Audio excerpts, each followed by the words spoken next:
All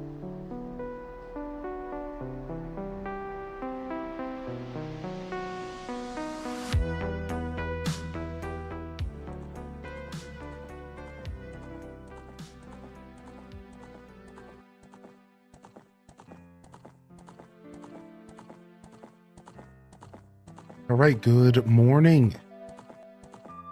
Welcome in here for some Story of Seasons.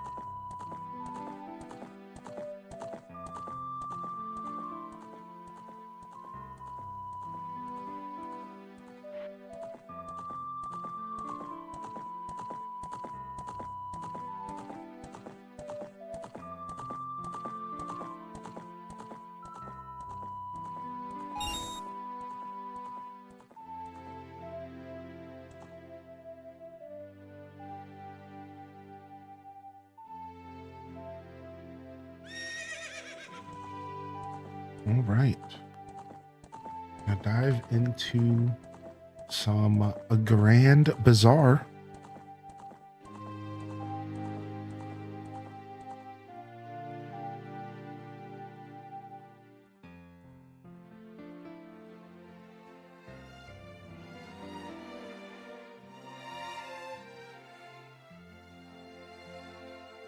As we close in on the end of the first year of our fresh playthrough, and it's been quite a lot of fun. Welcome in, early birds, lazy Sunday enthusiasts.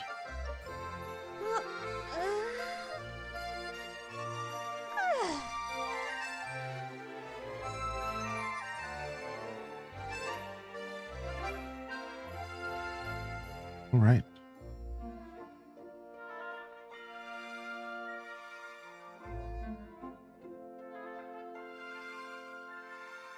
Still waking up over here? True.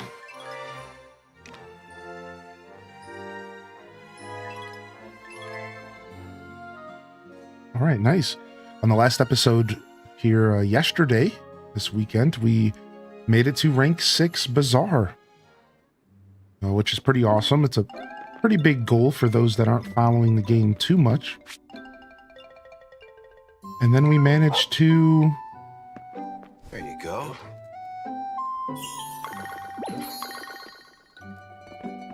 And then we managed to continue our progression on our farm here. Welcome to Story of Seasons Grand Bazaar. It's a remake of an older Harvest Moon game. Harvest Moon, Story of Seasons. They're kind of interchangeable nowadays, and you can find more information here in the Twitch chat. That being said, this is a farming sim based in Zephyr town. And it's probably one of the best I've played in a really long time, especially in the 3D space. There's just a certain flow to this game that just really, really locks in. And around every corner, there's a new system to uncover. My new favorite system is these Wonder Stones that have to do with the crafting system. They're just so detailed. There's so many of them, so many different ways to enjoy this game. It's quite stellar. And we're still in the first year of gameplay, and the whole plot of this game is to rank up the bazaar in Zephyr Town. Too long, didn't listen. TLDL. Right? Like, that's it. As we rank up this bazaar, which is like a marker, like a farmer's market, we are progressing through the story of the game, and it's been pretty good so far. So not only are we working on the progression of the bazaar, we're also working on just our own personal goals. As you do in farming sims, you kind of set your own personal goals. We kind of have our own thing going on as well. And things that we want to accomplish, like becoming the best farmers in all the land. Kind of my goal for every one of these games that I play. Becoming the best farmers that have ever farmed. Right, looks like my watering can's at the windmill. Rip.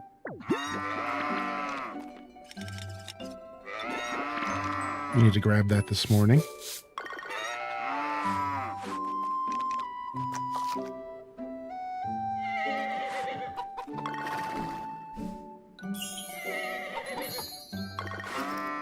All right, it's a double wind day. We'll just jump there. Let's go grab our watering can right now. We'll come back. We'll just double jump there and then warp back. If it's a double wind day, I can usually get to the blue windmill in just a couple hops here.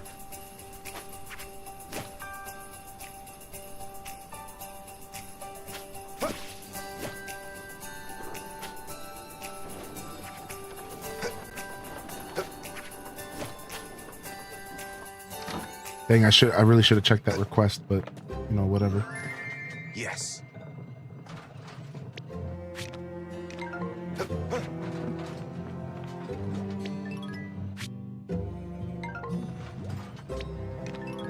All right, nice.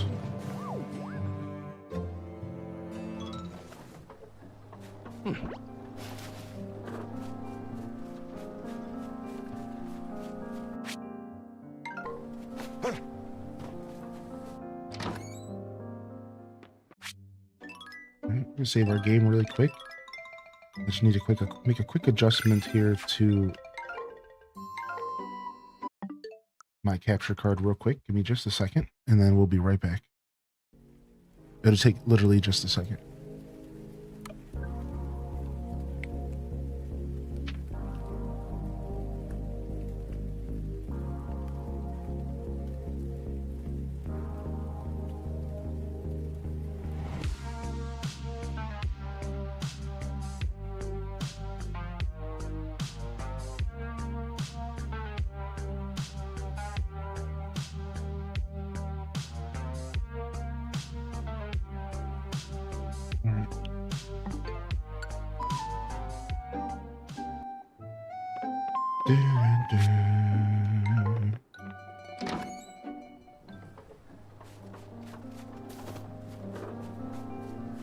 Ah, much better.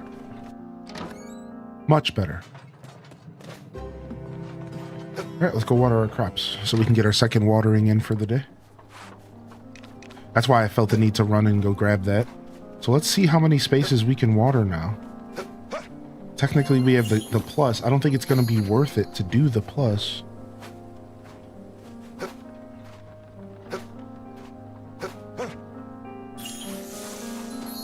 Almost, dude. And then we can water everything in 2. Close, man. Then we can water our whole field in 2. That's why I don't think sprinklers are going to be necessary in this game. Sprinklers are going to be a luxury that is going to be totally nice, but it's really not the kind of game where sprinklers are required, dude. It's really going to just be a little bit of a stamina saver, which is nice. But yeah, I know. It's been a single jump from top or bottom the whole time. I just upgraded from gold to gold plus. So I was testing what gold plus brings to the table. Gold already allows you to do a single jump.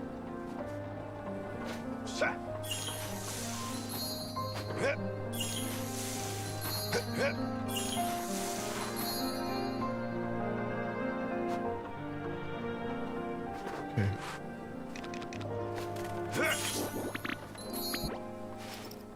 Have you seen the rewards for the Wonder Drop event in TCG Pocket? No, I have not.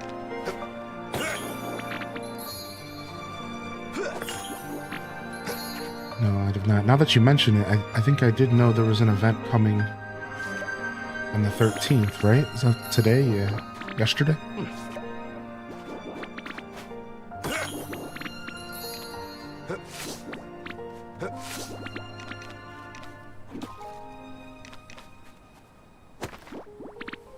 Okay.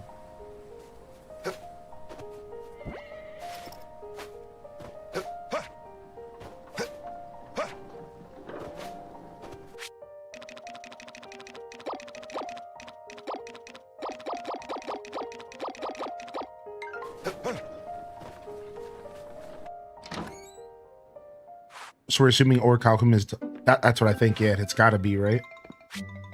It's gotta be, which is our next upgrade. I think, yeah, gold plus Orichalcum. Which, that makes so much sense. Like, this game put a lot of thought into the progression, man.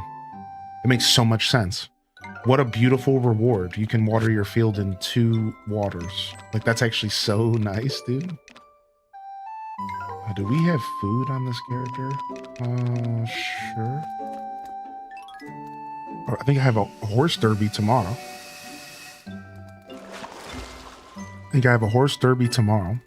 What's up, Ep Life? Good morning.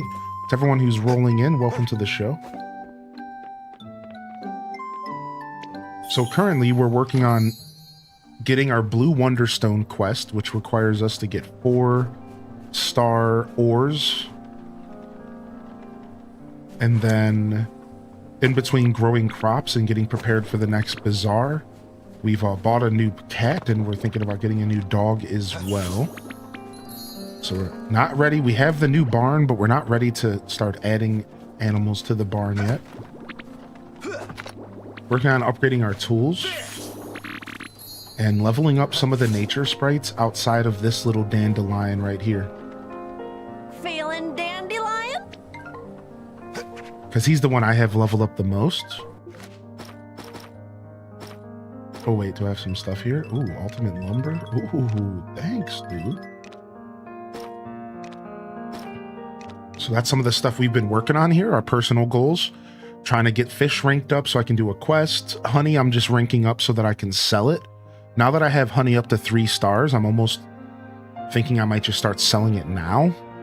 And then we can go back and level her up further later. The thing is that I think the more you level them up, it might affect their cheer time effects. And the honey one extends the cheer time as you make sales. So now that I'm starting to like learn this game fully, I'm realizing like I might actually just keep power leveling this nature sprite instead of selling the honey, because it might be worth it to get some of these nature sprites leveled up as much as possible for my bazaar sales system, you know?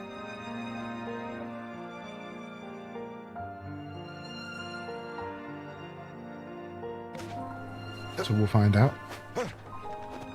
I'd also like to do more of the quest around town. I always have all these heart events around town that I'm just ignoring. Looks like this guy wants to open up a stall, maybe? Maybe we'll go and visit him. Sure, let's go check our windmills first.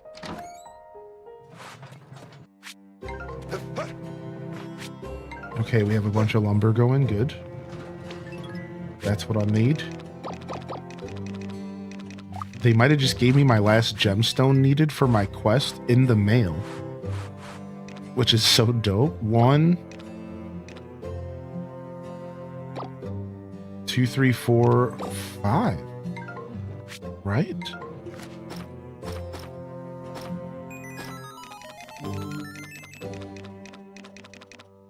Got him.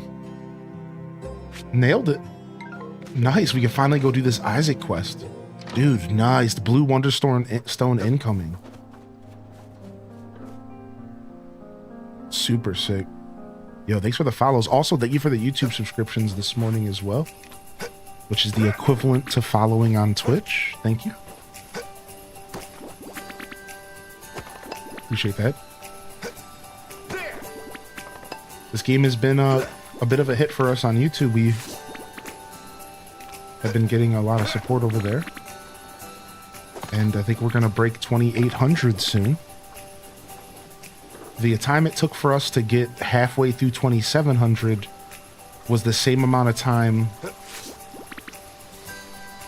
Like we got through the 2,700s in half the time than it's taking than we got through 26. I think it's because of this game. I think people like watching me play this. And I'm pretty lucky because I like playing it.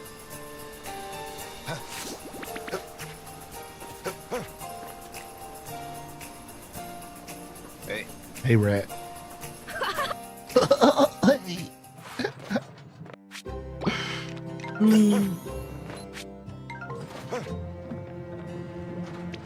Stupid little kids in this game, man.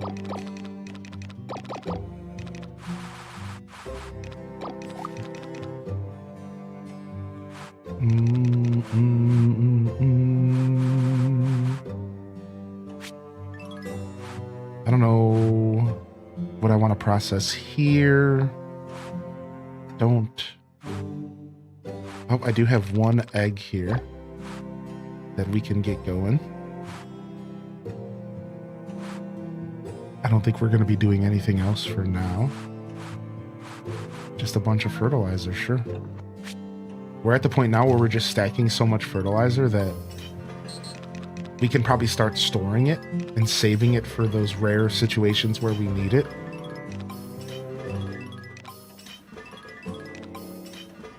I also need to stop. Oh, is this Isaac? No, this is the other guy.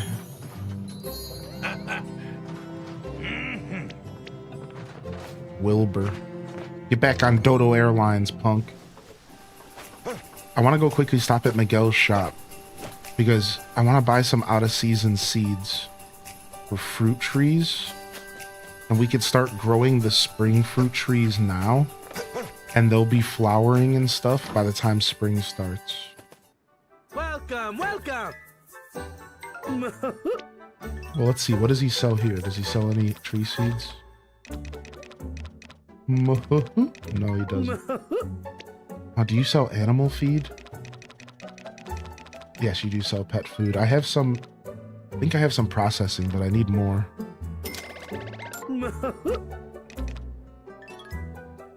Alright. I think you can order anything from this dude that you've already had before. That's the beauty thing of this game. So autumn and winter, autumn, summer and winter, spring and winter. So our orange tree can stay. I think we have a cherry tree in the ground. That's it. It's only going to be orange and cherry unless there's another tree that I don't have. I bet you there's a tree I haven't found yet. Another one for spring. Because I have a feeling there might be more.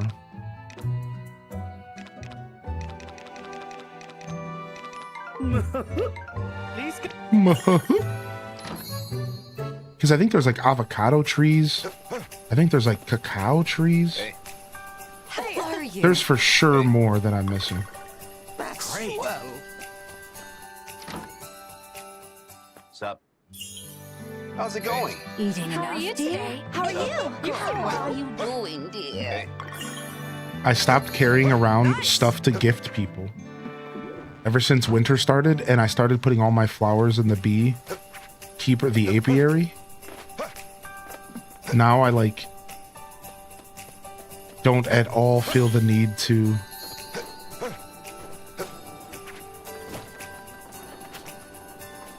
carry around flowers, but I kind of should because I want to be gifting these characters.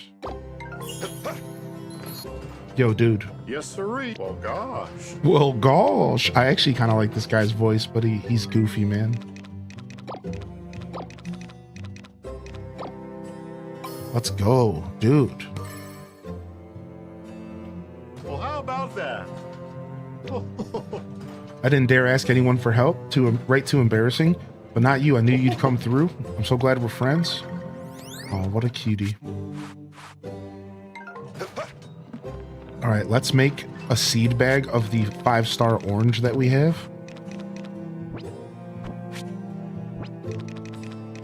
So that we can have another orange tree. Want to have 2 of each tree in the spring. But I mean, if there's got to be other spring trees. I'm convinced that there's other spring trees. So for now, we're just gonna seed make the orange.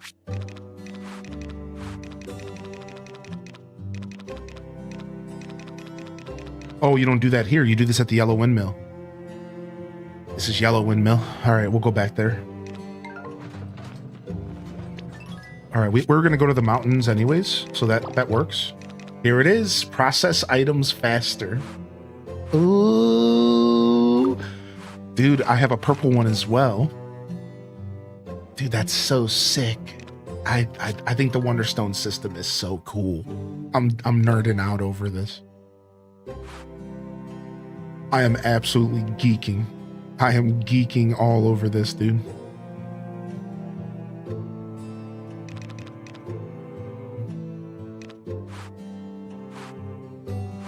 funny. Like winter really did slow down for me though, even though you could still grow crops and stuff, because I didn't grow enough rice throughout spring and summer and fall. Winter kind of slowed down for me as far as the windmills. Like at this point, I'm just processing wood and stone, which to be fair is a really good thing for me to be doing. I've been hearing tale of endgame stuff requiring a ton. Somebody was putting numbers in the chat of 2,500 wood to get enough ultimate lumber for like an upgrade of a tool. Like we're talking 4 digits worth of like wood farming. So like it's not really that much. It sounds like a lot, but you collect this stuff pretty fast. But still, like I think I need to start getting some wood processed here.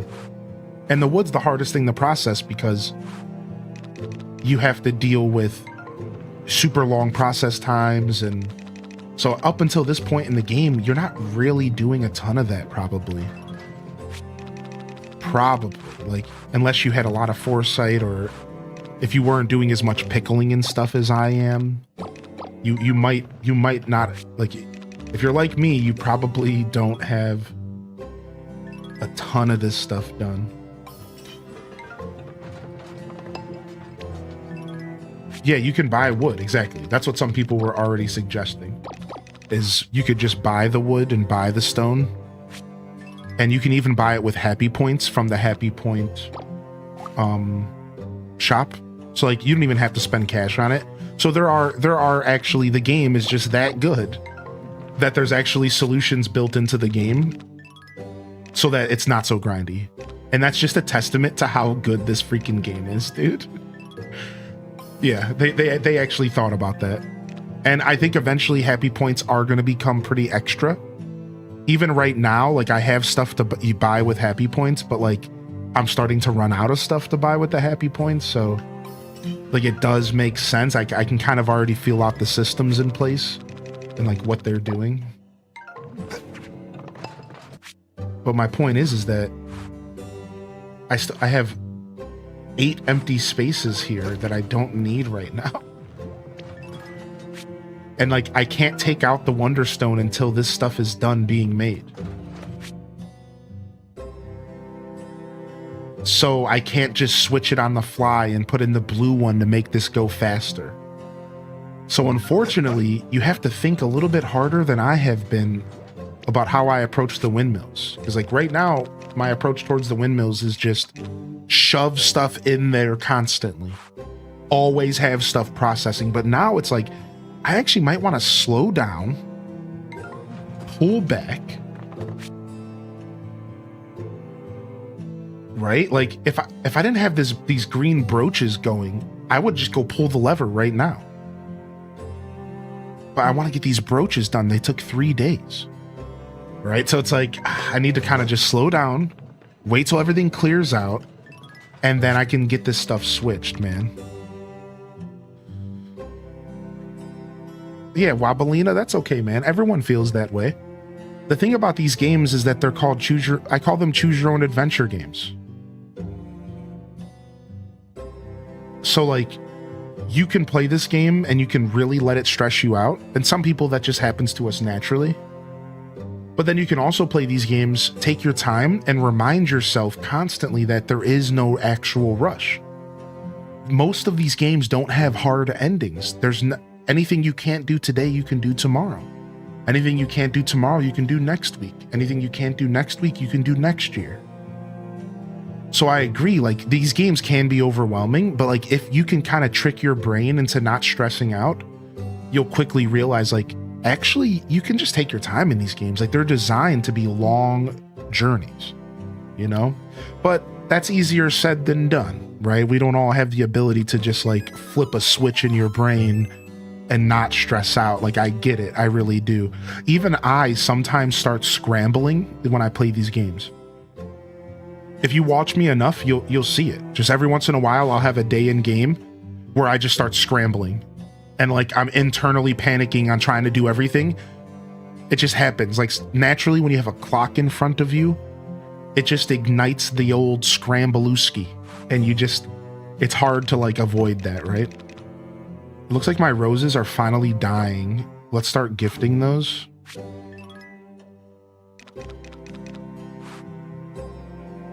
All right, I think we're done here for now. We're just gonna let this stuff finish up. What am I at, the blue windmill? I'm gonna go get some ores close by real quick. Hey, what's up? How you doing today, Valavine? Welcome in. Appreciate the kind words. Thanks for taking the time to say hello. Party welcomes in the chat if you got a free hand. Don't be shy to welcome them on in. Let's move on this way. Yeah, we've played a little bit of the Donkey Kong DLC already, actually. You'll find it on Friday's VOD if you want to go back and you want to watch a little bit. I haven't uploaded it to YouTube yet, but I will. Now, I don't know how much more I'm going to play. But it was on Friday afternoon after the Direct. About an hour after the Direct, we sat down and played some, and it was fun. So yeah, go check it out if you have some free time. I can even send you a link if you need. Don't be shy to ask. I don't mind helping you out if you want to find the content. I can quickly link you. Oh, but it's fun. It's actually really fun. I don't know if it's something I want to grind on stream. I actually might let myself do some of it off stream and then just do some of it on stream and just kind of do a little bit of both. That's kind of my vibe check for it right now. But it is fun. What can I do? Right. Appreciate you, Runner. Thanks for popping in today. Good morning, Mini Mansky. Enjoy some Fantasy Life, dude. I woke up and I actually thought about Fantasy Life this morning. And I said to myself, I can't wait until we have the Return to Fantasy Life stream in the future. Because you know I'm coming back to that game. Correct. He needs my help. Find a lost item. I see. Is that other dude at the bazaar still? He's coming back right now. Okay, let's go talk to him. Yeah, Fantasy Life is a very combat-heavy game. It's like combat-focused. Yeah, a very, very heavy combat. In fact, like, I would argue, like, it's the main focus of the game. There is a lot of other stuff going on in Fantasy Life, though. Don't get it wrong. It's a very diverse game, but combat is definitely forced on you all the time. Like, you need to fight stuff. Frick, I keep going into the next area. I'm trying to talk to this guy, but he's taking 8,000 years to RP walk. Like, will you get over here, dude? Yes. My wife loves fresh produce, you see? Yeah, I'm sure she does. Fancier cucumber? So I'd like to prepare a nice meal with the best I can find. Oh, yeah, exactly, because cucumber salads are delicious. That I was on the same level you were, dude. Yep. We're talking about the same stuff. Can I give him potatoes? Because I have loads of those. Yeah, any field crops. Okay. In fact, I think I'm going to turn this quest in right now. Just to kind of get it done. Because like, I feel like my quest log's been filling up recently. Let's just do it right now. I'll be right back. I'm going to go grab something from my storage at the Blue Windmill.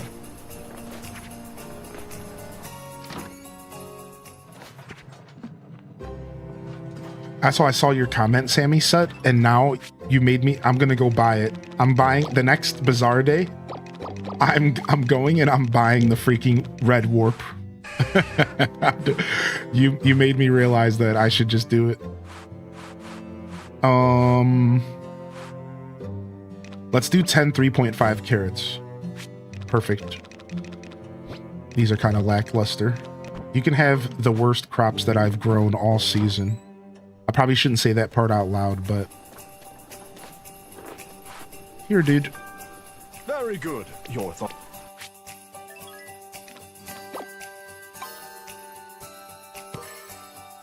Here, dude. Yo, good morning, everyone who's just rolling in. What's up, Bailey B? What's up, Robin Ribbon? I have played Tunic for just 4 hours. Thank you. The VOD is not released on YouTube, but it could be if you would like to watch my 4-hour adventure into Tunic. We have played Tunic for just about 4 hours. I am too slept deprived to think of a sub message, but yay. 6 years plus 1 month each day wiggle. I should have warped. What am I doing? Thank you, Rosie Poo, for 73 months. Hope you get some rest soon, homie. Gotcha. I'm supposed to be saving these ladybugs for one of the rats, but I just rather give them to the bug girl. Oh wait, are there some ores right here? Hey, dude, secret ores. It's already 5:15 in game. This day went by really fast for me, and I feel like I haven't done anything. We haven't even made it to the mountains yet.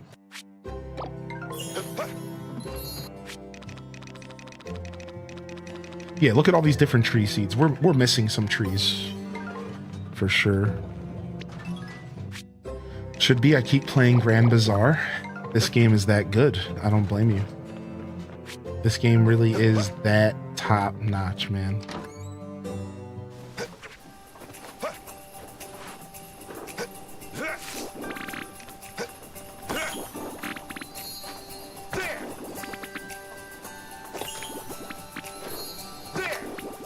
Alright, let's just go check our mushrooms and honey, and then let's just go back home for the day.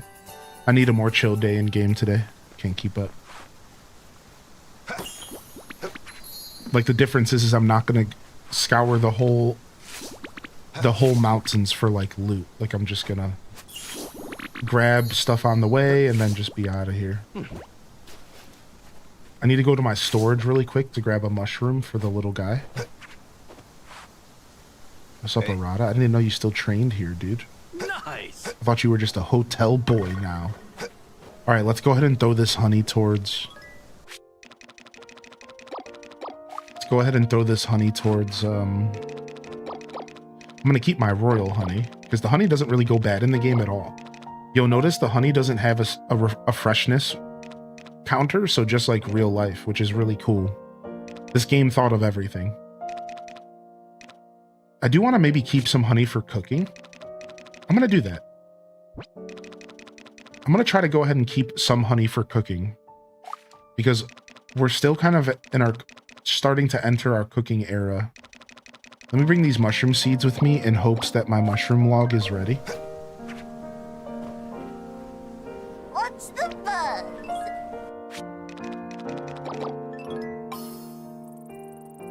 I haven't been able to put this game down. Yeah, dude, same, man.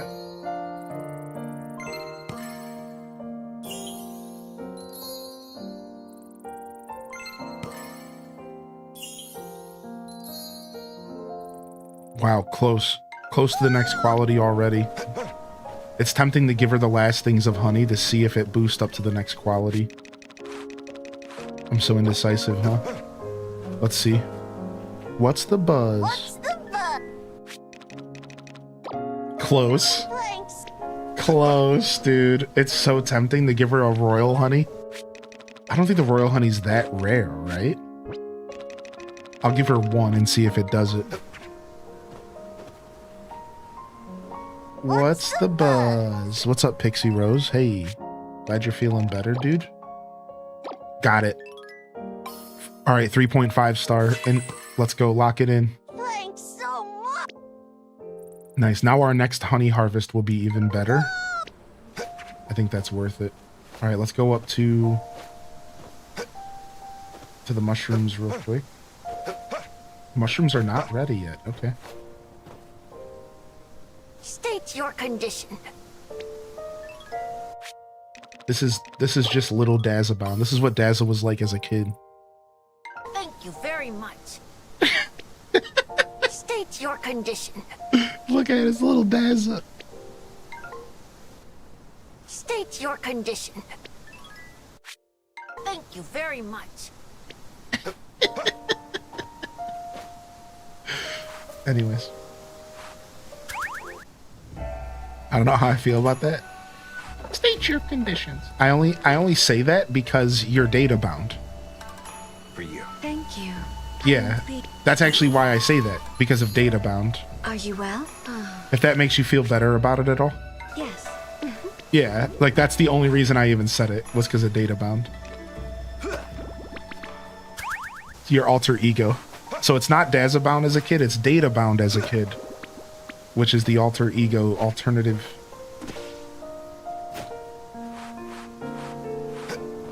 All right, you get a pass.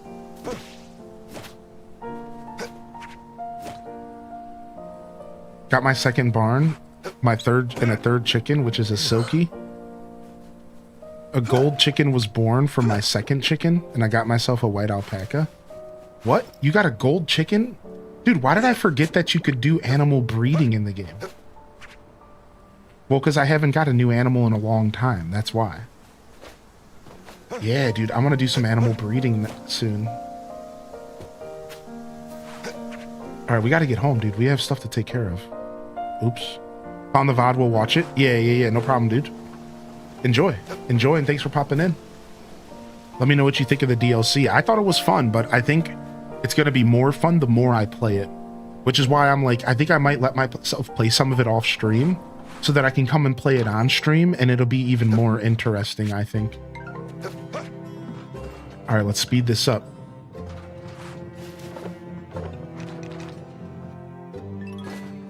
Yes.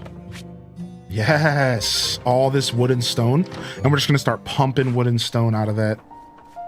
All right, we gotta go take care of the animals first because they're gonna go to bed soon. Now, in the mornings, I will take care of the first half of the animals now because it's like I just go milk them real quick, shear them, and then I take care of the horse. So now at nighttime, all I have to do is brush and pet.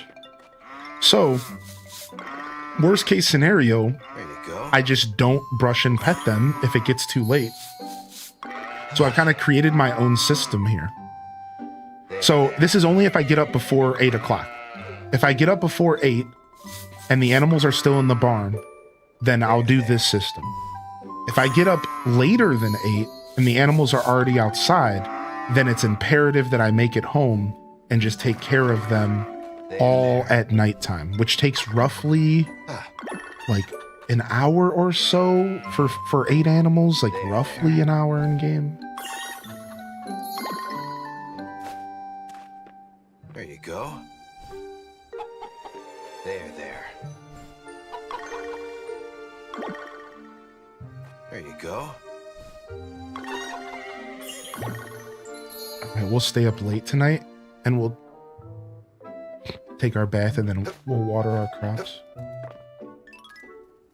Finally got your horse. I named him Moose. Nice. What color horse? What's up, Dolore? Hey, Jupi-san. Good morning, by the way. Congrats on the golden chicken. That's sick. I literally am waking up thinking about this game. Dude, this game's got us all in a grip. And I love it, dude.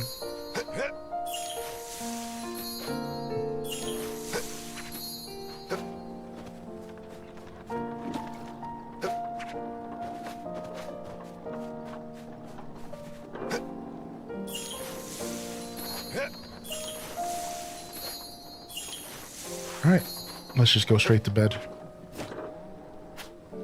And we'll only lose an hour in the morning, which is fine.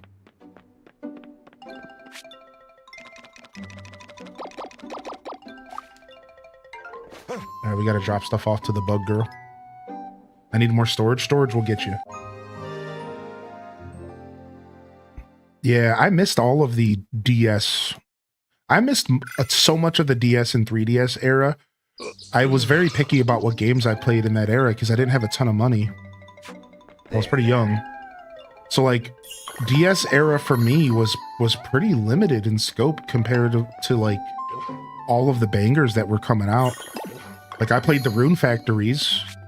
I only had so much time to play so many games. I'm pretty sure the original Rune Factories were on DS. I had to choose between a brand new concept, Rune Factory, or another Harvest Moon. Like, obviously, I'm going to try the new stuff. At the time, that's where I was at. Oh, wow, there's combat in this game.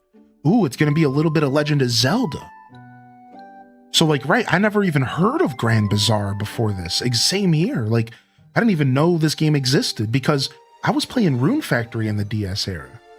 I was playing other games, dude. I was playing Pokemon Mystery Dungeon, Wild World, Animal Crossing, Final Fantasy Tactics Advance and Advance 2, Castlevania Portrait of Ruin, one of the best ever made. Like, I had a set of games that I fell in love with. Fire Emblem games, Pokemon, literally Heart Gold, Soul Silver era. Like, what do you think? Do you think I was playing, like, no offense to Harvest Moon, but Heart Gold and Soul Silver were released on the same console as Grand Bazaar. You think I didn't have time to, like, play that? Like, I didn't even know this game existed, right? Like, it was a banger of an era for games, and there was a lot going on, dude. There was no way I was gonna keep up with all these games.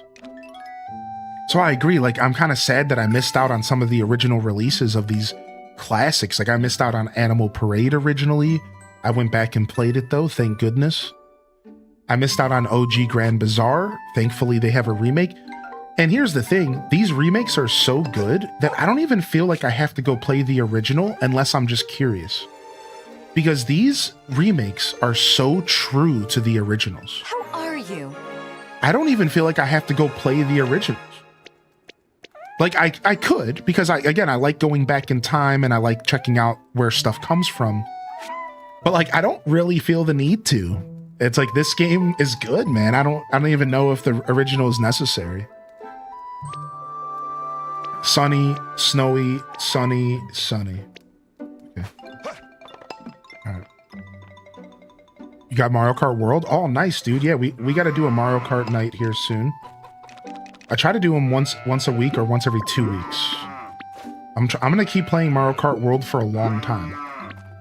I just can't play Mario Kart World, you know, all the time, because, like, those types of games start to get boring fast. There you go.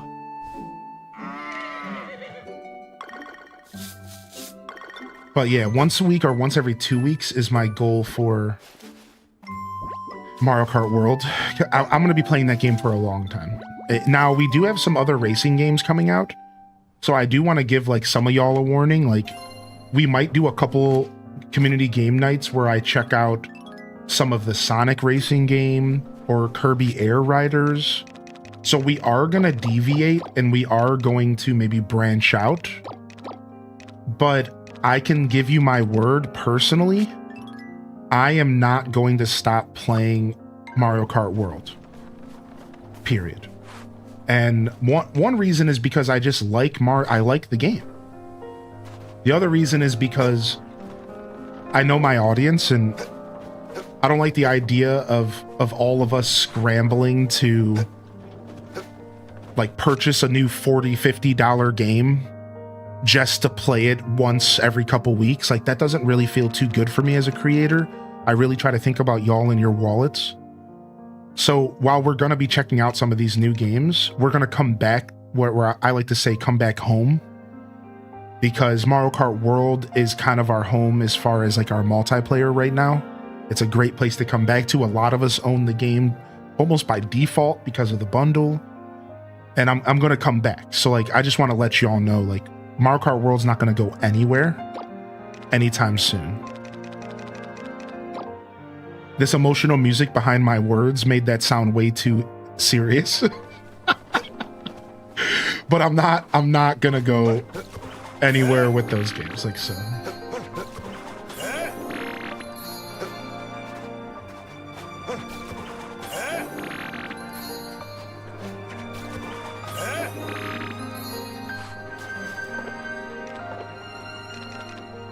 That's one of the reasons I'm kind of against buying Mario Tennis. $70 for another tennis game that I only played twice. Right, like, what's the rare scenario where we actually played as much as we played Mario Golf? Because that's the thing, like, we have had situations in the past where we all got a game and we played it a lot. We played a bunch of Mario Golf was probably one of my favorite moments on some of my favorite multiplayer moments on stream. Everyone getting together playing Mario Golf. There was like 10 of us. But because golf was like a slower game, like, it was enough people to like make really fun all the time. Like, it was just, my point is that it was one example for me where it was worth it to buy one of those $60 games. And we did end up playing it more than just once or twice. I think we played golf collectively for 2 months straight. And then we scattered bits for like the whole another 6 months. it was a great journey and it was very worth my money, you know? So like, it's tough to make those decisions because Mario Tennis could be that next game, or it also could be a game I play twice and then I throw $70 out the window, kind of. You know, like, even as a streamer, I still try to be kind of picky about what I buy, you know?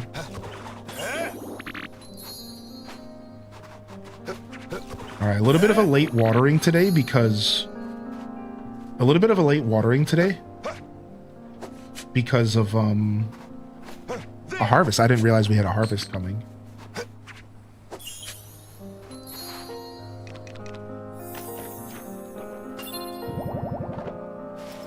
All right. Can't wait for Mario Tennis Fever. Are you a fan of the Mario Tennis franchise? Are you going to be trying it out for the first time? Can we agree to all pick up Mario Tennis like maybe 2 or 3 months late so that there's some secondhand copies around? Like, that's actually a really good idea. No, seriously. Like, maybe we wait on some of these games so that we have a chance to pick them up secondhand. Like, that's actually not a bad idea, and it might solve some of the problems that I have with picking up certain multiplayer games. Right? Like, maybe we should be planning to play some multiplayer games a little later. It might feel better overall, right? Like, that's actually not the worst idea. Alright, looks like we're eating all of our herb salads. Yeah, I agree with that, Quelth. I think watching Mario Kart World is actually more fun, and playing it's more fun than Mario Kart 8. I think Mario Kart 8 had its strengths. Like, obviously, the competitive community will tell you that overall Mario Kart 8 was just more competitive. And I think in a lot of ways, that's probably true. Like, it was probably an overall more competitive environment. And when you could go online and the ranking was probably more competitive, whatever. But I think World is better casually as a viewer and a player. It's just more fun. It's more focused on what matters to me the most, which is fun, dude. Sure, you know, not every track is designed so that I can go out of my mind and play it like on an insane level. There's like over 220 tracks or something, and yeah, sure, a lot of them are just kind of Peepo Sunday Drive. But like, that's the whole thing. Like, it makes the game just chill. It's fun. It's exciting. I don't know. I really like it.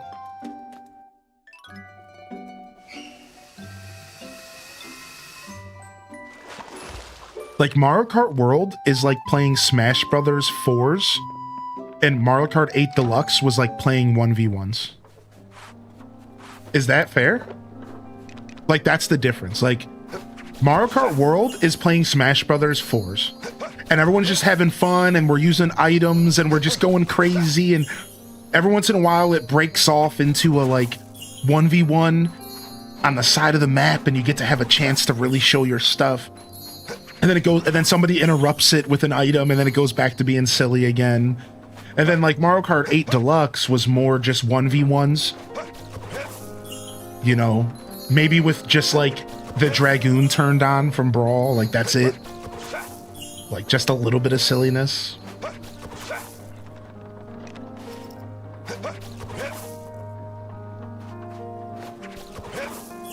You know what? Okay, I was about to say, I don't think I needed to fertilize the bok choy, because it was 3.5 and I have a level 2 field. So we actually probably could have avoided that, but we'll go ahead and fertilize it now, and then I think we can probably stop from here on out. Meanwhile, the other seeds I planted were 0.5 seeds. We do need to fertilize those. And look at this, we got star potatoes, but the star potatoes aren't on sale. Look, the star potatoes aren't on trending because they're not round. That's so dumb, but like, actually great.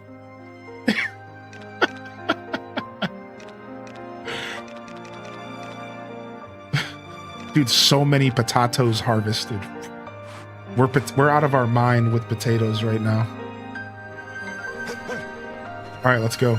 We're gonna miss the derby if we don't hurry up. We got a little bit more time before we got to go to the derby. Dun, dun, dun, dun, dun, dun. H-Day Boogie, H-Day Boogie, H-Day Boogie. Yo, Gil won with the tier 2 for 31. Are we H-Des boogin', dude?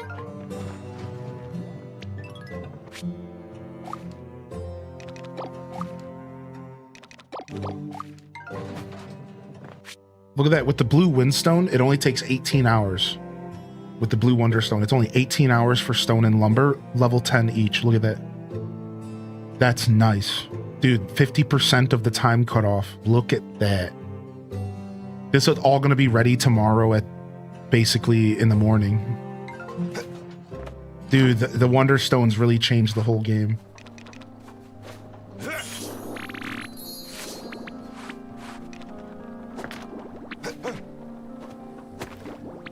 Very cool. All right, let's go. Cats decided we didn't need sleep to sleep in late today, so here we are. Well, good morning to you. Appreciate you. Good morning to Sunset. Hope y'all are doing well. All right, let's just go to the derby before we miss it on accident by being too busy. By being too much of a busybody. We can just quickly run to the yellow windmill.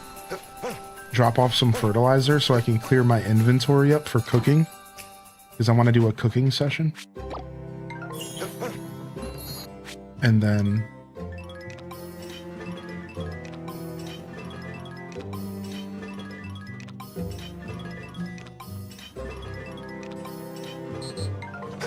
Sick. Quality testing earlier. Couldn't figure out the exact formula. I think those bok choys will instantly be 5 stars the next day.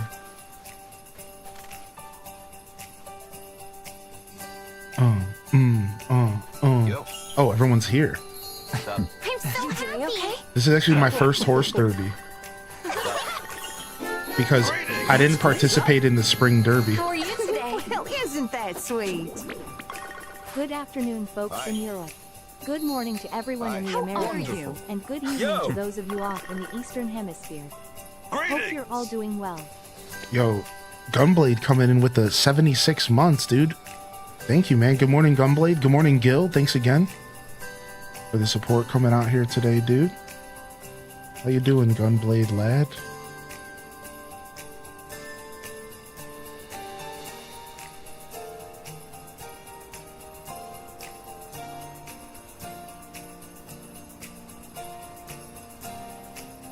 Yo, what's up, Emma Floating Rupees?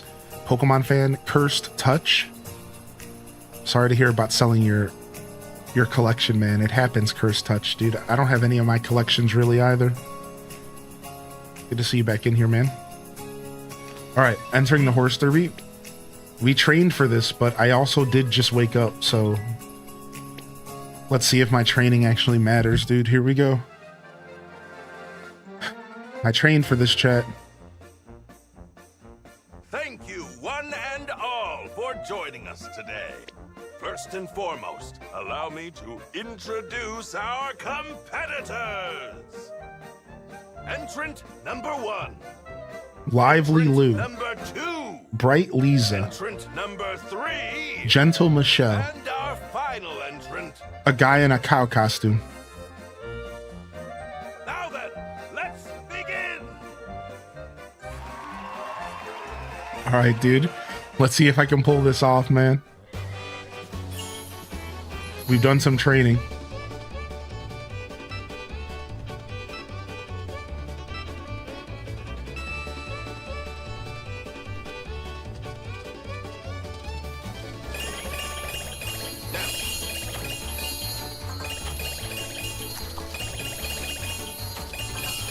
Jump.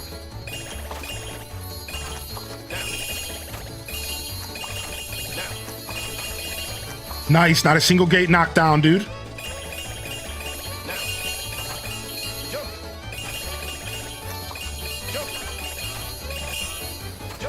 Oh, that was getting dicey. Nice, dude. 2 times, no gates.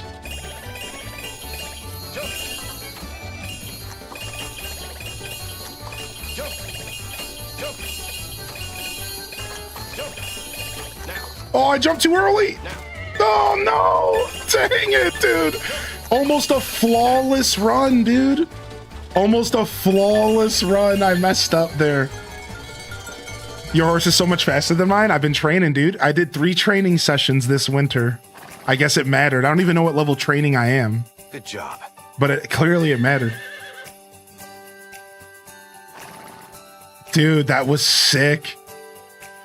Whew, you got to admit I was gaming just now. You got to admit that your boy was gaming. Absolutely fantastic. Our competition is now over. Sick. I think I read in the tips that the horse speed is due to friendship. Oh. Allow me to announce the standing. In 3rd place.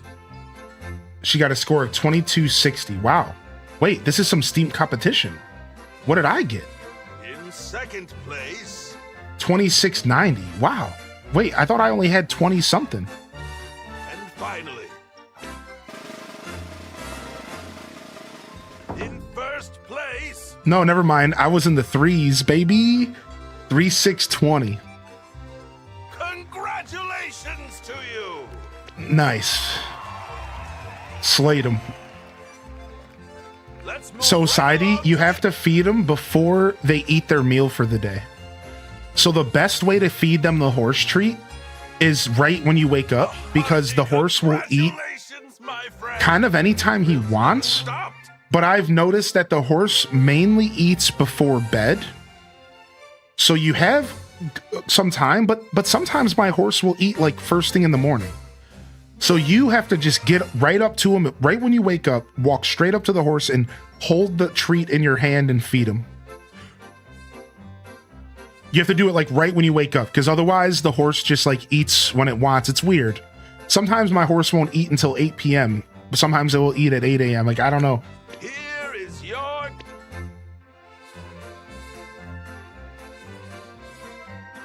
Bravo. What do the horse treats do? Well, we're thinking it might help with friendship. And if it helps with friendship, then what Daz has said, then maybe that affects the speed. Right? So like, yeah, like, so getting friendship up affects the horse in some way. Training the horse affects him in another way. So let's go check and see what my horse's stats are, and we can get a better gauge of maybe like how the system works a little bit, right? Let's go home real quick and see.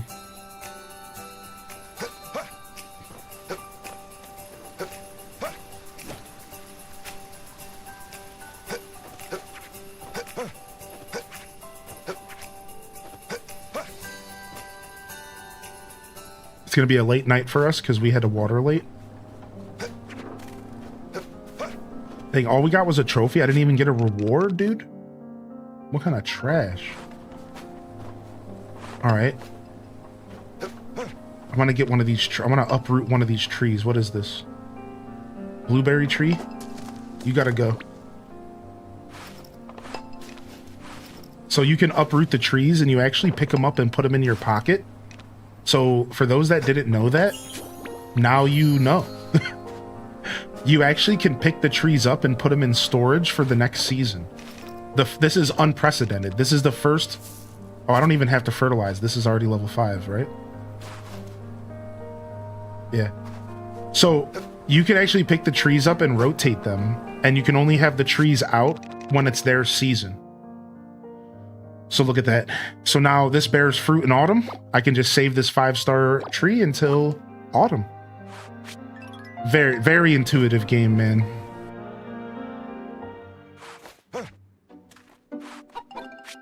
All right, so let's go take a look at my horse. So Lurker is almost full friendship and only 2.5 flames of training. I actually am going to go ahead and make a bold comment. I think you're right. I think training is stamina and friendship is speed, probably. If you're reading on friendship is correct, because I can tell you that I think I've noticed very subtle differences to stamina. And it seems like the amount of training I have probably equates to those increases to stamina. Not a ton, but like just a little bit. So yeah, I think I can kind of confirm, but lightly, that training equals stamina increase. I think you're right about that. The speed versus friendship makes sense, but I'm not sure. How do you pick up the trees? You just use the axe, but they have to be fully grown. I'm pretty sure they have to be fully grown. I don't know, maybe I'm wrong about that, but either way, you just use the pickaxe.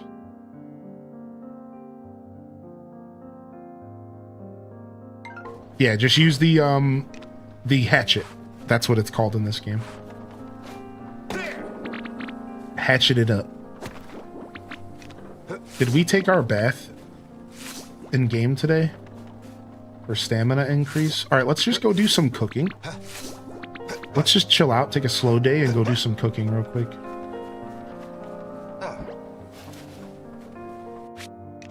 And then we can go give these bugs to the bug gal.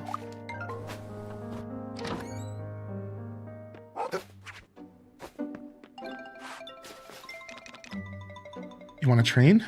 I got a treat for you.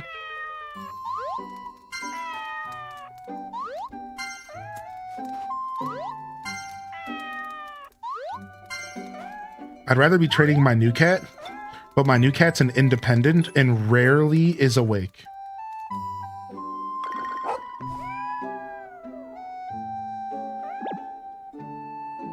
Like, rarely is my... Oh, there they are. They're awake. But the animals actually have personalities. So Suki's an independent, and they really are an independent. Like, they barely want to spend any time with me. My dog is shy, and my cat's energetic. But when you say a cat is energetic, obviously you're talking about like the difference between like a slug and a snail.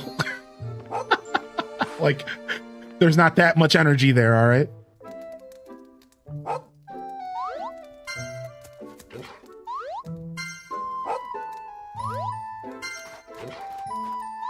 You can train the horse multiple times a day? Oh, that's cool. I actually didn't know that.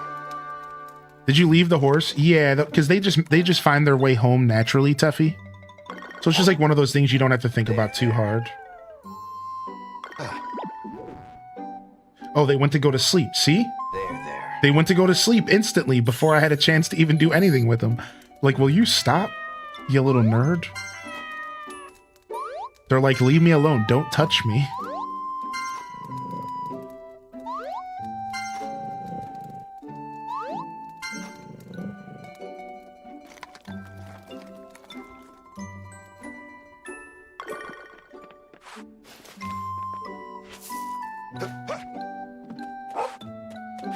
I wish there was a mechanic where the fridge was a storage spot for foods you can cook.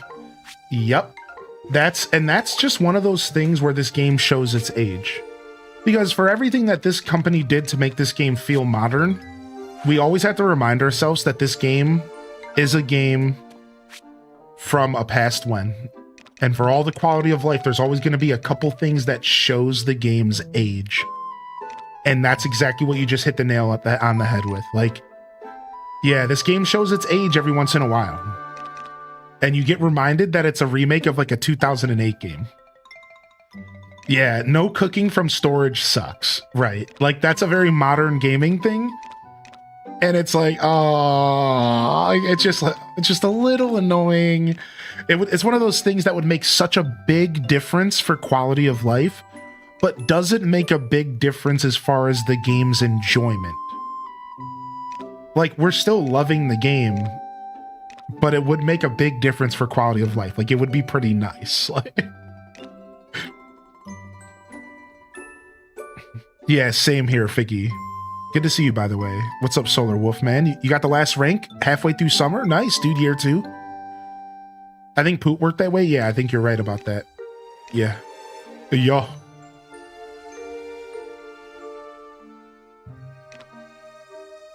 Oh, wow, I can make ripe rice cakes. I actually like that a lot. That's cool. I'm just checking out recipes because we're trying to cook. We do have a trending for warm winter meals. So I'm just trying to poke around and see, like, what do I have access to cooking now? What do I have access to cooking? Not only that I can sell for this season, but also just in general. Like, the cooking mechanic is something that is one of the slowest paced mechanics in this game. You really don't get to start cooking until later in the game. I'm almost a year into the game and I'm barely cooking at all. I just bought a bunch more materials so I can finally start to try to cook. And I think this is also due to the freshness mechanic, because, like, when you have to sell everything in the game always, you don't really have ingredients to do cooking. Like, you, unfortunately, right? Like, you can't really. So the cooking in this game takes a while to open up to you as the player.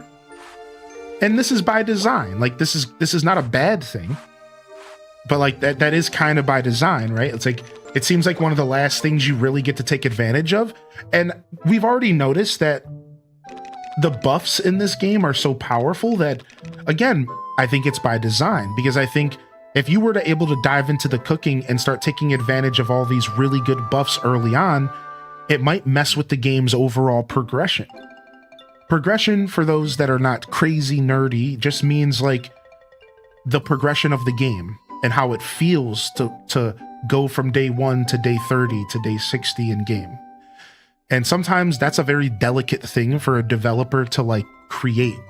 If it's too easy, it doesn't feel good. If it's too hard, it feels abusive. It feels oppressive. So when you have this powerful system of buffs, and I'm telling you, these buffs are really powerful, you have to be careful introducing them to the players too fast, because then the players are going to find ways to circumvent progression, and then in the end, it might actually make their experience worse overall. So that's just a theory of mine on why maybe the cooking takes so long to get going in this game. Because again, dude, some of the buffs in this food are really good. Like, they're really, really cool. Fish cakes, huh? Okay, so we should probably make some butter. It seems like we want to make some butter here. And we have plenty of milk to do that. All right. Bunch of different types of mushrooms here. I don't have any rice right now, so we're waiting on anything rice related is just gonna have to wait. This looks like some sort of just bread. Yeah. So cheese plus bread plus any vegetable equals cheese fondue for 1,400 gold. The cheese is worth what?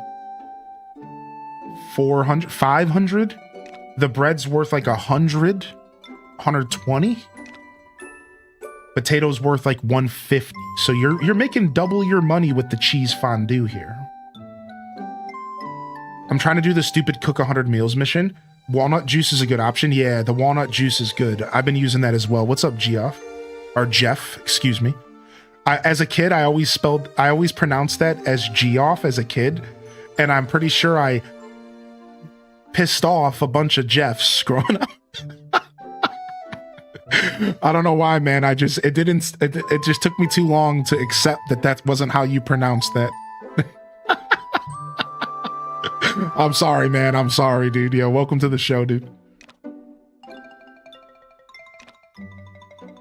Jeff Keighley, hearing Hylian say that, dude. Okay, we don't have corn. This dish we can make. By the end of winter, I'm going to be able to make a bunch of hot pots if I catch fish. The problem is, it has to be specific fish, not any fish. The other problem is, I don't have a ton of radishes. I'm going to have to grow more, and winter is coming to a close.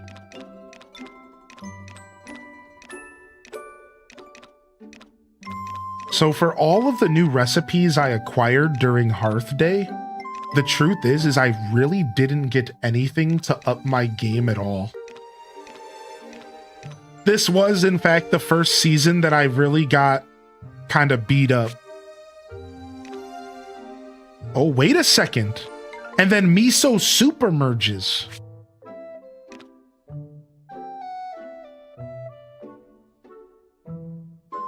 Potato and miso. Okay, pause. Honestly, mashed potatoes sell for really well, and they have watering rare crop level 2%. I might just make these for the buff, but they're not a warm dish. So unfortunately, if these were a warm dish, this would be the perfect way, I think, for me to make money this season. That is truly unfortunate.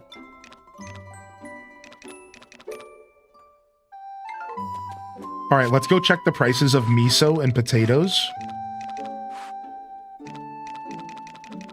And let's go see what we can craft here. Let's grab 5 star and 4.5 star. All right, let's do some quick math here. So the miso's worth 208 by itself. Oh, this is already not worth it. I can already tell. Man, that's unfortunate. This trending category for me was finally a bad one. I'm trying my hardest to make it a good one, but like it's too early in the game for cooking to be a good trending item. It's just too early in the game, man. So we have 5-star miso for 208 gold. And then even if we were to use the 4.5-star potato, let's just use the 5-star. So we're gonna add 125 to this. That's 333 gold. All right. Now let's see what we're gonna make here. 333 gold. Let's see what happens. Nice. I'm really hoping that this is better than, like, it's worth my time. Let's see.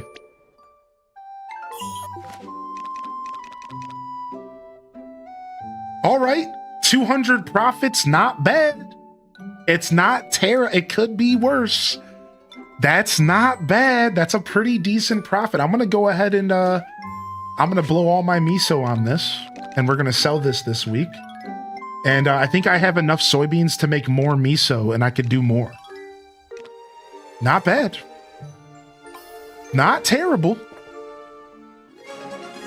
Nice. Oh yeah, I didn't think about the additional ingredients. We'll experiment when I get some more miso. Yeah, good call. Good call out, actually. All right, I think right now, the only windmill that can make miso is this one, and I think it's locked down right now, so I have to wait till tomorrow, right? Yeah. So we'll do this one tomorrow. Yeah, 5-star dish, correct. 5-star dish. Selling for the best that it can sell for.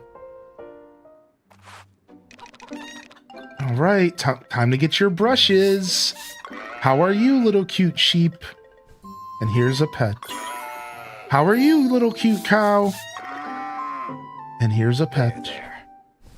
There. Grow big and strong, okay? There. And I haven't forgot about you, little Packy. There. There you go. There you go.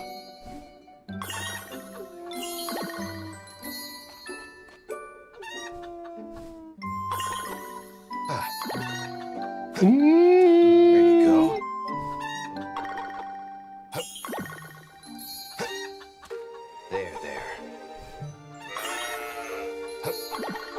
Has anyone discovered if there's natural friendship decay in this game? That's one that's going to be hard to science out, right? Like that's going to be a little tough to science out. You're going to have to like really pay attention, and like there could be other factors that affect it that we don't know about. That one's going to be hard to science out, but I wonder if there's natural friendship decay in this game, not only with the townsfolk, but also with your animals. As in, like, if I get my chicken to 10-star, if I get my chicken to max friendship, then will my chicken ever lower in friendship again?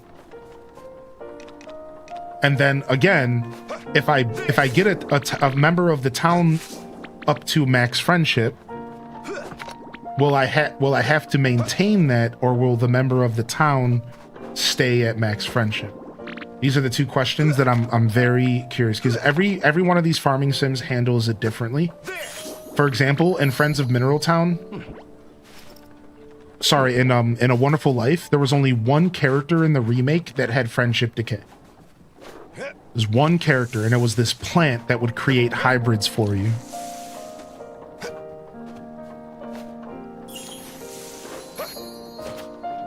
Right, and then that exactly, there's too many variables. Like, the animals are so easily pissed off, it's like, how can you tell if it was natural decay or if it was just mishandling of the animals? Exactly. Like, that's why I think there is a happiness and bond. So here's my third question. Happiness might go down for mishandling, but does bond always stay maxed, but maybe happiness can vary depending on their day, their mood, how you treat them. But maybe bond maxes out and never goes down. I don't know, right? Doesn't feel like decay. I hardly talk to people. Yeah, it doesn't feel like there's decay either. I hardly talk to people and it seems fine, but it's just hard to tell. As long as you do the events, everyone likes you, so decays for them will be hard. Yeah, that's true. The events do give you a ton of friendship points. You're right about that, yeah. What's up, Zana, by the way? Good to see you, Aelith. Welcome back. Ali Mole, welcome back as well. All right, I think we just go to sleep. Why not? It's Wednesday. We did the horse derby. We had a good day. We feel good. I'm going to go use the restroom real quick and get a little bit more coffee because I still have some in the pot. And I'm just really looking forward to it. It's like, I've been thinking about it this whole time, all right? So I'll be right back. And just in case, let's save. I've had this game crash on me once on the Switch. We gotta save. Oh, wait, now there's two of me. Hey, hey, hey, you might not have Twitch primed for one of me, but would you Twitch prime for two? Okay, all right, I'll be right back.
Dang it, I pressed the wrong one again.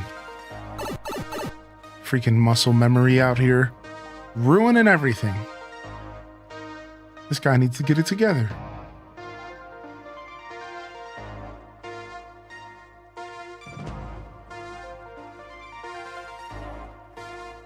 seem to have entered at a weird time. What do you mean? Just me shilling Twitch Prime. Everything's okay. Oh, ha, ha. Man, that coffee was hotter than the first cup I had today. What the heck?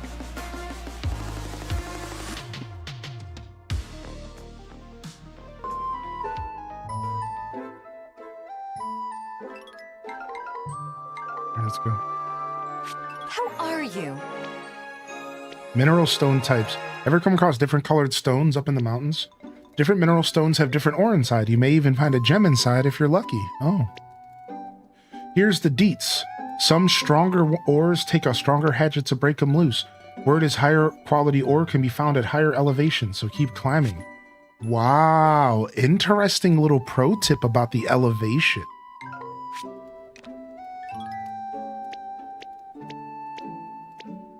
Alright, just snow.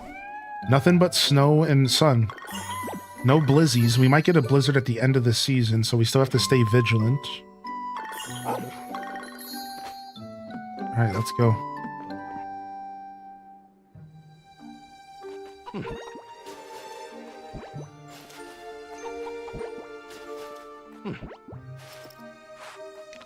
How you doing today, March? Good to see you, man. Ooh, gold milk. Pick it up, baby. Yeah, see, if you get the horse before they eat, you can give them the treat. That's the play, man. There, there.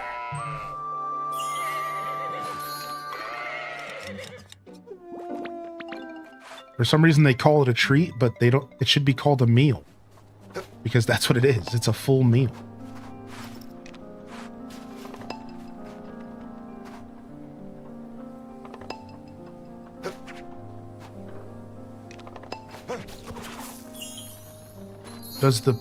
Which pet does the sheep herding?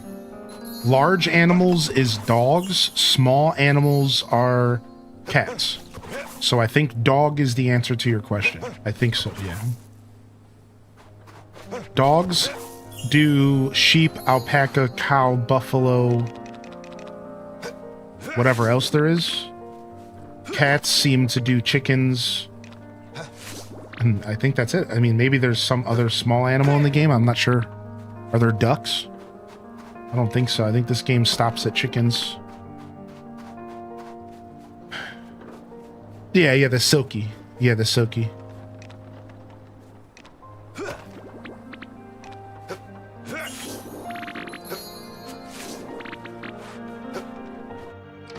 I'm kind of down that there's not a ton of different animals.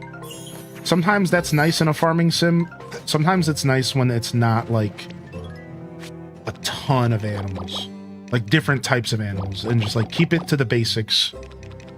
We don't need to be running ostrich farms in every farming sim, you know what I'm saying? Not that ostrich farms aren't a good time. Just not necessary. We'll actually just go ahead and do both of these. Right. We'll go ahead and we'll get some mayo going. That's 5, right? That's 5. And then my 6th will be my miso.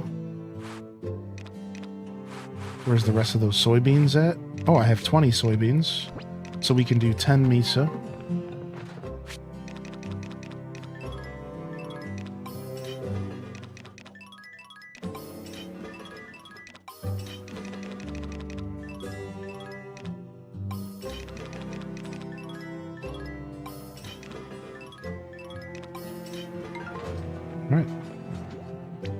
I have 4 large animals and 2 chickens, and taking care of them every day is annoying to me.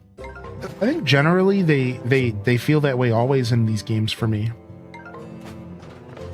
Yeah, they're always like an annoyance until you enter the era of automation. Then like you feel like you have so much free time that it doesn't really matter, right? That's kind of the vibe that I usually get. 4-star bok choy. I don't know how long bok choy takes to grow, but I think we're good. I don't think we have to fertilize this bok choy again. I think we're good now. I think it's going to become 5-star. I'll fertilize it one more time to be safe, but I'm fairly certain I don't have to be doing this.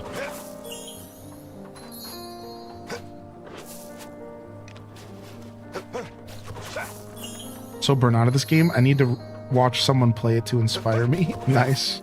Well, you came to the right place.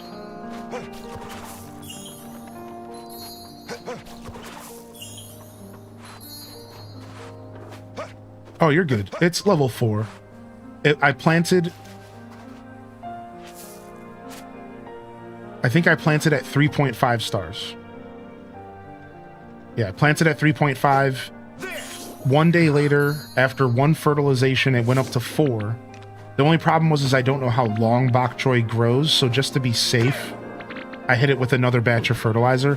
Again, probably completely unnecessary, but I'm a little neurotic when it comes to making sure I get 5-star crops, so I just kind of do it anyways.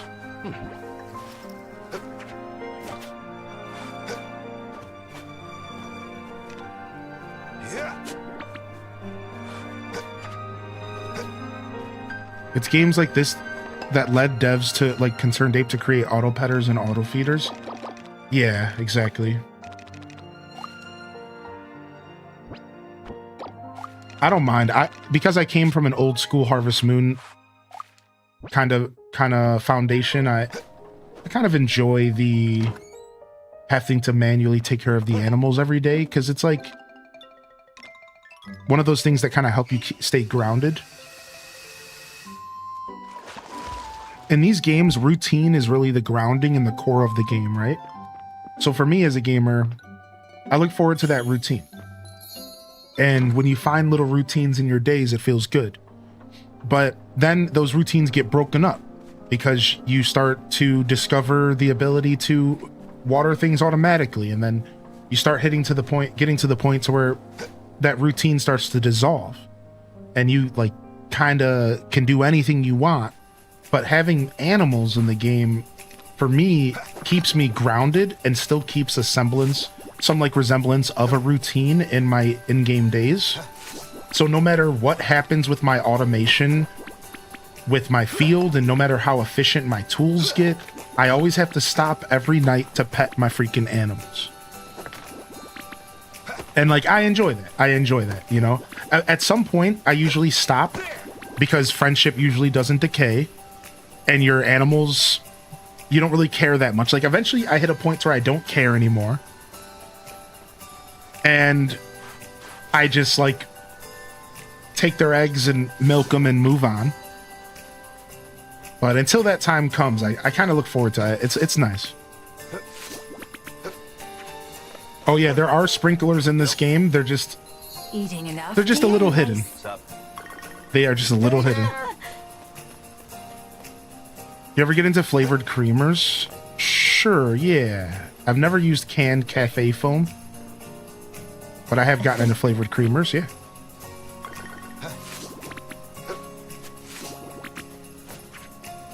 Yeah, and then somebody mentions here, delicious fodder is basically auto-petting. So, like, that's, like, a really good point. Like, I think you can get to the point in this game where you can just feed your animals delicious fodder, and then you don't have to pet them every day, because the fodder makes up for the lack of petting. And, like, that might be by design. Like, I wouldn't be surprised if that is auto-petting in this game.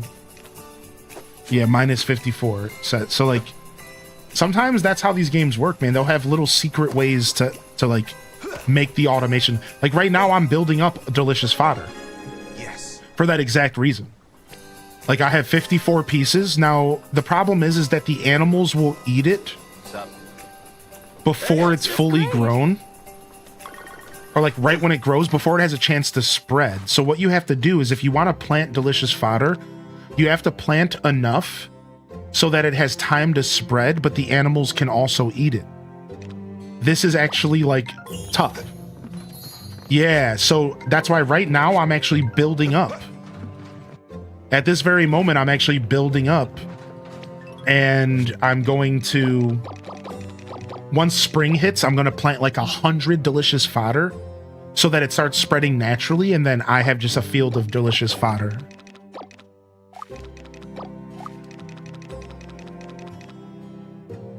Yeah, flavored coffee creamers. Right. I know what you meant. Yeah. Yeah, I use them. I usually use some sort of flavored creamer. What about you, Chant? What about you, Chat? Are you a flavored coffee creamer kind of person? All right, let's check out what the purple Wonderstone does here.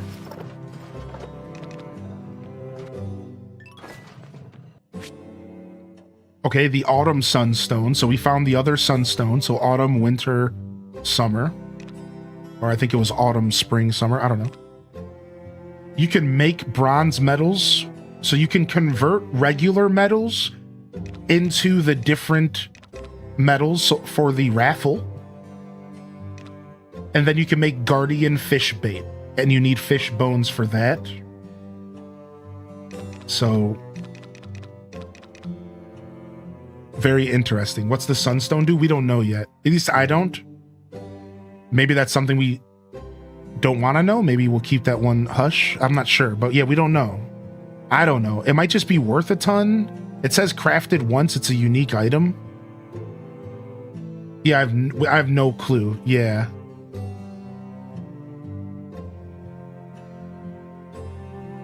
All right, cool.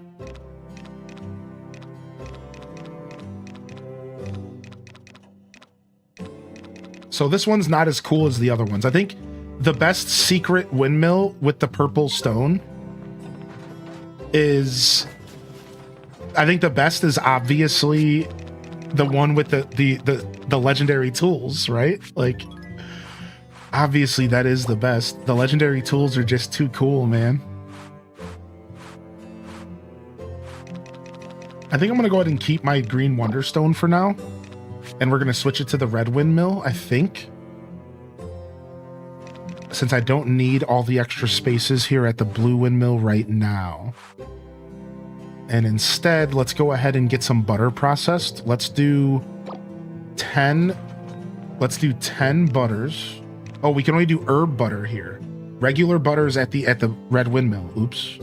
Well, we can just do herb butter. It's the same. You can use it interchangeably with regular butter, I think. For most recipes, I think so, right? I think so.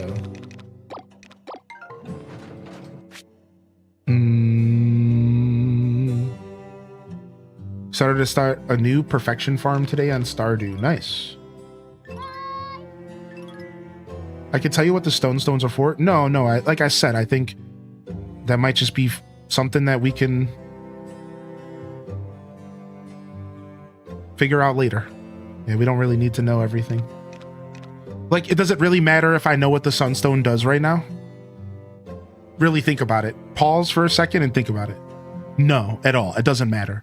The same way that it didn't matter that I knew sprinklers were in the game ahead of time. Like, none of that's going to affect my gameplay. It doesn't matter. Yeah.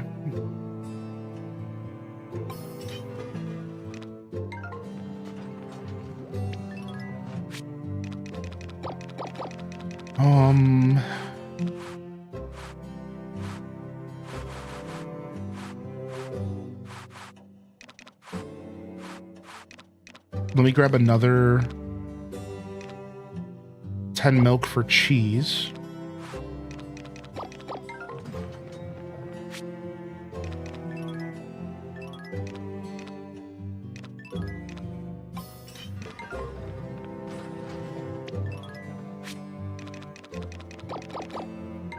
All right, we got cheese and butter going.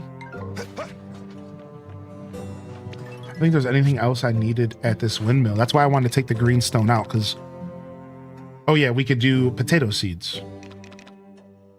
Because we just tapped out of potato seeds. Right? I don't think we've reseeded these. Let me check. Yeah, correct. So... let's get 54 potato seeds so we can fill up a whole field if we wish.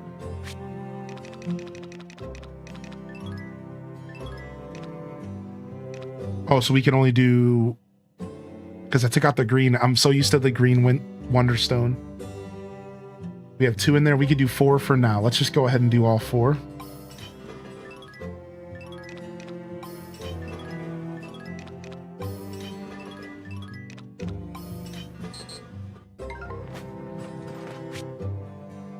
All right, sweet.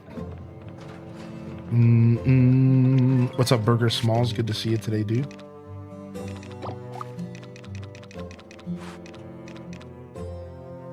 All right, cool. Let's get out of here. We haven't gone to the Yellow Windmill yet today. Let's go do that. And maybe we'll see if there's any other quests. I guess I have a quest with somebody here at the hotel. Sure.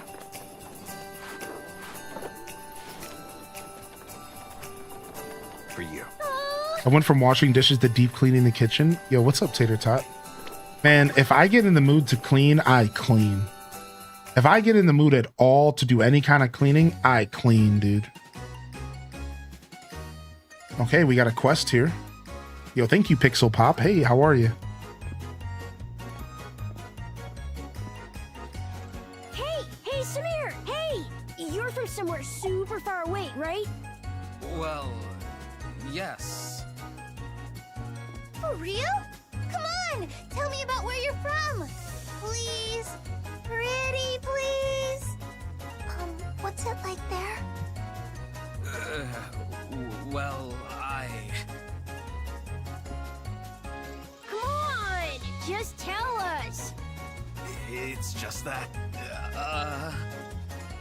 Now, kids, don't go bothering the poor boy. Curious little rascals, aren't they? Oh. Hey! What kind of food you got back home? Kevin! That was my question! You snooze, you lose. You snooze, you lose, you little rat. Go there. Oh my lord. Here comes Rob in control. Could you? Here comes Rob in control. Good luck, nerd. I'm asking for your help. I can't handle this alone. Oh, my bad. I guess I missed the cue. Children, Oh, Grandma saves the day. how about you all run off and play now? It'll be the sun's bedtime before long.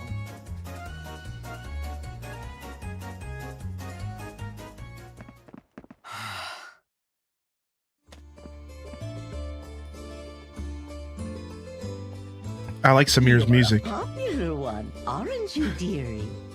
So it would seem. Not used to the little ones chomping at your heels, eh? You could say that. It's not that I'm. Good morning to all the daily check-ins today. They remind me quite a bit of my little sister back home, as it were. Happy Sunday to everyone who's rolling in. Were the two of you close, dear? A difficult question to answer. We never did play together much. My studies and lessons took up the majority of my time growing up, so everything else fell by the wayside. So, no.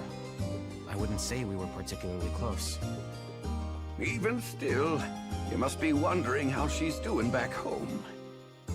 How about you send her a postcard and a souvenir from our humble little town? That's not a bad idea. Oh, I had a feeling you were a big brother, dear. Hurricane music's so With good the too. kindness and gentleness of an older sibling, I'd say. I do have other siblings. Sorry, I don't need to make this conversation all about me. Oh, no need to be bashful, son. He's right. We're thrilled to learn more about you. Wouldn't you agree, Sprout? Nah, man. I don't care. I'm Rob Boss the villain. Shut up. Thank you.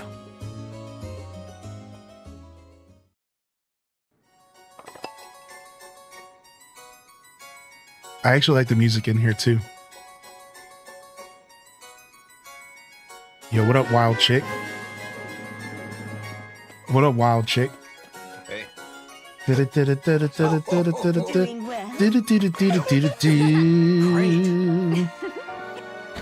Yo, thank you, Spaceman. Dude, Spaceman is in the building, dude. What up, Spaceman? What up, dude? What the heck, man? Thanks for 25-month Prime. Good to see you. I hope you're well. Holy heck. Happy Sunday. Where's the bug girl at? She on the roof? She bugging out on the roof? Hope you're good, dude. Yeah. Doing alright, man. Doing alright.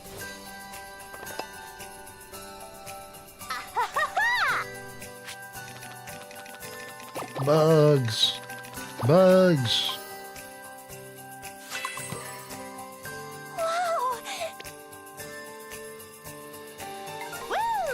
Nice. Level 12 bugs, dude. We're bugging. That didn't work out the way I thought it was going to work at all. I thought I knew what I was doing, but I obviously had no idea.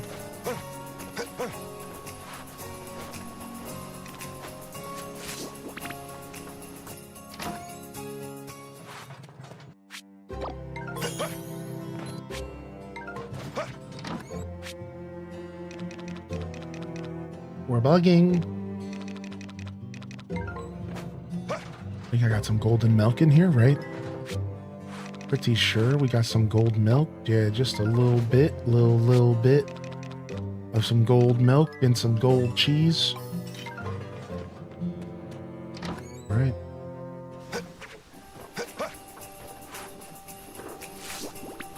Go check our mushrooms and honey. I think we should have a harvest here.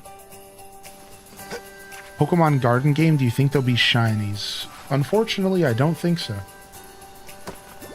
For some reason, they just don't put shinies into every single game. Like they don't get how obsessed we are with shiny Pokemon. I guess what I'm trying to say is that if there wasn't shinies in Pokemon Snap, I don't think there's gonna be shinies in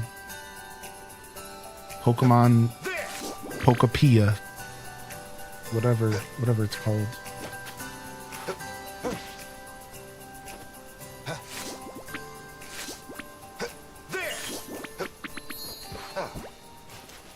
Yeah, they're just super weird about shinies. Like, shinies should just be in every single Pokemon game, ever, always. Everything. Anything that... Pokemon, shiny. Everything. I don't care what it is, dude. There should have been a % chance... There should have been a % chance that your Pokemon would be shiny in Smash Brothers Ultimate when you switched from Squirtle to Ivysaur to Charizard. There should have just been shinies in everything. And if Pokemon is in something, the shiny mechanic should be there too.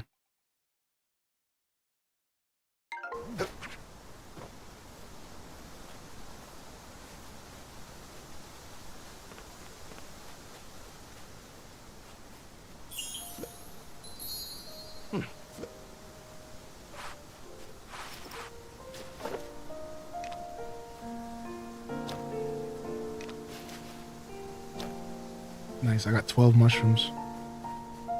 Let's just give them all to this guy. State your condition.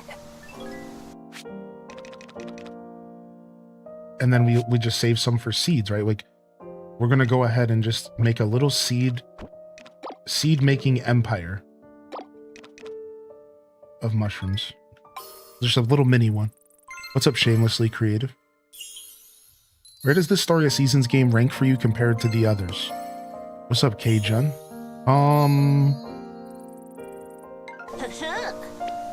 When I woke up this morning and I was taking my shower, I said to myself, I think Grand Bazaar might be the best 3D farming sim I've ever played.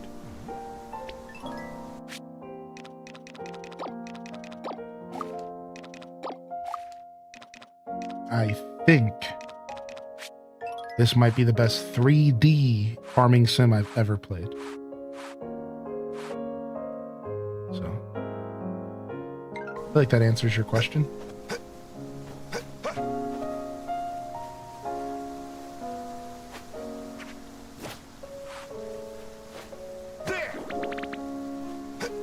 What's up, Roy Warbecca? Hey.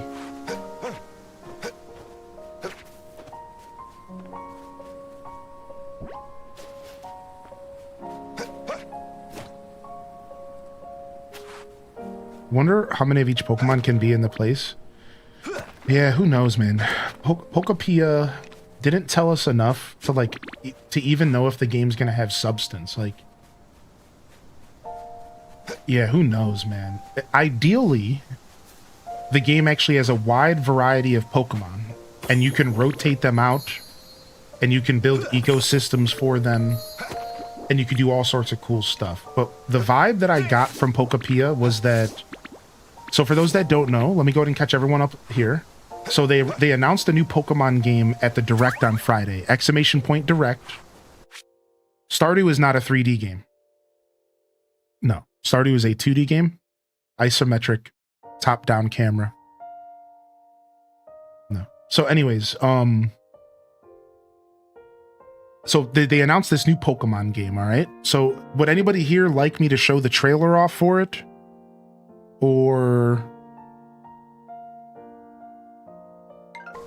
like, have you seen it already? Is there anybody here who's not up to speed on what we're talking about? So yeah, so there's like this like weird Minecraft Pokemon Thank you. I am pleased. thing. We have no idea what it is. You can exclamation point Direct. You can watch my reaction to the Direct if you haven't already. You're welcome to check that out. And after I watched the trailer for a third time, I noticed that, like, the Pokemon were just standing around. And this is where I was like, is this just for the trailer? Or, like, are the Pokemon gonna even be doing anything? And again, like, we're not sure. We're like, it's hard to tell. They didn't really show us anything. It's really, really hard to tell, like, what's going on with this game. Yeah, it's real hard to tell. Like, we need to see more before we can judge. I realize I don't have any food to eat. Oops.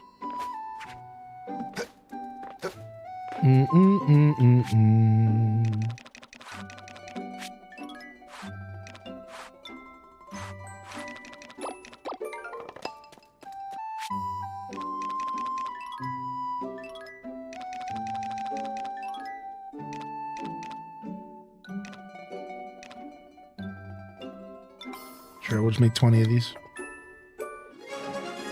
Yes.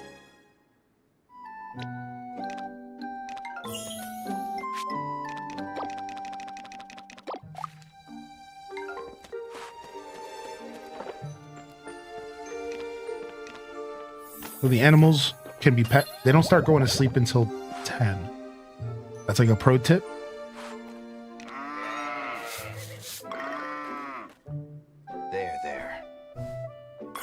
So you have until about 10, but the horse kind of just goes to sleep whenever it wants. The horse is not an animal, it's a pet. And it seems like it has pet mechanics. And what that means is, like, it kind of just does whatever it wants. It'll eat sometimes at 8 in the morning. I swear sometimes it doesn't eat until 8 p.m. Like, my specific horse will not eat until 8 p.m. And I think it has to do with its personality. This is why all the pets have personalities. So my gentle horse might have different mechanics than your independent horse or your energetic horse. Like, that's why your horse might eat at 8 a.m., but mine eats at 8 p.m. And I think all of these different personalities affect how the pets interact with the game. Like, when they sleep or how often they sleep, or if they're running around, jumping around, like whatever.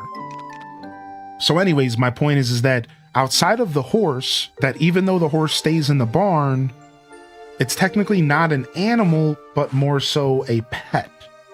And I can't really tell you how that works, but I can tell you that every other animal does not pass out until 10 p.m. in this game. So if you're having a super late night and you haven't taken care of your animals yet, you have until 10 p.m. in game to do it. Now watch as I stand here and collectively all the animals start to go to bed right now. Just like in Stardew, just like in other farming sims. Watch. They all will just start to pass out right now. 2 of them are already down for the count. 3, 4, 5, 6, 7, boom, boom, boom, boom, boom. Right, so yeah, 10 p.m. is the cutoff for that in this game, which is actually very, oh, we don't have to water. Nice. I didn't realize it was snowing.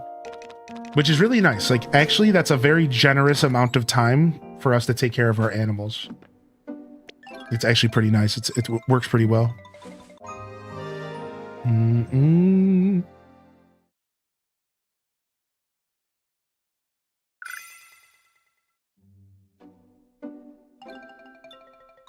Feels like something's gonna happen tomorrow morning. If you choose to progress the story, you will not open your bazaar stall tomorrow. Otherwise, the bazaar will be held as usual tomorrow, but some residents' request will be unavailable.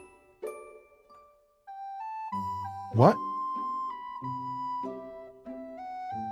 If you choose to progress the story, you will not open your bazaar stall tomorrow. Oh, and then, oh, see, this is where I was confused, because I'm like, so are they going to give me the option to say yes or no? Okay, that's why I was confused, because I'm like, okay, is there do I have a choice here? Like, is there going to be a yes or a no? All right, so we have the option to progress the story, but then we skip a whole week of the bazaar. I'm not going to lie. I don't really mind skipping a week of the bazaar because I don't have a ton of stuff to sell. I'm completely content with this. Last week, I didn't really have anything to sell either. It was actually last week in game was the first week that I didn't make more money, that I didn't break a record. And I think this upcoming Saturday is going to be the same. Like, I'm not going to break a record. I'm only going to make maybe 200,000-300,000. So this is perfect timing. This game really figured it out, dude. Sure. We're going to progress the story. You might not open your shop tomorrow. Better go retrieve any items from your stock today just in case. I don't think I've put anything in my stock. So I think we're okay there, but we'll go check.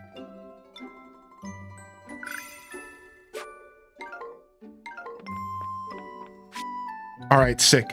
Here, I'll play the it's like a 1.5-minute trailer. And again, you can check out my direct reaction if you're interested in checking out the hype. Some of the best ways to enjoy it is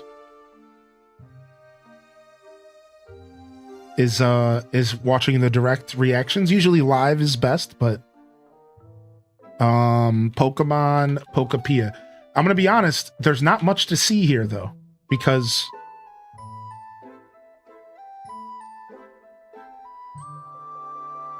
like the trailer was just like nothing. Like, and that's the problem I have with this game. That's the problem I have with this game is they haven't really told us enough, and it's hard to get excited about it. I think conceptually at this point I'm excited.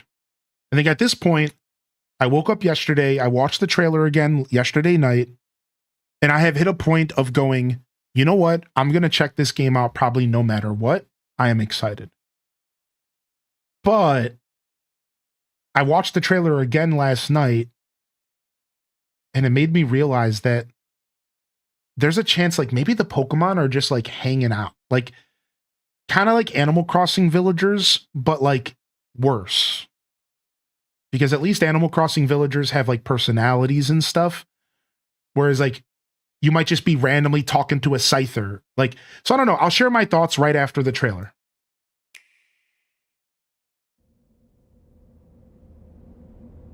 But like I don't know. Like, I am a little worried that this might not have enough depth,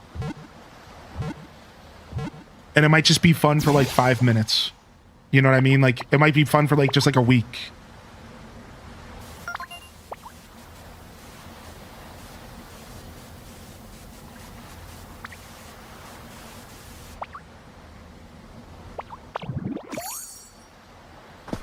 Man, the character design is so freaky. This land is just waiting to be shaped.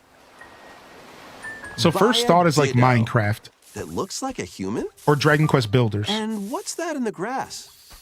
Oh, that's Bulbasaur, a grass-type Pokemon.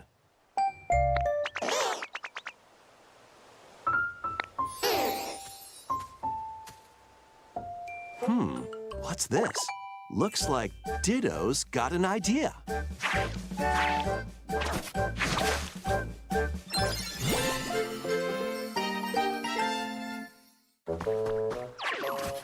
By learning this move, you can make grass grow. Squirtle's water gun will keep it all healthy. As nature flourishes, so do the Pokémon.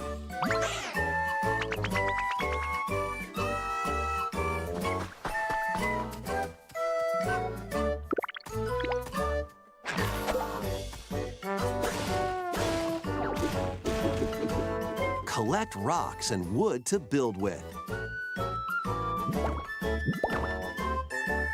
Till the fields and grow delicious crops. So that's cool. They are working on the fields here.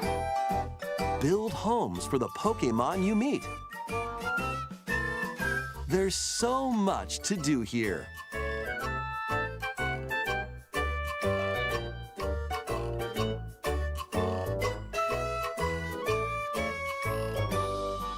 No need to rush, though. Go at your own pace. And you'll have a wonderful space before you know it. This last scene gives me the most hope in the game because it looks like it could be expansive. Like, look in the distance, you even see like fences. In the far, far distance, you see like trees behind my camera. There's a Dragonair back here. This is the scene that gives me the most hope because it makes me feel like maybe we are going to have like a lot of space to have like a lot of different Pokemon. And if you look here, there's a lot of different Pokemon here. There's Leafeons, there's Sylveons. So my first initial reaction was like, when I was watching the trailer again, I was like, man, like this is going to suck if it's only like 20 Pokemon running around. Like that would feel like a little bit lackluster. Like they need to have a nice sizable cast. Like this needs to feel like a Pokemon game. And I feel like there needs to be 100, 200, 300 Pokemon. I feel like 100 sounds like a lot. I think this is Pokemon. Like I don't just want 50 Pokemon. I want a lot to work with. I would love there to be different biomes and maybe have systems where like if I want to make a Leafeon appear, I need to like make a forest, or if I want to make a Pikachu appear, you know, I need to like do something with electricity. Like I would like there to be depth because like the tone of the game feels like it's just going to be like a throwaway mobile game. The tone, the music they're playing, but we can't really extract much just from the tone of a 2-minute trailer. So we shouldn't judge, we shouldn't criticize yet.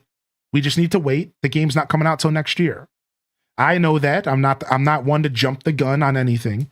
Just sharing my thoughts and how like I think this game could be really successful for me as a gamer if they do certain things well. But if this right here is like the gist of the game, like this scene right here, this isn't enough. However, this does look like enough. And this gives me the most hope.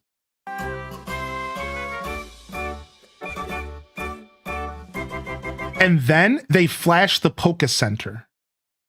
And this is where I get like a little confused because then I'm like, so this is Animal Crossing New Horizons. Like this is a decoration sim. Like this is a decoration sim, right? And this is my final thought. Like, look, you got a little bike over here, some fences, a light post. This is a decoration sim. This like 100% looks like a game that the whole goal is to create a super cool looking space. This is a decoration sim. This is more New Horizons than anything else. It's more Dragon Quest Builders than anything else.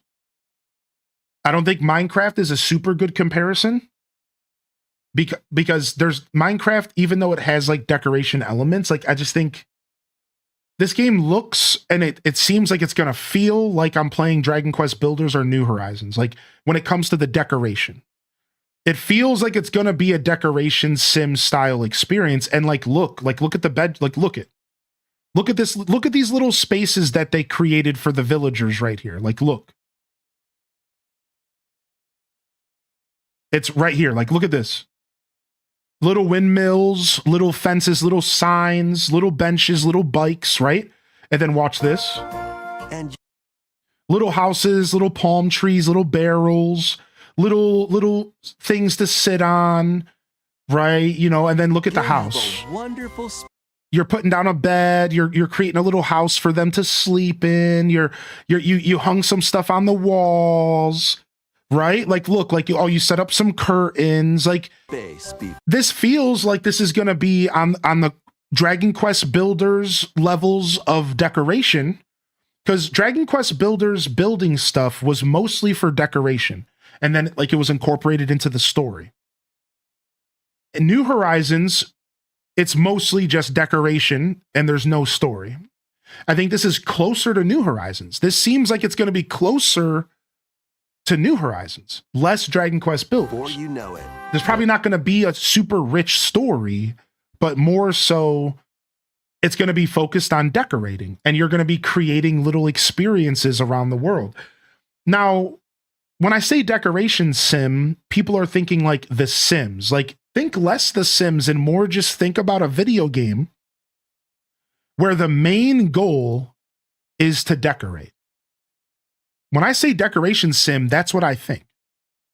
The main goal is to decorate the game. Like, that's the main goal, is to city build, essentially. You're building up a town. You're just like New Horizons, you're building an island, right? And it's going to be focused on creating like a good looking space. That's what it feels like the end game goal is going to be. However, what I would prefer, like, take a look at this zoom out. Look at, there's different biomes. Now we come back to Minecraft. Look, there's different biomes in the back corners. Look above me. Look over there. Right? Yeah, look at this Snorlax sitting in the road.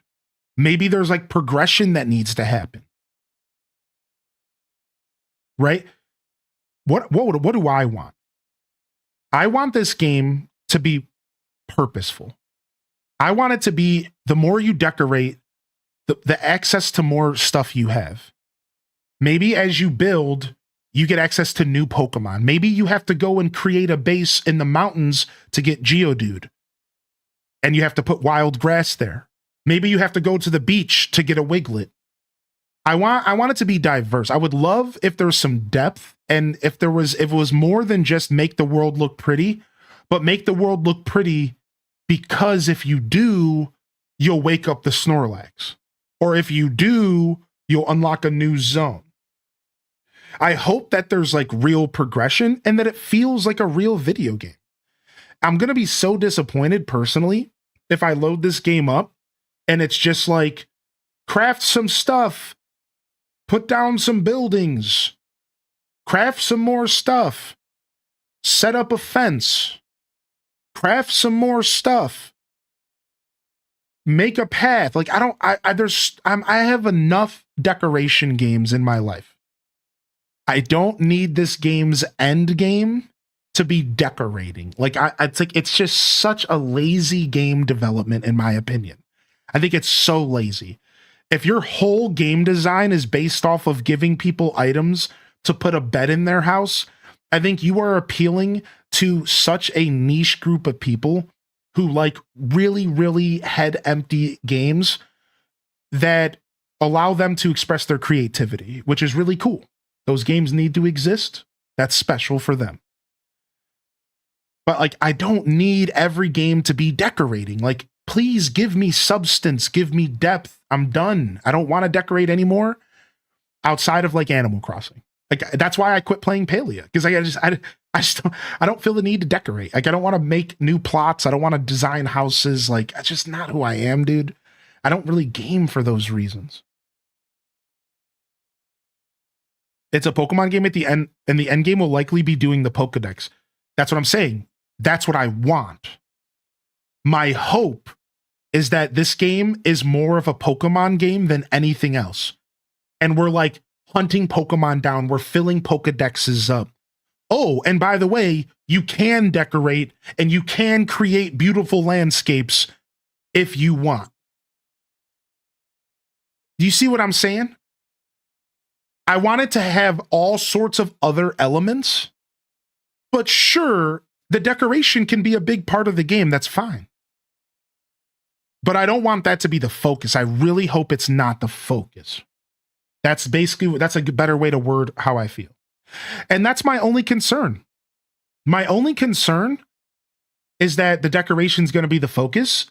I hope that instead it's more Pokemon-y. I hope that the farming is maybe relevant.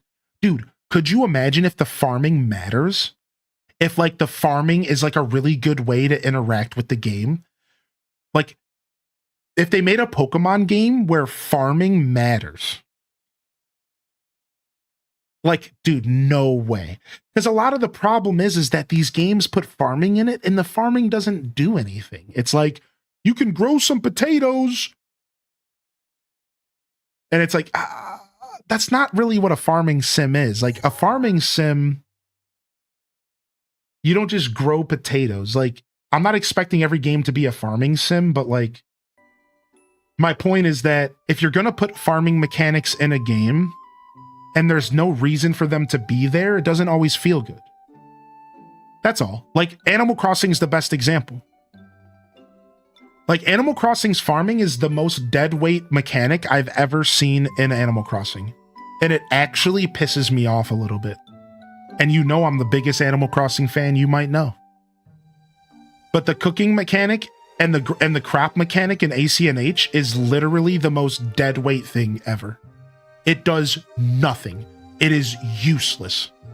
And it's like, dude, like they could have did so much with the farming mechanic. They could have made it so more diverse by just little simple tweaks, which is why I'm doing my farming island, because I want to see if there's more to the farming in Animal Crossing.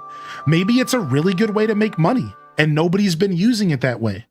That's why we're doing our science on our new island. Because I'm like, I don't know, maybe there's more to this that meets the eye. Maybe it's a really good way to make cash and we've been all sleeping on that. We haven't thought about it that way. And here's the problem with that.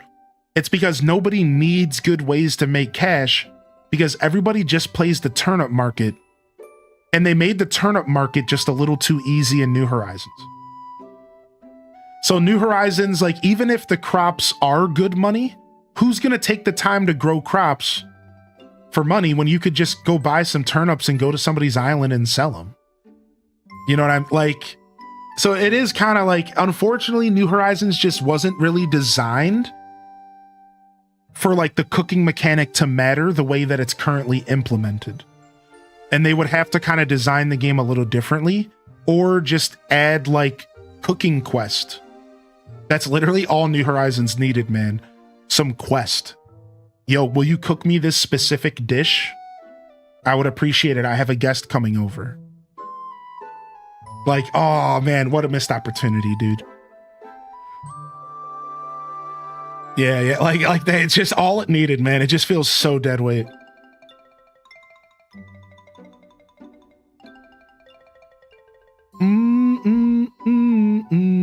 Hopefully there'll be a more in-depth trailer. I think we'll see more probably on Pokemon Day in February.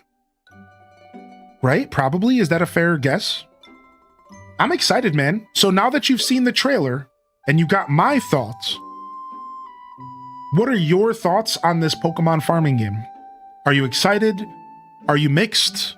Is there something like Toad where if it has farming that's good, then I'm into it, otherwise I'm not?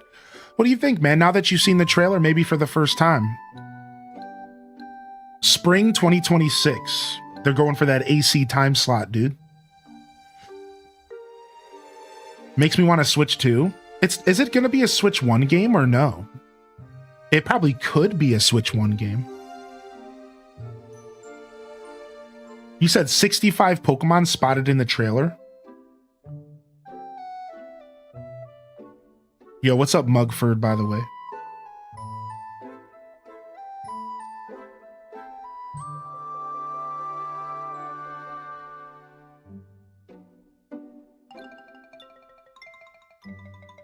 A leisurely life linked to real world time. No way.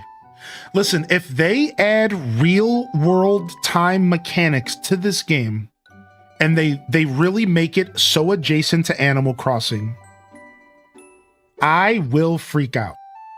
I will eat shoes, hats, t-shirts. I don't know why I just don't eat regular food, but I'm gonna freak out.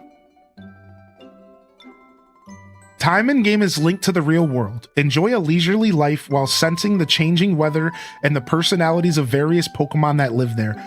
Dude, I kind of knew it, dude. Because listen, on the American website, it says a slow-paced life simulation or something like that.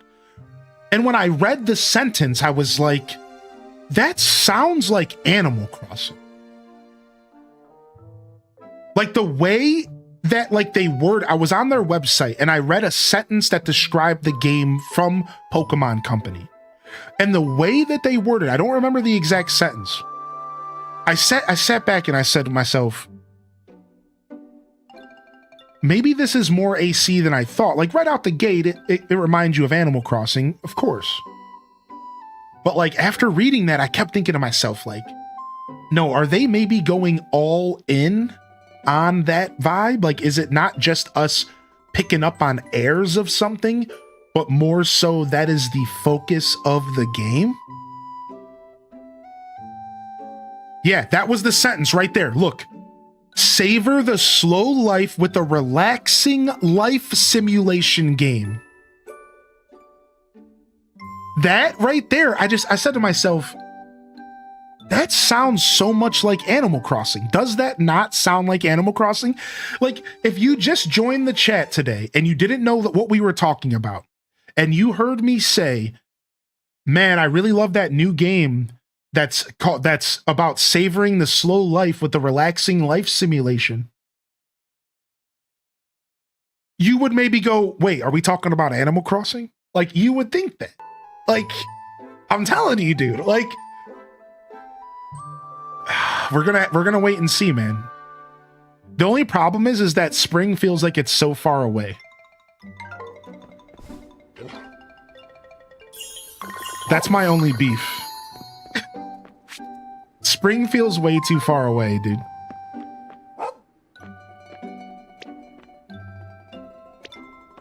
Dude, disappointing that it's a Switch 2 game. There. That should have been a Switch 1 game. Maybe there's a reason it's not. Maybe there's like 500 Pokemon in it, and it's way thicker than we realize. Right? Like, it could be just like super thick.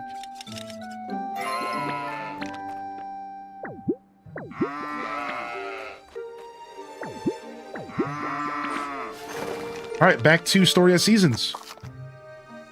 Thanks for your patience. For those of you that do not care about Pokemon, type a 1 in the chat if you don't care about Pokemon at all. There. If you just could not care less about Pokemon at all, type a 1 in the chat. Don't worry, we're back to Story of Seasons.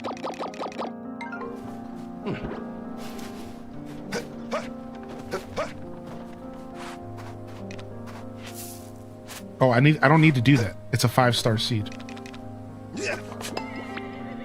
Depends on the month for me. Like, what month are they looking to release the game? I already have March 26 booked for something. What's releasing in March? Do you care to share, Mia?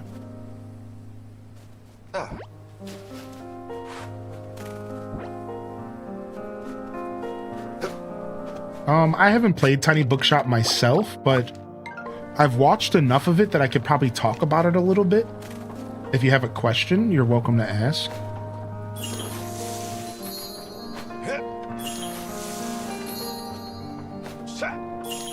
Resident Evil 9 next Friday. Is it already coming out? You talking about Requiem? The new one? That's already coming out? Wow. That's a big deal, actually.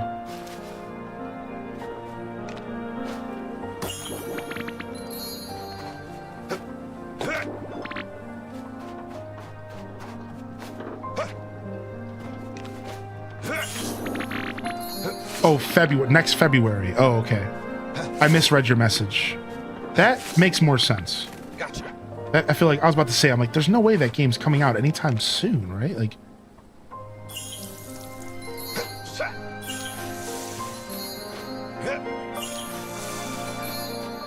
too many games, not enough money. True.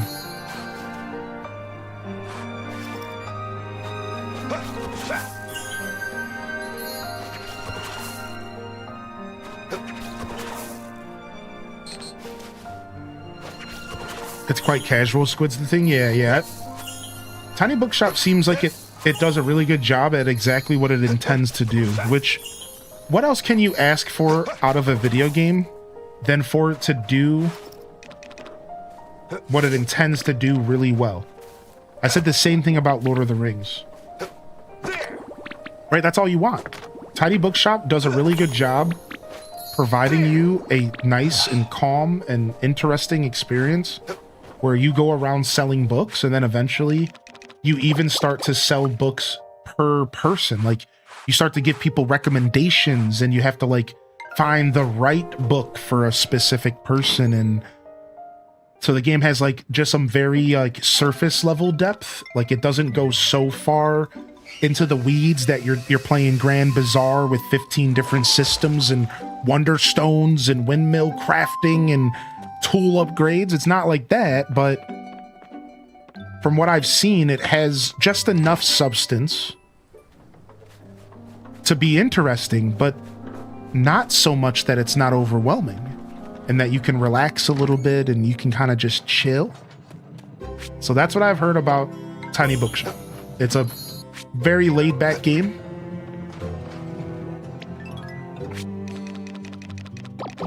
It's not meant to be like too much more than that. All right, since we're not worried about going to the bazaar this week, we can just kind of do whatever we want in here. So, and then we'll have another bazaar the week after for winter, and we're going to sell more miso. So let me go ahead and get the rest of my soybeans turned into miso for the season. The rest of my wheat turned into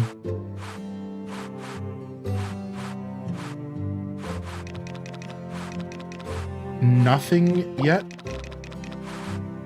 And then let's get some mayo going. Let's get some of this going.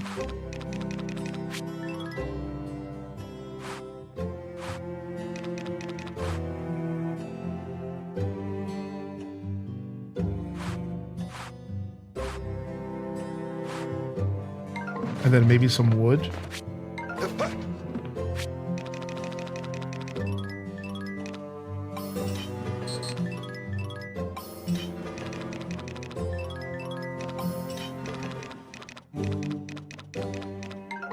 What is that, 4? 3. All right.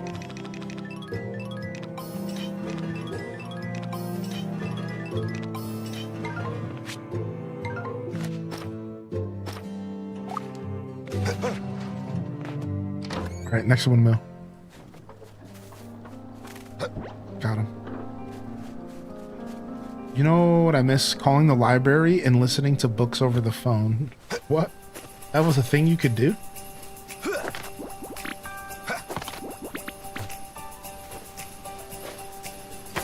Toy Story turned 30 years old. Mario turned 40. You feel old? Olge in the chat.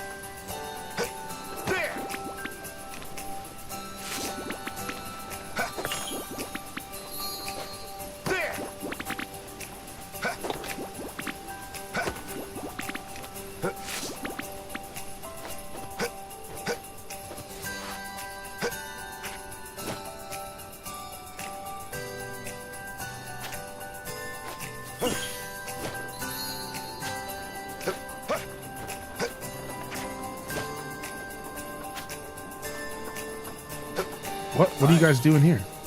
Yo! Yo, what up? What up, Mike Petrowski? Yeah, me too. All right.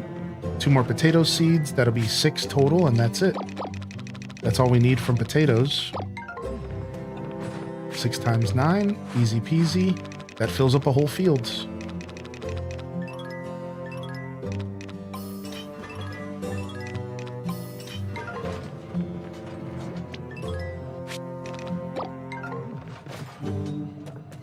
You had to pay for a library card? What do you think, they're giving you books for free, dude? No, I'm just kidding. I never paid for mine.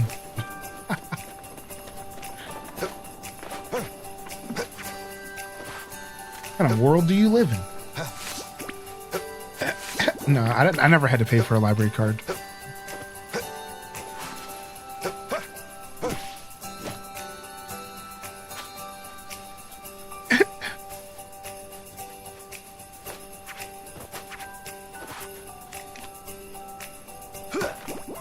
I had to pay if I lost the card so many times. Interesting. They punished you for losing your card. What the heck, man? I hope you're well today, Tater Tot Soup, by the way. Thanks for your sticking with me. Thanks for your patience.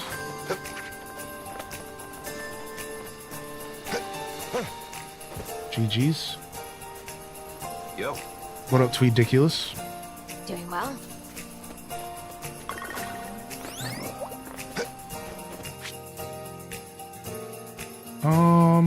Let's see if we can catch this quest up here.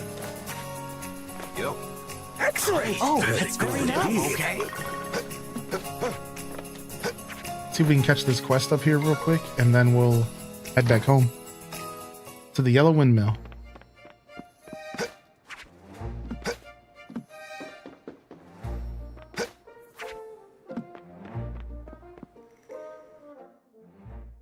Try to make coffee and it tasted like booty, but even that couldn't kill my vibe. Thanks for bringing that good energy in here, homie. I appreciate you. Thank you. You get a hang glider? You do get a hang glider, yeah. What's up, Wildfire Caribou? That makes me think of Caribou Coffee. Good morning, Catastrophe. How are you today, Cat? Don't mind me, just touching up this painting. This is actually a piece of mine. I stop by from time to time to give it a little touch-up. How goes it, young Gabriel? Oh my gosh, Felix just stomped into our conversation. Ah, greetings, farmer. What are the townies like in this? Interesting. Magnificent piece, yeah, and they're wouldn't all you voice agree? acted. A masterpiece such as this must be preserved. So I asked the artist himself to help restore it. Yeah. They're pretty good. They're all voice acted during cutscenes. They all have a lot of personality and life to them. This is actually the first farming sim that I actually really care about the characters outside of like Stardew Valley. Stardew Valley, the characters really grew on me over the years because we've played so much on Twitch. I've really got to know all their individual stories and their personalities and their character growth. And I have value in every single character in that game. So for me personally, because of my bias, Stardew is like the peak for character growth and stuff. I wouldn't say that Stardew is a story-driven game by any means, but all the little stories are super special and very relatable to all the different types of people in the universe. I think every character in Stardew represents a different type of person out there, and I think it kind of covers most of us. So I really love that game, and I just bring that up as being kind of my personal bar, because I don't really engage with the characters otherwise. Now, Story of Seasons: A Wonderful Life had some characters that you kind of naturally care about, specifically the old couple, because there's some tragedy in the story. Outside of that, Friends of Mineral Town, I never really cared about the characters. Whatever. Same thing goes for most farming sims, because my focus is the farming and the gameplay mechanics, and less about the relationships and the townies, as you put it yourself. This is all a lot of words for me to say. This game rivals my feelings towards other farming sims. Like, it really does. Like, I think the characters in this game are fleshed out. I think the voice acting helps a lot.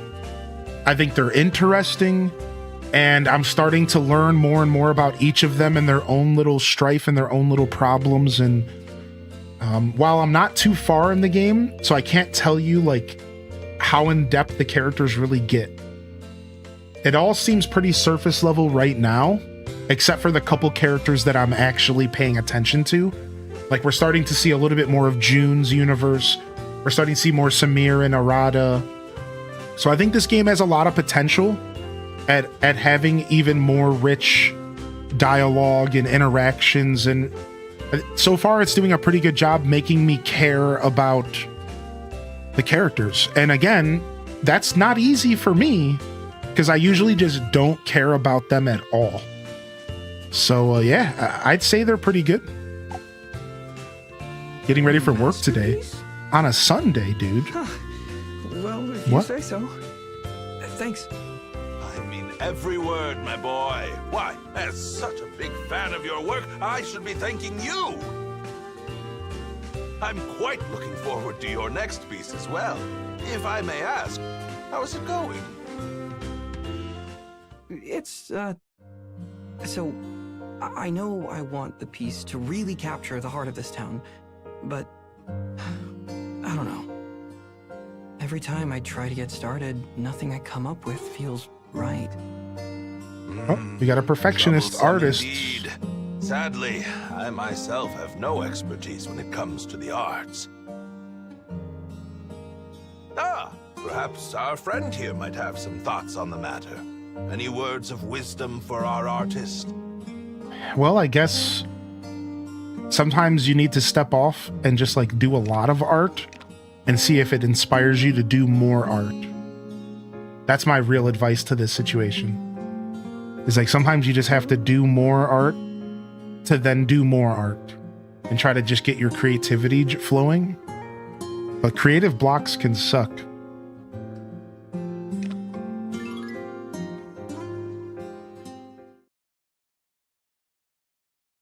I guess I have been overthinking things a lot lately. Sometimes my hand just kind of freezes up. You know what I mean? But maybe if I just keep putting my brush to paper, inspiration will come eventually. Exactly. That's what I just said.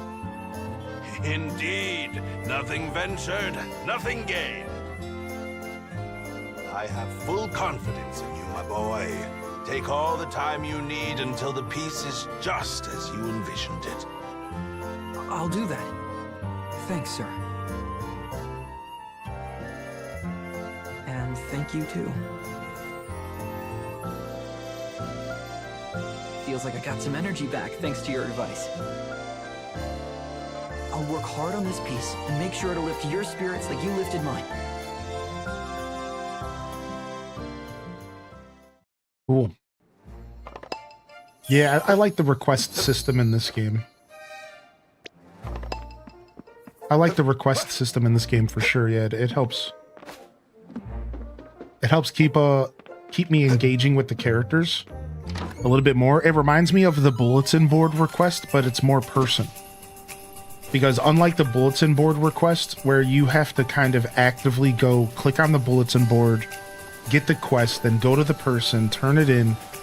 This is like a little bit more personal. Like the requests come directly from the individual, and there's no timer on when you finish them. So I can go take a bunch of requests and then just sit on them until I'm ready to turn them in. Which is perfect, right? Yeah, it's more natural, it's more personal, it's not time gated. So I think it is a really nice take on that same, like giving you kind of daily requests to do, weekly, monthly requests to do, but it's not like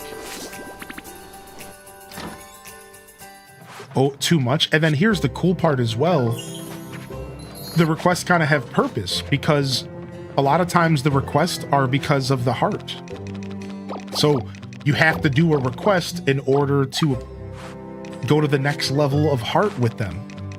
So in this game, similar to Disney Dreamlight Valley, the characters will just stop increasing their hearts with you until you do like a quest.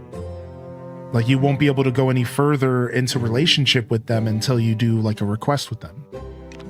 So it's like this game does a really good job with all the systems tying into each other.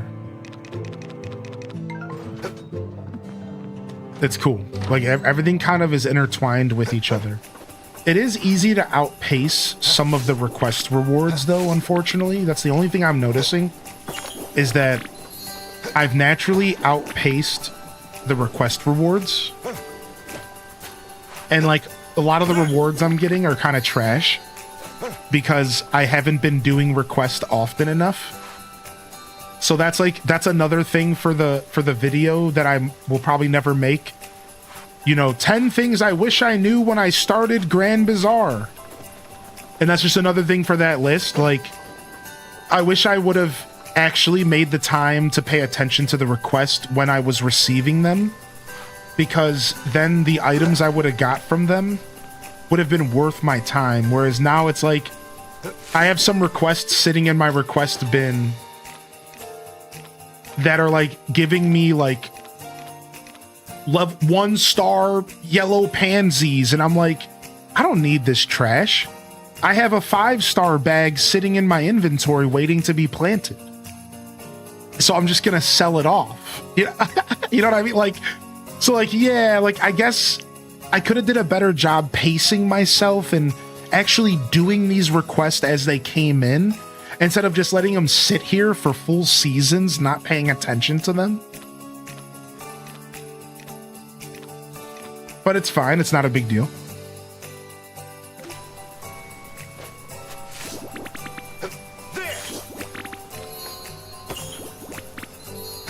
I learned how to catch bugs before the tutorial. Yeah, like,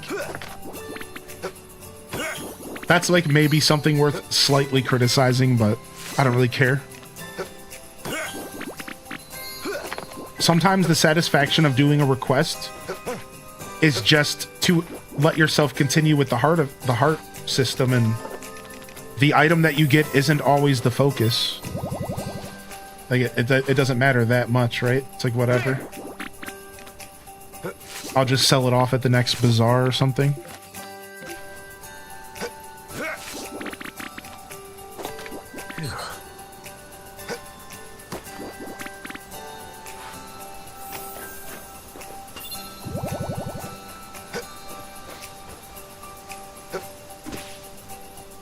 Do the quest, noted. It just might help the rewards feel better. That's all.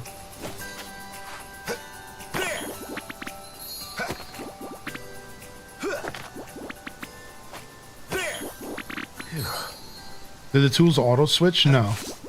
No, you do have to manually switch them, but the controls and the UI are all pretty intuitive, so it's not like it's too much trouble.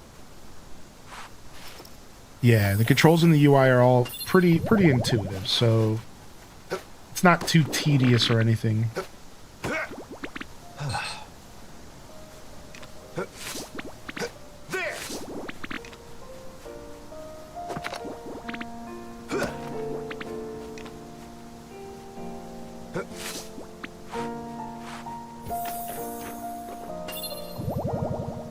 Alright, we do have honey that we need to make.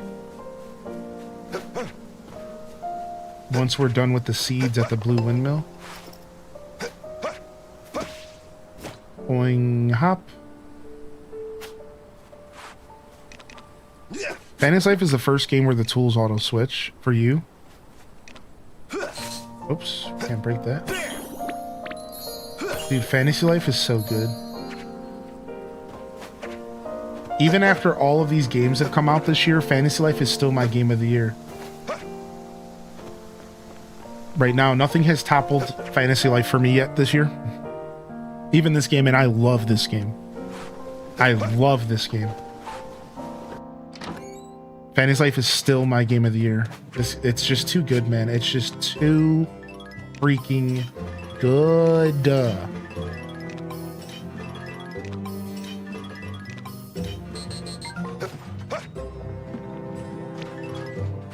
I played it on Switch. No, I played it on PC.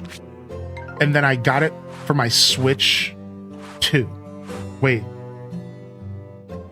Yeah, that's how I bought it on Steam, loved it. Then I got it for my Switch 2, and it was great. I've heard good things about the Switch 1 performance as well. I just can't personally attest to that.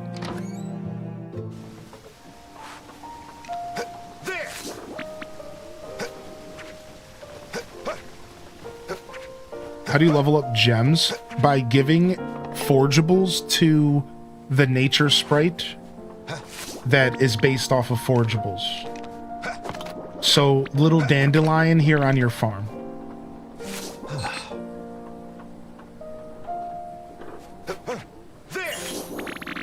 This guy.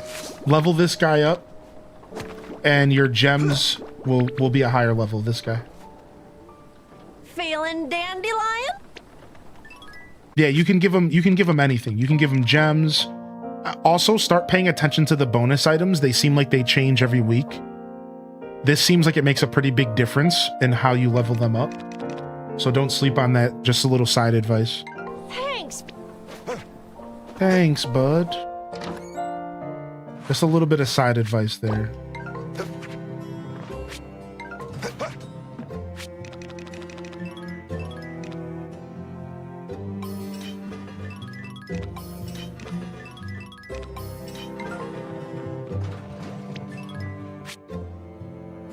The Girl Who Steals Time? Yeah, that's it.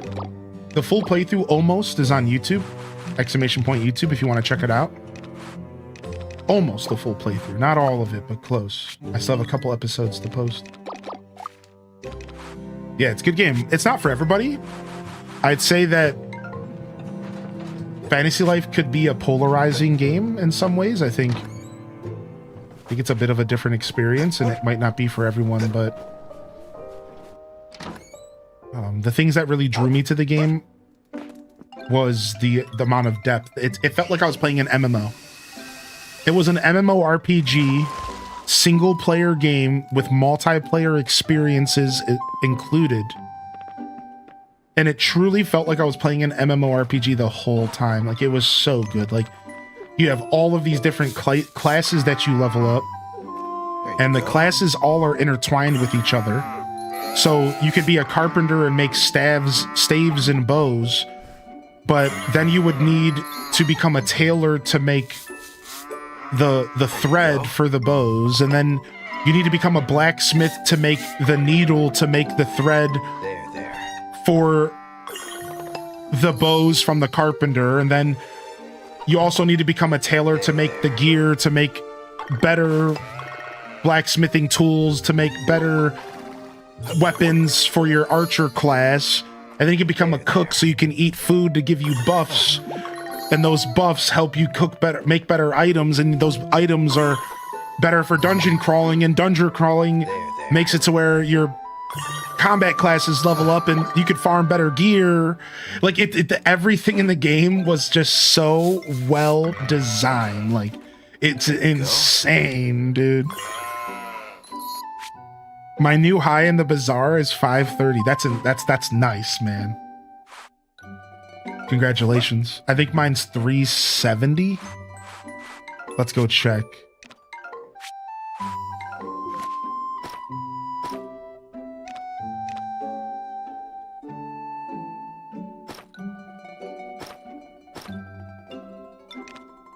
$370 is my revenue record at the bazaar.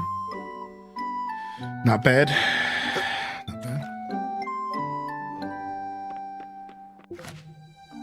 Yo, what's up, Duel Master? Good to see you. I actually love Dragon Quest Builders because also everything connects. Yeah, I only played 4 hours of Dragon Quest Builders, and ever since, there's been a core group of people in my chat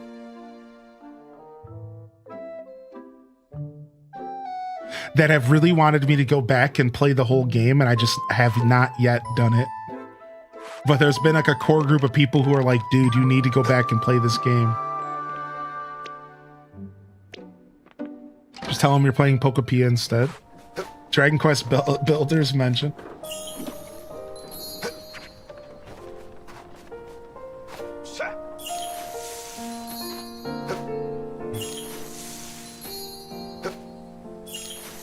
I have to get something on my chest. I'm about 1/8/1/4 in the Echoes of Wisdom. Disappointed. Love to hear your thoughts first playthrough. Echoes of Wisdom's just not going to be for everybody, right? So what did they do? They took a Zelda game and they completely twisted it on its head and turned the main character into a summoner. So what does this do to the game, right? So it takes the game and it puts you out of the driving seat into the passenger seat. And the combat, which was normally super engaging in the Zelda universe, turns into this weird amalgamation of summoning and chess, and you have to create pawns to do the fighting for you, and this results in you standing around a lot, watching stuff fight for you. For a lot of people, that sucks. So we're talking about Legend of Zelda Echoes of Wisdom, all right? For a lot of people, that just doesn't do it for them. And that's the first thing that I've learned about Echoes of Wisdom, is that the combat is a problem for a lot of people, and right out the gate, it stops them from really enjoying the game. Forgive me for barging in like this. All right, I'll keep talking and then we'll get to this cutscene. So first off, combat in Echoes of Wisdom, you have to have a very open mind to enjoy it. All right? Secondly, Echoes of Wisdom is just actually kind of boring. Unfortunately, it's the first time I've ever said during a Zelda that like I was actually getting a little bored. I've actually never felt that with the Zelda game in my life. And I've thought really hard about why I was getting bored during the game. Well, because the game is very dialogue heavy, and because the combat isn't as engaging, I truly did catch myself kind of falling asleep a couple times and being like a little bored. Like just a little. Like I was playing through it and I was like, I'm getting like a little bored. But I'm a massive Zelda nerd, so I stuck with it. So those are the two glaring issues with Echoes of Wisdom. The combat isn't for everybody, and it's not engaging enough, all right? And its over dialogue creates a little bit of a kind of boring experience. Like sometimes I was sitting there just like, I'm a little bored. Now, let me give you my thoughts real quick. I actually like the game a lot. Why? Because it's a beautiful example of a game company or a franchise trying something new. Truly, if you really give Echoes of Wisdom the time that it deserves, and you really force yourself to learn the systems, find your own unique echoes to use, and find your own style of combat, the game actually does get really fun, and you realize that you're playing like a massive puzzle game. The whole game's a puzzle. The combat's a puzzle. The dungeons are puzzles. The world itself is strangely a little bit of a puzzle. And you go through this whole game and you have to create your own experience, and you have to like puzzle your way through battles. And it's actually fun, man. And the dungeons are some of the best Zelda dungeons we've gotten in a long time, except for they were too easy. But the dungeon design was phenomenal. The dungeon designs were really good. If you look at the designs from the standpoint of just the actual structures, the puzzles, the way that they were designed with multiple floors, similar to like Link's Awakening, these were some of the best dungeons, dude. They were great. They were just a little too easy, little too short, and I just wanted a little more from them, but they were good. So as far as the dungeons were good. I think the gameplay can be good if you have an open mind, but you have to have an open mind or the combat is a chore. I think for some people, Echoes of Wisdom's combat is a literal chore and it's not engaging. That might be you, I'm not sure. For some people, it's another puzzle. It's like solving a puzzle in the Zelda universe, but through combat. It's weird. It's very not palatable. It's hard to wrap your taste buds around, but once you're able to kind of taste what they were cooking on, I think it does start to reveal itself and it does start to feel pretty good. And that's my take on Echoes of Wisdom. Is it my favorite Zelda that I've ever played? No. But I think it deserves merit for being really unique. I think it's okay that these game companies try new things. Not every game needs to be Ocarina of Time. Not every game needs to be Breath of the Wild. Not every game needs to be Twilight Princess. Not every game needs to be the same exact formula. And I'm proud of Nintendo and the developers, which was not... It's not necessarily Nintendo, it was like a third party that Nintendo hired. They're called like Grizz something. Either way, they've worked with Nintendo before. They did the remake of Link's Awakening. I think it was good. They did a good job creating something unique and fun. But Parappa, I'm not going to sit here and lie to you and tell you that it's up there with the greats of the Zelda universe. It's not. It's probably not even in my top 10. It's definitely not in my top 5. It might be in my top 10, but there's a lot of Zelda games out there, and I appreciate Echoes of Wisdom for pushing the fold to do something new. And just one more comment and I'll move on. It was the closest thing we got to regular dungeons in over 14, 15 years. Link's Awakening was a remaster. I played that game as a kid. Great dungeons, some of the best in the franchise.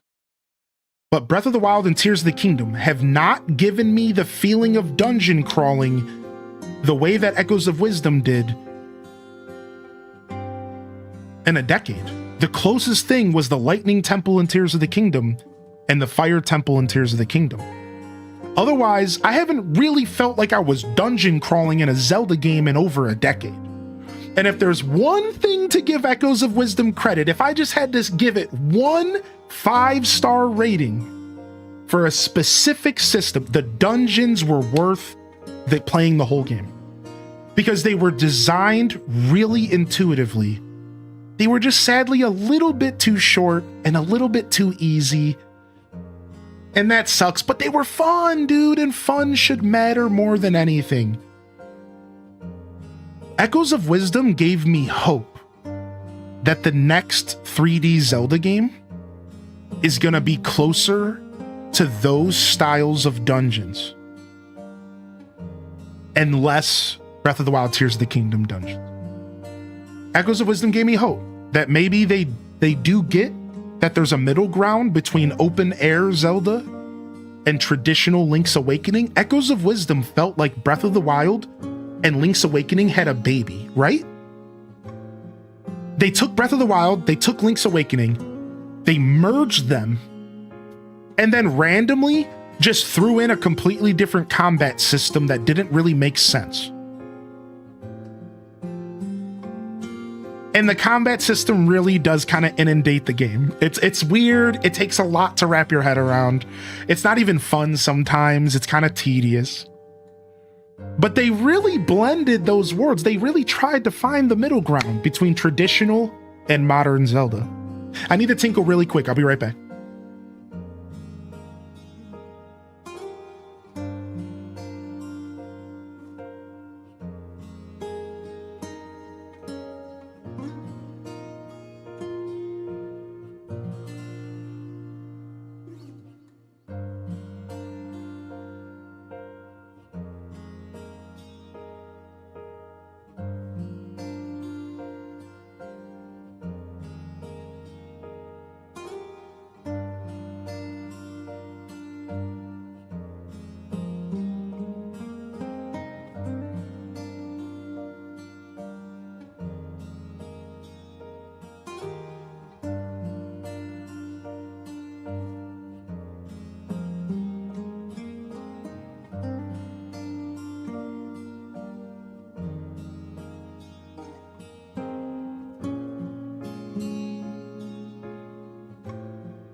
All right, I'm back. Yeah, dude. The truth is that also the game just gets better the more Link energy you get and the longer you can just be a Link. That helps, right? That helps. That helps a lot. All right, let's go ahead and get back to Story of Seasons. So now I'm going to ask the same question. If you aren't a Zelda fan at all, type a 1 in the chat so I know who to ban. All right, let's get back to Story of Seasons. I'm just... What's up, Cross? Good to see you. Yeah, who am I banning? All right, because if you aren't here for the Zelda talk, for those that weren't here earlier, I asked the same question about Pokemon, so we're just doing a callback to an earlier joke. I asked the same thing about Pokemon earlier as a joke, and I just wanted to say it again for fun. But yeah, I know a lot of people don't like Zelda. That's why I'm joking. Like, thanks for your patience. I like to talk about games, and sometimes when I'm tired, it's nice to just take breathers and just yap. It's real fun. And when I get asked a question as a Zelda fan, sometimes it's nice to lean in and really share my thoughts, because I don't make a lot of YouTube videos and stuff, so I don't get these thoughts out of my brain too often. Like, I have all sorts of stuff to say about Echoes of Wisdom, but I haven't been making game review videos like I should be. So I just had a lot to say about it, because I think Echoes of Wisdom was a solid attempt at something new that maybe fell a little bit short due to some bad UI stuff. Searching through your echoes sucked. Just an all-around little too lighthearted. They should have made the game a little bit more serious, a little bit more difficult, a little bit scarier. You know, like, it would have been nice if it was a little bit more mature. It does feel like a game that was meant to just be super floaty. As you're running through the world, you're just, yeah, I love Echoes of Wisdom. Like it doesn't really have that same Zelda kind of stoic, like, serious, like, oh, I'm here to save the world. You know what I mean? Like, it didn't have that same serious tone, and not every Zelda game needs to be serious, I guess, but I don't know. It did kind of lose something not being serious, not having that same kind of heavy tone. It did kind of lose something there, in my opinion. Like, just because Zelda was the protagonist, it didn't need to be floatery and fluttery, and I don't know if that was why they did that. I don't know what their thinking was, but I think that Zelda could have been the protagonist of a very serious and dire game. And we could have seen Zelda shine in dire straits as the lead of the cast. That would have been cool. I think that would have been rad, right? But instead they decided to go, like, in this very, like, lighthearted, like, you're just in the world, you're enjoying the game, and, like, it's like, whatever. Like, again, I like the game.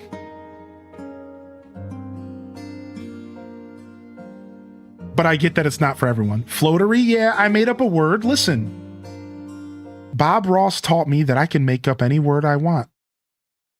That's right. I'm the master of my own universe. Sometimes I make words up. The English language doesn't cover every word, every situation. I needed a word that that exactly described what Echoes of Wisdom was, and it's fluttery and floaty combined. Floatery.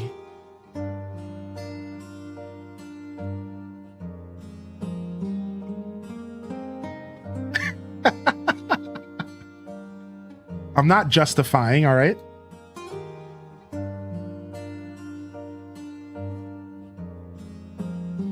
Hyrule Switch Lite. Dude, I want a Hyrule Switch Lite. Nice, man. Twitch recommends me this channel. Glad to see some Zelda fans. Yeah, we're pretty big Zelda fans here.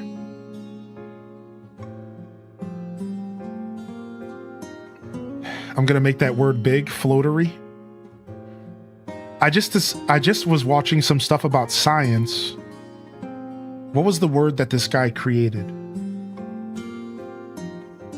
Dang it. I wish I remembered. I'm just going to move on because I'm not going to remember. But it was really cool. There was like a word to describe a certain situation, and this scientist was like, actually, the English language doesn't have a word to describe the opposite. And he made up his own word. He added like an E and a U in front of the word. And he was like, so we need a word to describe the opposite of this. And I was like, I for some reason, I was like really taken back by that. I love that. I love that, you know, sometimes we forget that it's not all figured out.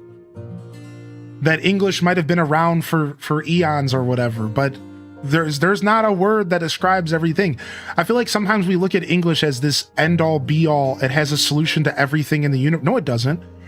Just like other countries, you know, in Japan, they don't have a word for certain things that we have words for in America or in English, right? So like, it's the same way. Like there's certain things we don't have words for in English. And I like that. I just like that it's not all figured out. I think that's cool to me. That makes me feel grounded. That even so far into human English speaking history, like we don't have it all figured out. We don't have words for everything. We're still growing, right? I think that's so cool to me. I don't know why. I'm just a nerd. That's how we got Prowly. Yeah, exactly. Like, language evolving is one of those things that makes it feel more alive. Yeah, it's cool, man. It's just interesting to me. When the weather's nice to look at, but not to be in. Glugavador. Dude, that's so sick. Dude, I love that. And there's all the time. That's my favorite weather. My favorite weather is weather that's pretty, but really sucky to be in. Snow, storms, rain. That's like my favorite weather. All right. Let's get back to Story of Seasons, everybody. Let's get back in. I know I've been distracted a ton today. I've been mega distracted. Let's dive back in. I try to take these little distraction breaks in between days in game, if you've noticed, so that people in the future can skip ahead if they want. So I try to make it happen in between different things, but then sometimes you get a surprise cutscene and you just have to kind of go with the flow. Let's see what's going on here. So we got barged in on. Forgive me for barging in on like this. I know this is sudden, but would you be able to help me run the bazaar today? Oh, this is the story. Caught a cold, so he's sick in bed. He was sneezing because he had a cold. His mayor duties are easy enough to take care of on my own, but, well, if you could lend a hand with some things at the bazaar, I'd be eternally grateful. Thank you so much. You're a lifesaver. Let's head to the bazaar right now, then. What? Girl, I'm not even dressed yet. You think I sleep in the same costume that I wear out in public? Opens up closet to a cartoonish amount of cow costumes. Like Doug Funny. Thank you so much for agreeing to help today, everyone. Opens up closet to a cartoonish amount of cow costumes. I need to change, girl. Yo, Rio, again, welcome in here, Rio. They said, I've always loved the ominous atmosphere of Majora's Mask the most, ever since I was a kid.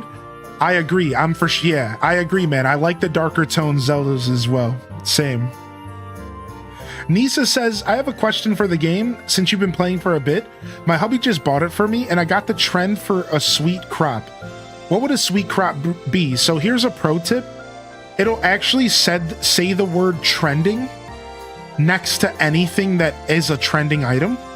And then here's another pro tip. Go to the page with the trends and press, I think, the plus button or like the X button, and it'll pull up a whole list of everything that falls under that trend. So go to your menu, go to the trending page and press X. Thank you, Daza. And it should bring up stuff. It should bring up stuff. Yeah. So, and if it doesn't there, yeah, I was about to say, if it doesn't there, it means that you just have never grown anything. So, again, if you hover over an item, it'll say trending if it's sweet. So, like, obviously strawberries, pumpkins were sweet in the game. There's a couple. Yeah, you just hit summer. Yeah, so I can give you a heads up. Pumpkins, I think, are counted as sweet. Watermelons. I think there was like two other, but yeah. It's early on in the game, you're kind of lost. I actually had that summer trend as well. I had that same summer trend as well, and the first thing I said was, "What's a sweet crop?" Yeah.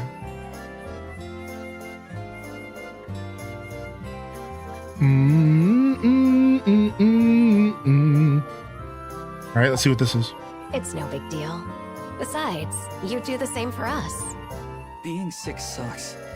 Hope he feels better soon. I wouldn't be surprised if he'd worked himself too hard. He should try taking a break once in a while. What's up, J.O.? I'm sure we'll all have our hands full, but let's do our best. Good morning, Lynn Love, Leia, Cozy with Ruby, Rose watches Twitch, Fem Bonkers, Cozy Chicky, Pineapple Flow. Thanks for the follows, by the way, today. I appreciate the subscriptions over on YouTube as well.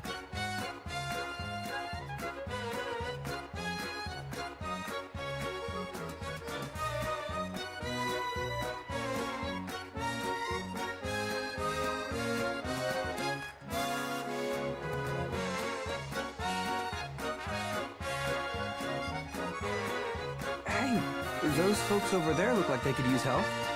Don't worry, I'm on it. That's right. Cow costume is king. I make the rules around here. Excuse me, but do you know where this stall is?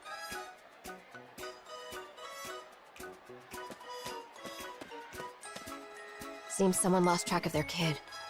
I'll make sure they reunite. What? That's right.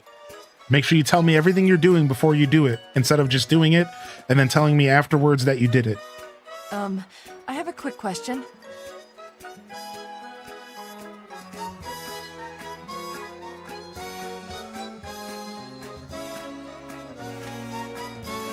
Meg, yeah. A shipment of goods has arrived. I'll take care of it.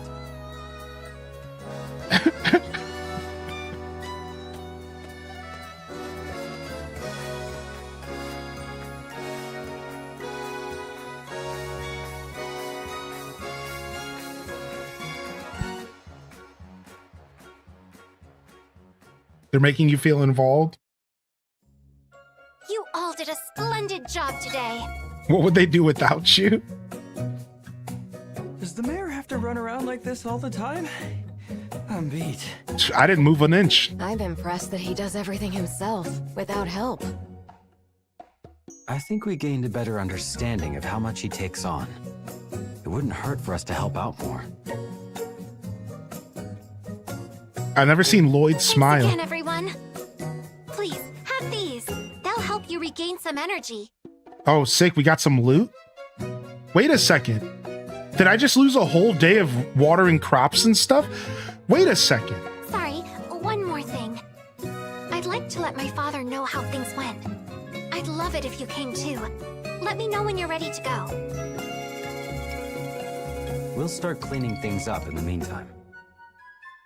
Dude, what about my animals? What about my fields? We'll be done. See you, Sophie. Make sure you take care of yourself, too. I will. Thank you. Thank you. What's up, Glenda? You'll be back to a ruin, I tell you. A ruin? Mikula Guard, dude, good to see. This is a long cutscene. This game loves its long cutscenes. Am I playing Metal Gear Solid 4? Father, the bazaar went off with Did Kojima direct We this? took care of everything. I know, right, Big Fuzz? We're watching a Kojima production.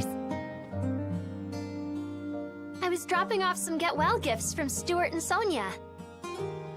In bed, but he still has his hat on. High, Maple couldn't carry them all herself, so I thought I'd lend a hand. It's because he's going bald. Oh, that's so nice. Thank you.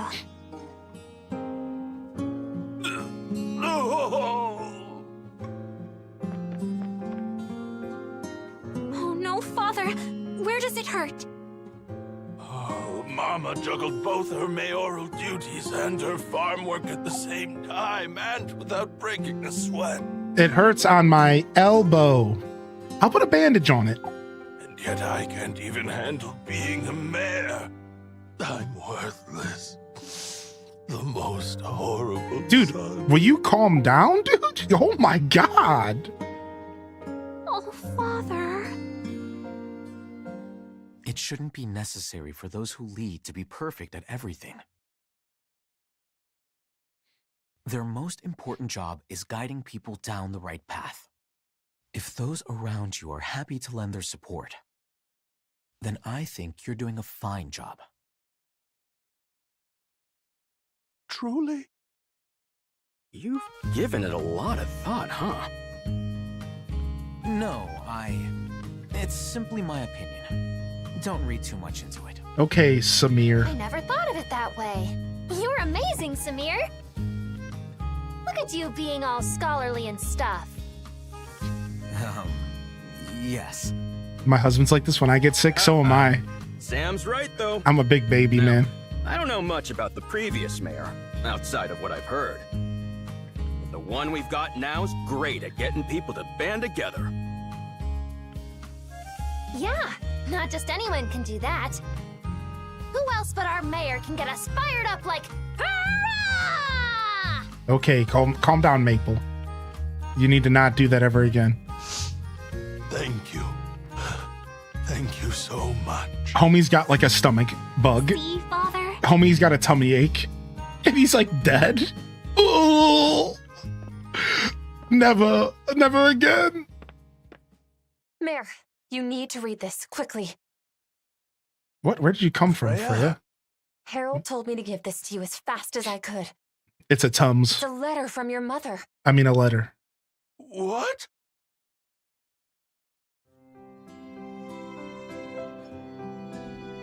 Dearest Felix, congratulations on achieving the national rank. This means you must know the reason why I set off now, right?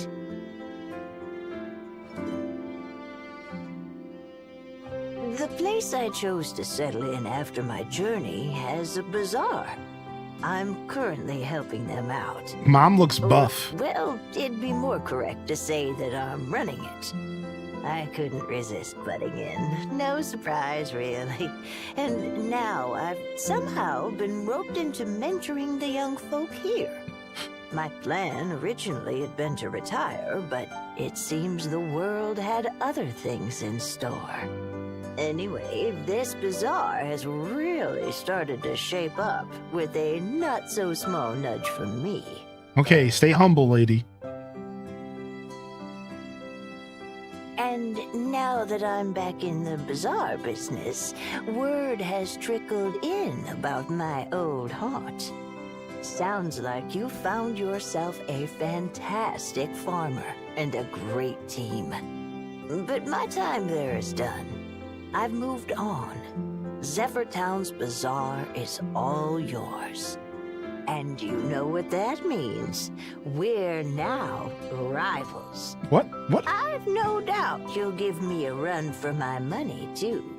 But you'll at least have to make it to the World Bazaar rank to keep things interesting. Think you can do that? So, let's see who makes it to the top first. What a long letter. Yeah. Mama.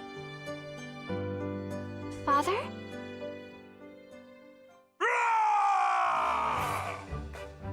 Yeah, I thought he was sick. A silly little cold can't keep me in bed right now. I must get back in the game. I'm on fire. My soul's burning just No, I've never as checked hot out as my Natsuman. forehead. I've never checked out Natsuman. What's it like? Are you okay? Why, I'm in top physical form, and I'll be back on the front lines bright and early tomorrow. Mama thinks our bazaar is worthy enough to be her rival. We can't. Where's Sophie's mother? Obviously, Felix is the mom and the dad. World Bazaar rank. Junior! And then we'll go Oh. even higher.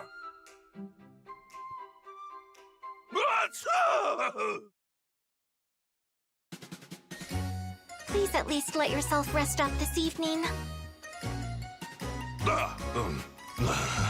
Yes, of course.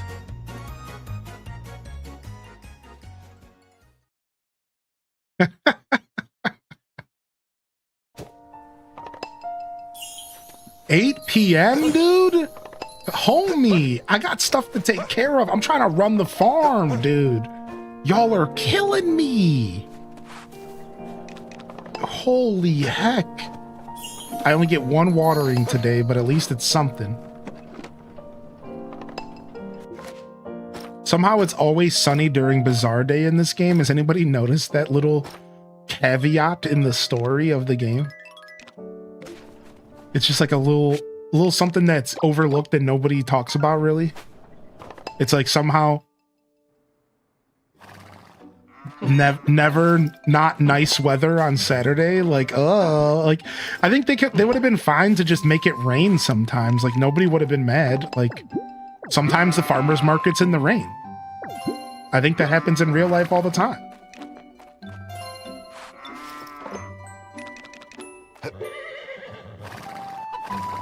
You might say it's bizarre weather. There.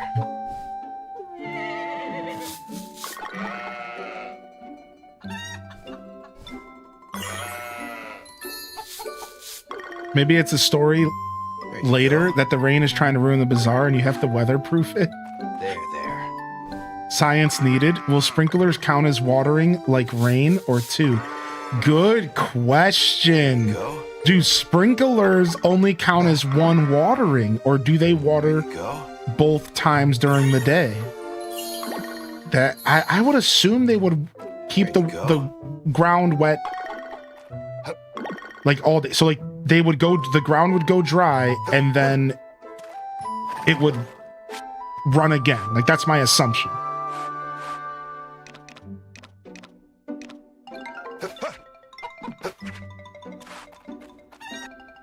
You've seen yours water twice? Nice. That's dope. That makes me super happy. Oh, we have a harvest anyways. Super Harvest! Deluxe Edition! Go! I'm like the Ginyu Force up in this piece.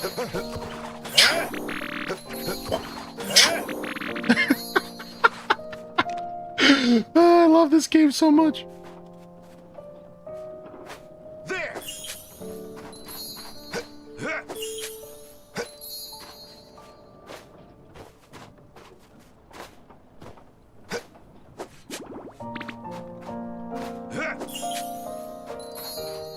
Oh, yeah, it'd probably be worth it, right? That makes sense. All right, and we have, here we go, Napa cabbage. Napa cabbage? Oh, let's do broccoli. Oh, I'm so glad that we noticed the broccoli. Oh no, it goes into spring. We can hold off on the broccoli.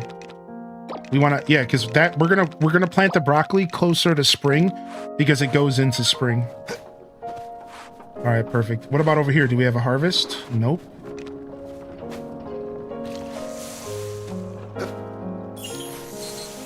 The garden Ginyu Force. All right, 4.5 star bok choy. I'm just gonna have faith that it's gonna go up to 5 star. It actually doesn't matter if it goes up to 5 star or not, as far as me producing 5 star bok choy in the future. Like, it doesn't matter. It's fine.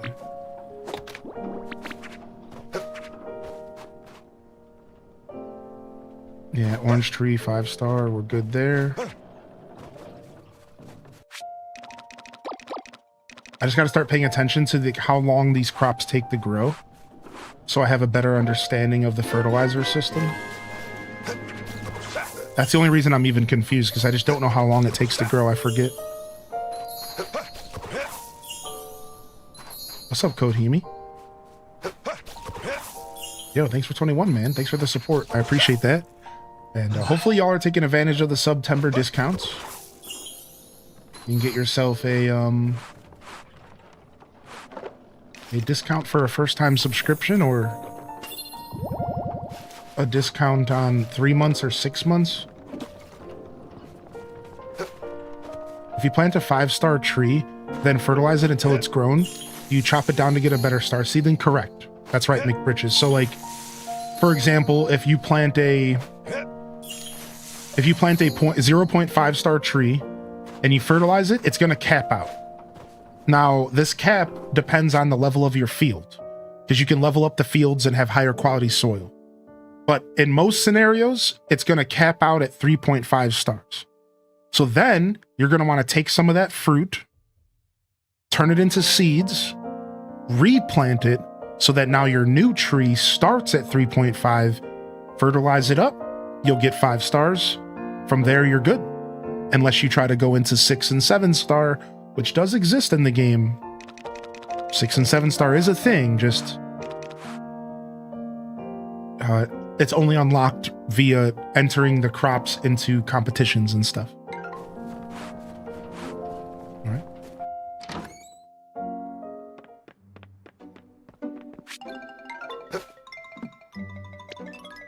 All right, sleep it is. How are you able to get a lot of trending items in only a week? I can only do so little. So the trends are all random, Jay. So sometimes your trends are really easy to work with, and sometimes they're not, right? So like, let me give you an example. Like right now, my trending is round crops and ore. So getting a bunch of ore to sell every week isn't terrible, but it's not the easiest. Right now, I got 35 copper I can sell. And that was about a week's worth of farming, about. However, because potatoes are such an easy thing to harvest, I'm actually sitting on, you know, over 150 potatoes. Whereas, like, let me give you another example of, like, maybe a more difficult trending item, right? So, like, metals. I can only get so many metals a week. What can you do? So, yeah, like, the trending is meant to kind of be random. It's meant to sometimes be really accessible, sometimes just not. Don't necessarily let that bring you down, though. If your trends kind of suck or you can't keep up with them too well, just focus alongside your trends on the big bill items in the game. Big bill items in the game are perfumes, bouquets. I can't stress this enough. Just make a bunch of perfumes, dude. It doesn't matter if if perfumes are trending or not, they're always worth a lot. Right? There's some items in the game that they don't need to be trending to make good cash. Just focus on that stuff. If your trends suck, just focus on good cash. Focus on the stuff that just makes good money and just ignore the trends. Because again, like, the trends are important, but they're not so important that when they're bad, you're just at a loss. At that point, just convert all your efforts to the stuff that guarantees you good money. And again, perfumes are so useful. Try bouquets. That's new to me, but the bouquets make good money. And then from there, you know, I guess pickled stuff, if you can do that early in the game. So on and so forth, right? Let's go check the radio. Snowy, clear, snowy, clear. So it's snowing again, so I don't have to water my crops. Okay. We'll do the animal stuff later. So yeah, the trends really are not always going to be the thing you end up selling for that week. I've had multiple situations where I just ended up not even selling a ton of trending stuff because it just didn't make sense. Like, I could sell all these raw potatoes for a couple more dollars. Like, here's a good way to think about trending. Trending only increases the value of an item by 30%. What's 30% of 100? 30. So now that potato is 130 gold versus 100. Sure, that adds up. But that's not really that different. Whereas, if you have a trending perfume, right, you're getting 30% on top of thousands. Now that works. That is worth your time, right? So sometimes your trends are just going to be a waste of time, and you just got to focus on the other money makers in the game, right? Like, I don't, even if my crops are trending, it's actually still better for me to pickle them. That's the first thing I learned, that anytime you have a trending crop, it's actually worth it to still pickle it and make it no longer trending. Isn't that silly? My watermelons can be trending, or sorry, my pumpkins, but if I pickle the pumpkins, they're no longer trending, but they're worth more. That's the kind of stuff you want to think about. Like, the trending is important, but it's not all like that. Nice. Got some love with the new cat. And you're gonna discover a bunch of situations like that as you play the game. You're gonna quickly realize that trends can either be the most important thing or the most useless thing. And it just depends on what you get. Yo. Can you pickle in which windmill? So you can pickle some things in the red windmill. Just every windmill has a little bit of pickling for different items. So the red windmill can do very early game basic stuff like potatoes, turnips.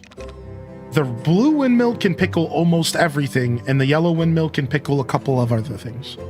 So the truth is that pickling isn't really that accessible early game because everything that's pickled needs vinegar, and it's not really worth it to buy the vinegar.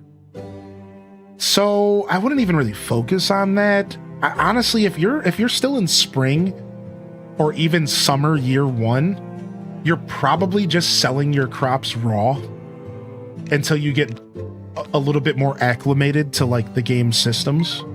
I'm just gonna be real, like you're probably just gonna be selling this stuff raw because like you don't have the resources that early in the game to be like pickling everything and like yeah, you could try cooking, right? That's a good pro tip, right?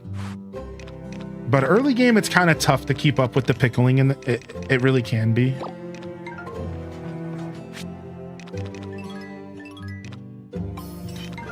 Get ourselves some butter for cooking, even though we have herb butter as well. And then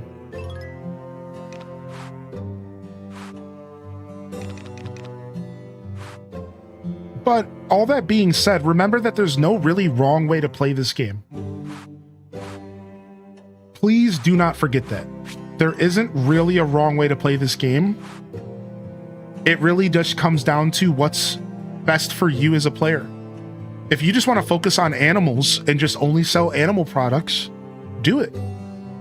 It doesn't really matter. The trending is just there to help people min-max.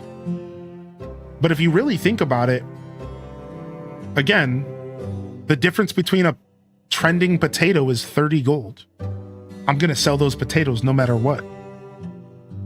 So while the trending system can be used to min-max and to really focus on making as much money as possible, you don't really have to do that in this game at all. This is just not that game. This game is, it can be played really casually if you want. It's really up to you. And again, if you've watched my stream enough, you'll know that like I've said this about games like Stardew as well. And that's how like the best farming sims out there are the ones that, in my opinion, have multiple different ways to play them. And it's up to the player to decide how hard they really want to go versus just if you're just trying to chill out, just kind of play kind of casually. Just, you know, you're just vibing, enjoying the slow paced life of running a farm, you know?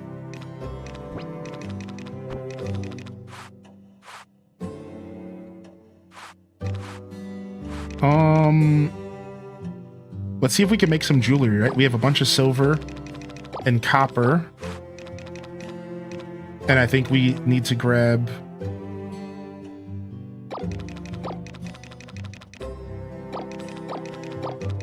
I don't know which jewelry I can make here. All right, so I can make some moonstones. 18 hours, not bad. What else can I make? Did I not grab the green stones? I thought I did. Here they are. Boom. Get some jewelry going. We'll do it again. We'll do some walnut juice, powdered walnut.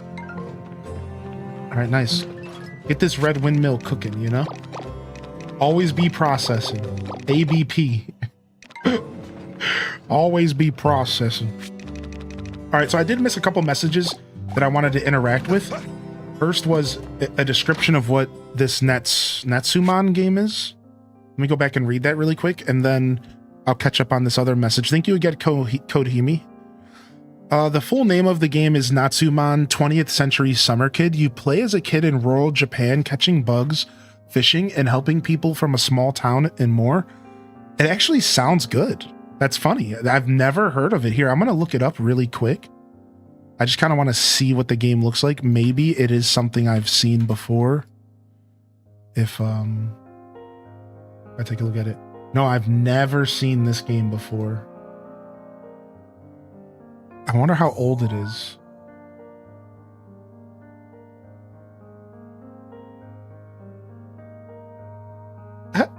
It looks cute. I actually don't mind the art style at all.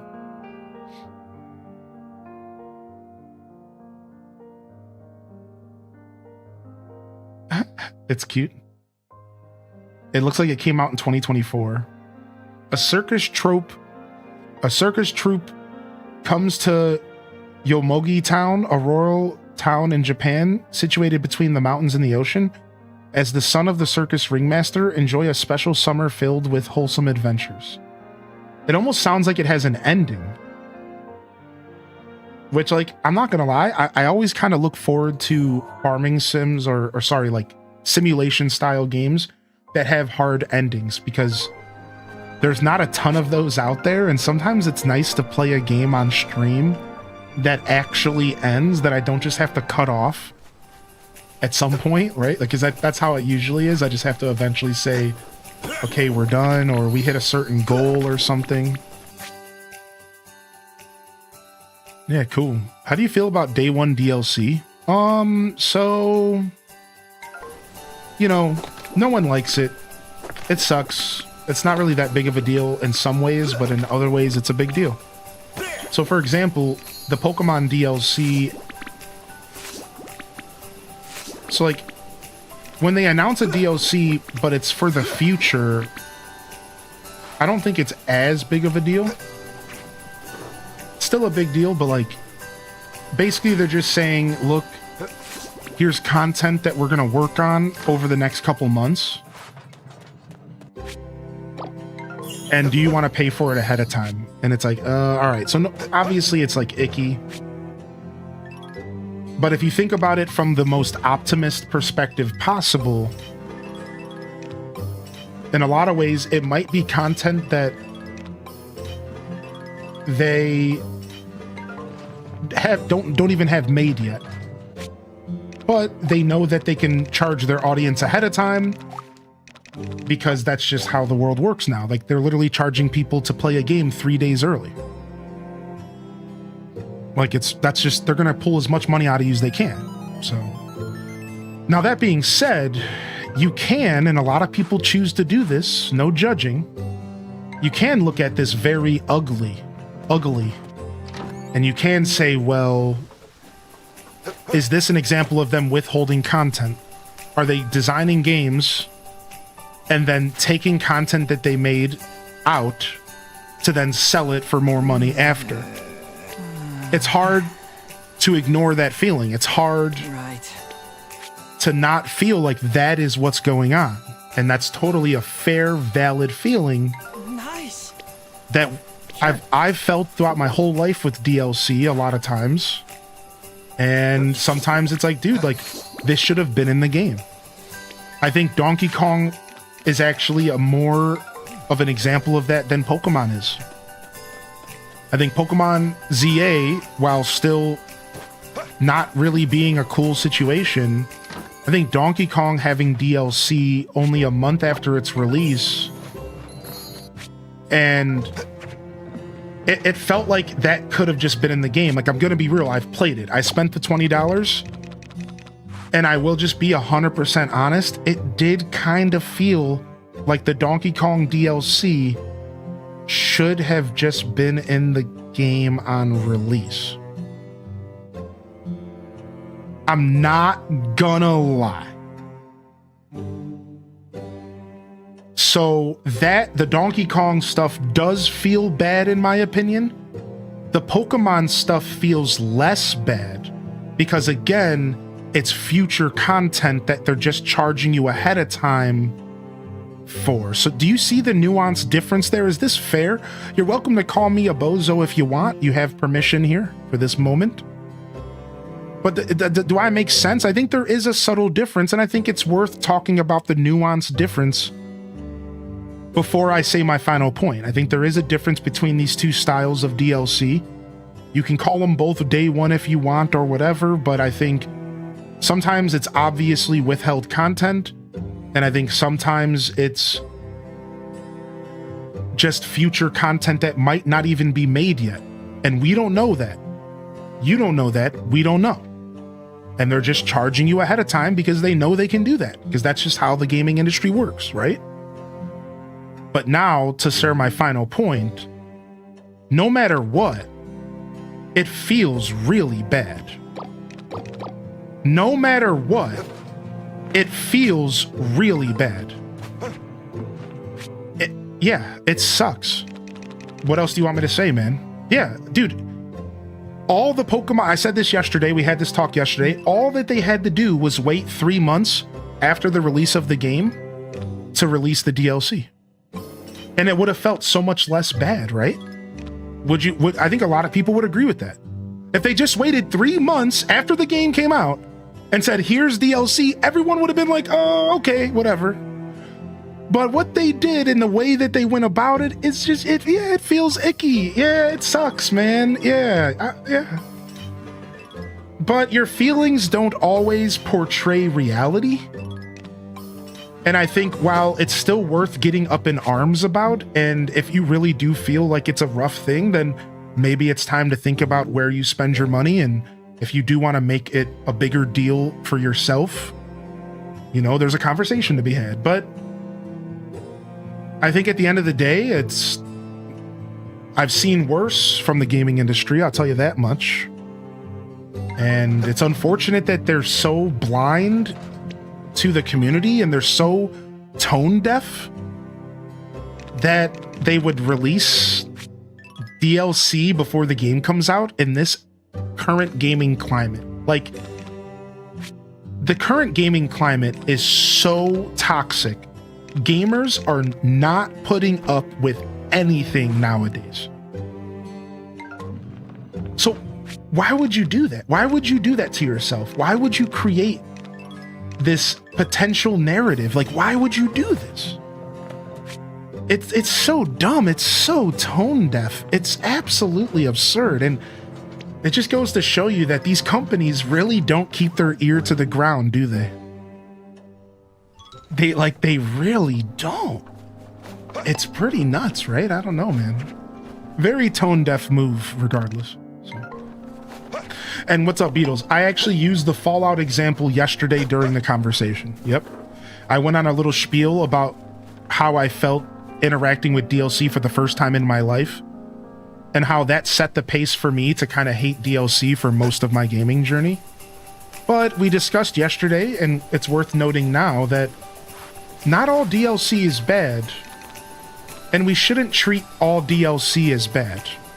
And I really do hope people understand why. Like, not all DLC is bad, man. Sometimes DLC can be done in a way that is dope, and we can love it. And, Elden Ring maybe is a good example, right? Like,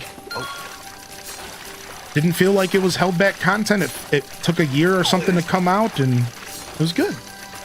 So I think, I always like to end these conversations with something positive.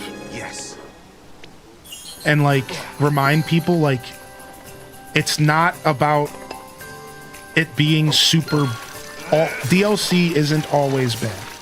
So we shouldn't just grab our pitchforks every time we hear those 3 letters. And I hope people know that. And I just like to end on a positive note. Sometimes DLC can be really cool. It can be a cool way to support your favorite company. You can get more content for your favorite games. And it's not done in a way that makes it feel like we're missing out on stuff. Just additional stuff.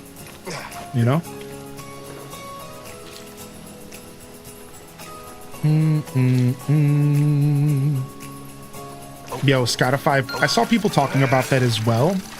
I guess the problem is that not everyone pays for the online subscription, so people feel like the Kalos starter Megastones are paywalled because you would have to subscribe to their online service to do ranked battles.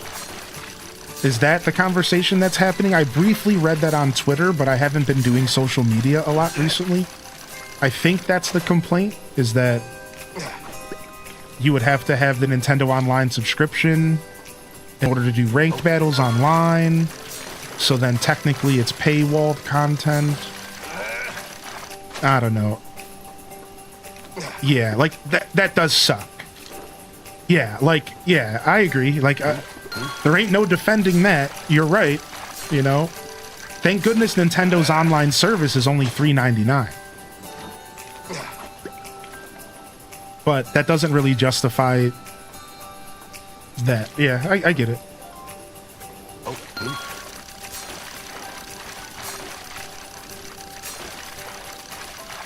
I feel that way about Disney Dreamlight Valley's DLCs. They do amazing with the game. I'd say I agree with that. I agree with that. I think the DLCs are always pretty worth it. They're always chock full of content. And they don't necessarily feel like you have to buy them. I think there's a lot of people who play DDV and they've never bought the DLC. And there's still a ton of content for you. So I agree with that. I think DDV is probably a pretty good example of a company that does DLC relatively well. They don't really lock too much content behind it. There's definitely some stuff, though, like automation was locked behind the first DLC on Eternity Island, so like there's some stuff, but it's not too bad.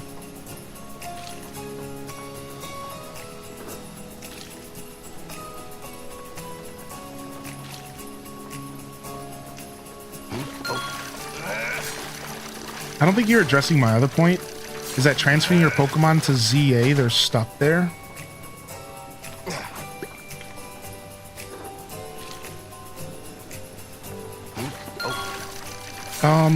I don't even know how that works, but don't they usually take a while before they open up the box to transfer them out? Right? Like, I was able to transfer stuff in and out of Arceus. Like, I was able to transfer all three. I transferred all 4 of the Cloud legendaries out of Arceus into Scarlet and Violet. Then I realized that I never finished a quest, so I transferred all of them back out of Scarlet and Violet and into Arceus. Like, I was able to do that. It's like, is that not going to be the case? Like, I'm not sure. If you transfer old Pokemon to ZA, they'll no longer be able to be sent back to the older games. That's weird. Have they said why? They never say why, so I guess that's a dumb question, but... Going with the flow? Weird. Ooh, goldfish. Weird. Pokemon, they just be doing weird stuff, man. Who knows? Weird. Never know with that company, man. Thank you. Dude, I love this little stoner. Wee. Wee. Homie definitely just ripped a dab. Wee. All right, let's go take a bath real quick.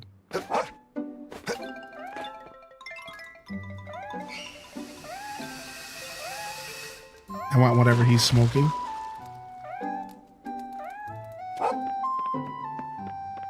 Yeah, that makes sense. Like, it manipulates the Pokemon's stats to a point to where, like, they just don't want to have to deal with coding it to where it can be manipulated back or something. Change. Oh, my cat fell asleep. I'm trying to train them. They're sleeping on me. All right, let me go take care of my animals. They did the same thing from Pokemon Go to Let's Go. I did know about that one, right? I just always thought that was because of mobile, but yeah, I remember that. What's up, Blue-Eyed Sam? How you doing? Yeah, can't justify that one, Hearts of Violet.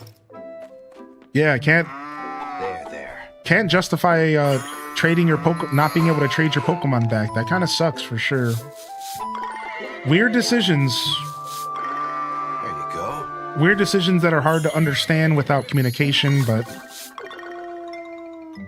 it just sounds like I'm never going to transfer anything to ZA, which is fine because you probably won't need to. The more I hear about ZA, the more I realize that they're making it very clear that this is not Generation 10. And they don't want us to think about this as Generation 10. You know, the other day in my chat, somebody even said, ZA makes me feel like they're just going to continue with the Arceus series, the Legend series, and they're just never going to make another generational game ever. And I thought to myself, like, I actually don't think that's true at all. Like, I think Pokemon ZA is 100% a side game, and it was never ever presented as anything else. while it seems like they are slowing down their game production, so maybe it's going to be sort of the main game for the next year or so. I don't think it's ever been presented to be a replacement for the generational games. I don't think it's replacing Gen 10. So, like, I don't think it... You probably don't want to be transferring your Pokemon to the game anyways. I think it's just going to be a fun game to play, and then they're going to announce Gen 10, and then that is going to be the next Scarlet and Violet, in which you're transferring all your Pokemon to, and you're going to be interacting with them. Like, I don't think this game is going to be that. Right? Like, I think it's going to be like Legends Arceus, where it has a very different system. It's a unique system. I didn't transfer anything into Legends Arceus. I never felt like I needed to. Right? Like, that's not... Did you? Did you feel like you needed to transfer stuff to Arceus? Like, I know I didn't. So yeah, I'm not sure. Either way, it's still weird for them to do that, but... They have said that it's a mainline series. That's cool. That gives me hope, because I love the Legends games. There's always weird technological holdbacks with the Pokemon games. It's like, why? There's always super weird stuff. You know what I mean? Like, oh, you can't transfer out of this game, but this one you can, and... Like, what? Like, just figure it out, dude. Like, why are you guys so weird?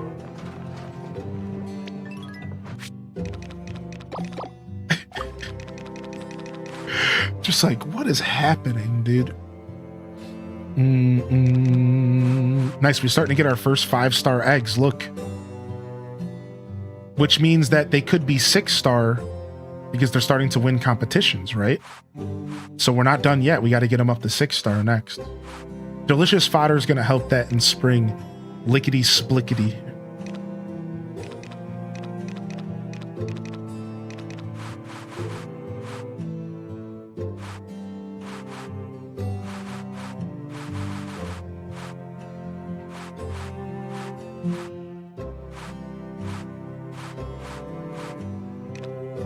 All right, let's just do a bunch more wood and stone.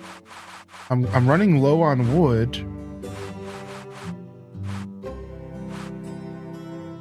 So we need to go cut down some wood around town, but boom. All right, so that is interesting, yeah. Yeah, it definitely isn't to say that they haven't put effort in creating a pretty interesting experience with the Pokemon games when it comes to being able to transfer your Pokemon up and stuff. I still think it could be a little bit easier. The loss of the 3DS really messed stuff up, I think.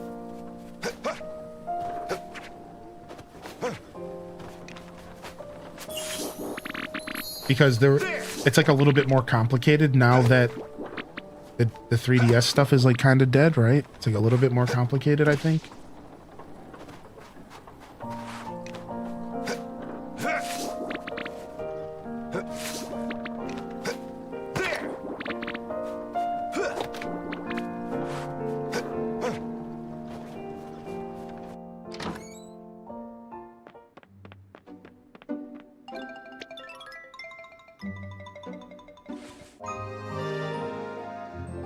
Find it bizarre. Well, you know, Pokemon is the gaming industry's on edge now, you know. I think you're right for finding it bizarre, but oh, we have a crop show today. Nice, man. Yeah, I think you're 100% accurate. It is bizarre. I guess the reasoning is probably because of what I said. Like, yeah, it's gaming industry is just weirdly on edge, and yeah. Pokemon always has my dearest memories from childhood. Same. I played so much Pokemon Blue, man. What was the first Pokemon game you ever played, Raya? I played so much Blue, dude. Blue and then Gold. and then a little bit of Sapphire, a little bit of Ruby. Then Gen 4 was like the gen that I went the hardest. I wouldn't even say the hardest, but Gen 4 was the last gen that I went the hardest. There we go. That was the last gen from the old era that I sat there and went like, I'm gonna do everything. From there, I took a massive break from Pokemon, came back for Gen 7, really enjoyed it, tried competitive. Then I started streaming. We played Gen 8 on release, Sword and Shield. Had fun, played the whole game. We did battles, we did multiplayer. It was a blast. And then we also played Scarlet and Violet. And same thing. Kind of did everything for a while. We were doing raiding, we did all the DLC.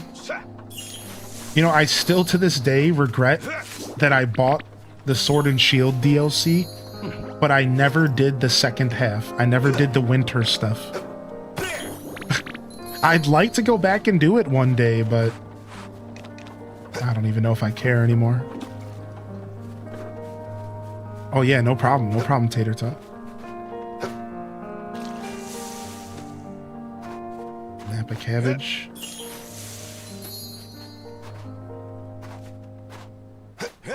What should I hunt for? I'm not sure. Like one of the legendary dogs? That's probably way too hard, right?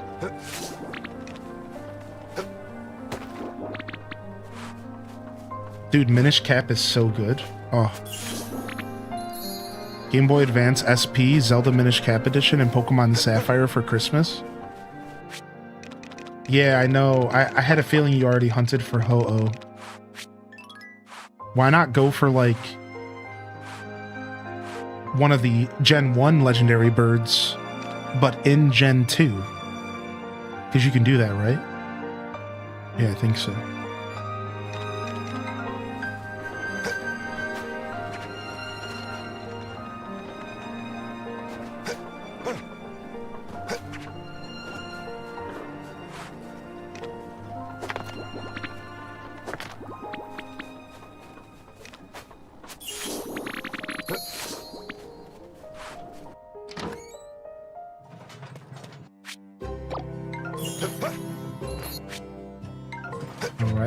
Do we let this stuff finish? Alright, let's just do some fertilizer for now. Playing Red on my cousin's Game Boy, Christmas Vacation. She already had a save, so every day I would play from the beginning and never save. I've done that as a kid, yep. Where there was only one save on a game, so I just had to keep restarting over and over again. Yeah, dude, that's such a classic vibe right there. The first time I played Ocarina was that exact scenario. I slept over at a dude's house that I wasn't even that close to, but it was like a big party, and I think I just got invited because I was friends of friends. And we all hung out all night and stayed up all night and had fun, and then I woke up before everybody else, because I always woke up before everybody else. And I went upstairs to their attic and I found an N64.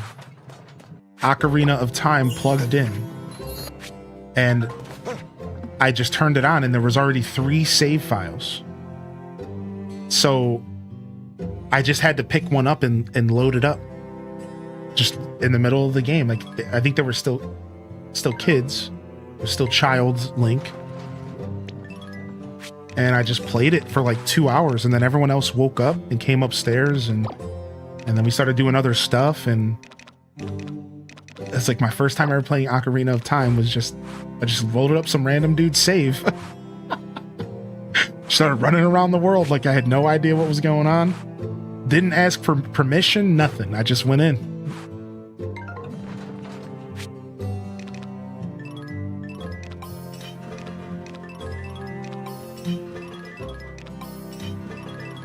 I won my first crop show. Now we can take our autumn tea leaves to the crop show and we can win gold with them. Maybe?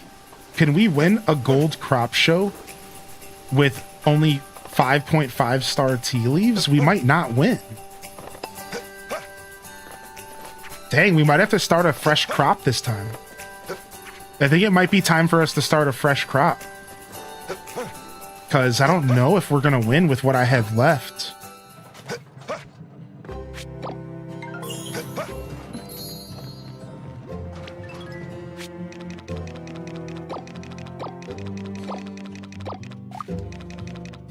Alright, what's going on here?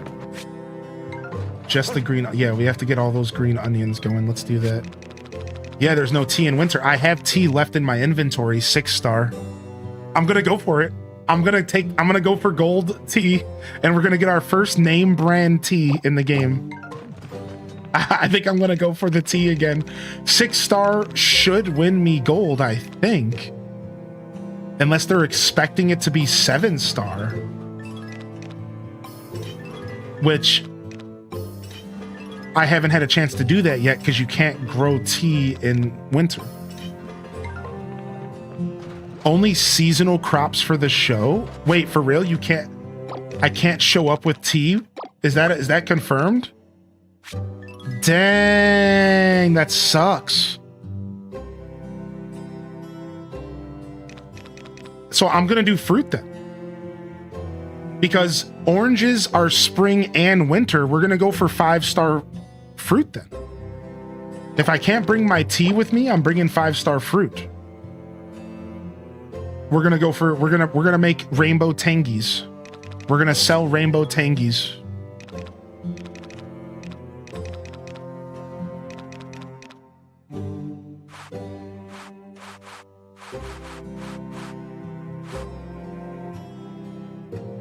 I could also just bring this star potato and just get an insta win. I've heard that that's like an insta win there. All right, let's go. Let's blue skidoo back home.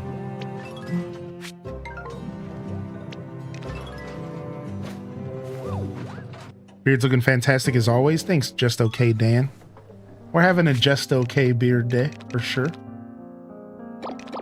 All right, we'll hold on to that later. Let's go adventuring. Let's go... Got him. Let's go to the mountains and get some wood and check on our mushrooms and stuff. And then we should have time to do the crop show. Starts at 12.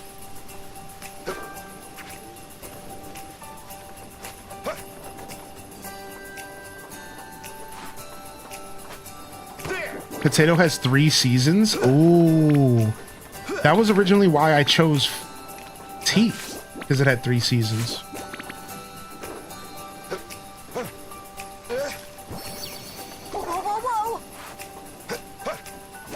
I'm glad that they patched stamina to be less, to lose less when you fall in the water,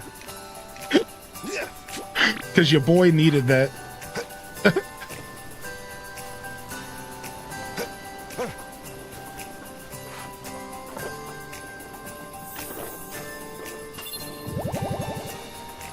Ultra Sun, Omega Ruby, or Silk Song? What's a play right now? Dang, the Pokemon chat gotcha. I'm gonna say Ultra Sun. Why don't you go for a Mewtwo? Why don't you go for a shiny Mewtwo, Dazabound?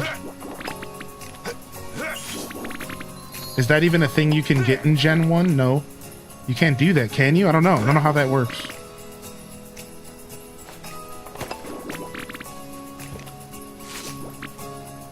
You have to do it in a future gen, or it has to have a certain stat, right? Like, is it something like that? Like, you have to catch it with certain stats, and then it'll turn shiny? Yeah. Yeah, it's a stat-based thing. I remember.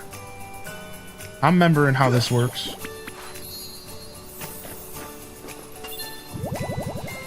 Alright, do I have seeds for mushrooms? I don't think I do.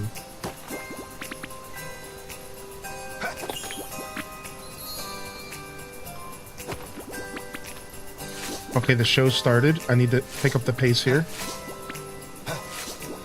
I'm here for wood. I'm here for honey, baby.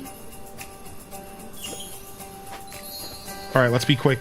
We got to go harvest those mushrooms real quick. I don't think we have mushroom seeds. I was going to seed make the mushrooms that I got from this harvest. All right, so let me just go grab those really quick, and then let's get to the show. Wow, I filled up my storage for the first time in forever. And you know what? It's because the freaking bazaar was blocked. Dang it, dude. This is because of the bazaar. We skipped the bazaar week.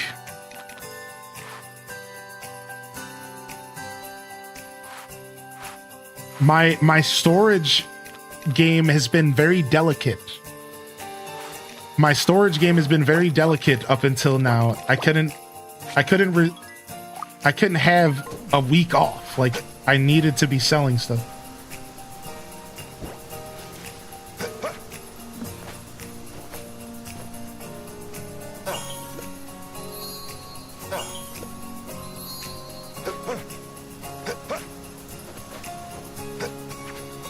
I also took all my crafted accessories to sell. Yeah, that's true. I could go drop some stuff off at the bazaar.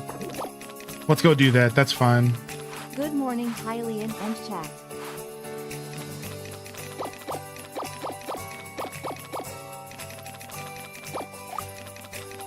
Let's go take all this stuff out of here for now.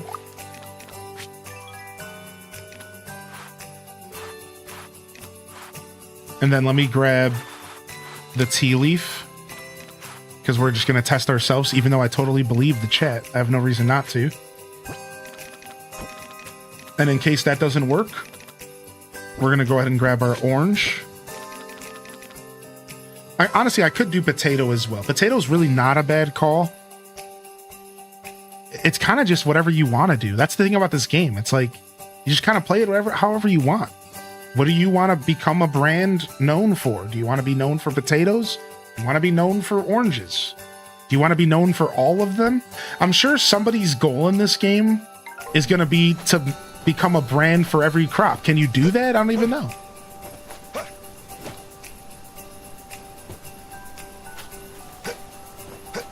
Yo, thank you, Aurora Sunrise, for 42, man. What the heck?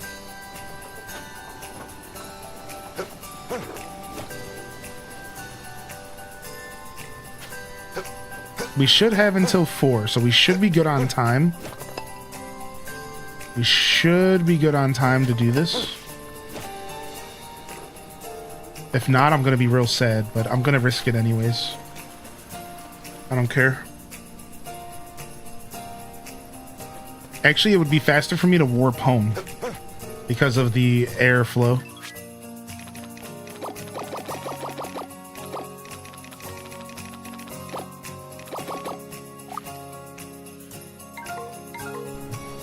I think Storia Season's Pioneers of Olive Town is a really good starting point because it's a modern game. It's not a remake of an older game.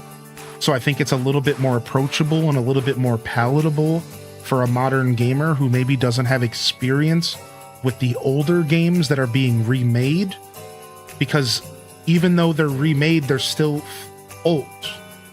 This game, it's a remake. A Wonderful Life, a remake. Friends of Mineral, a remake. So if you're going to start with the Story of Seasons, I think you start with maybe like Trio of Towns from the 3DS or Pioneers of Olive Town. Now, if you as a gamer, though, have played Old Harvest Moon, or if you like older feeling games, then I honestly recommend this game. This game is a great starting point. This game has a lot going for it, so...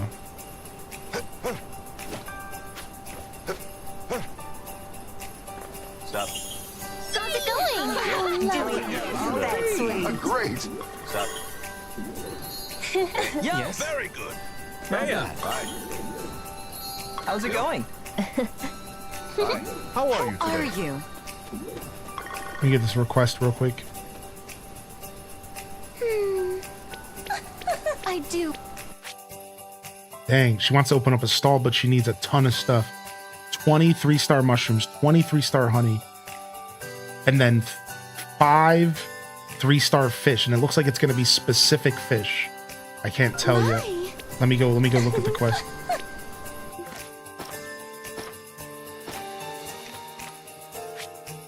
any large fish. Whew.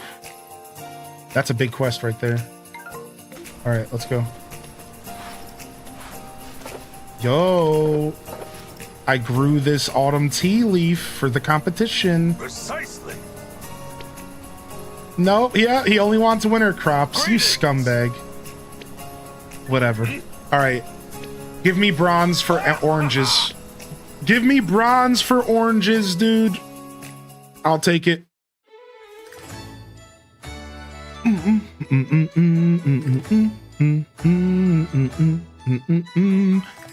me 1 second.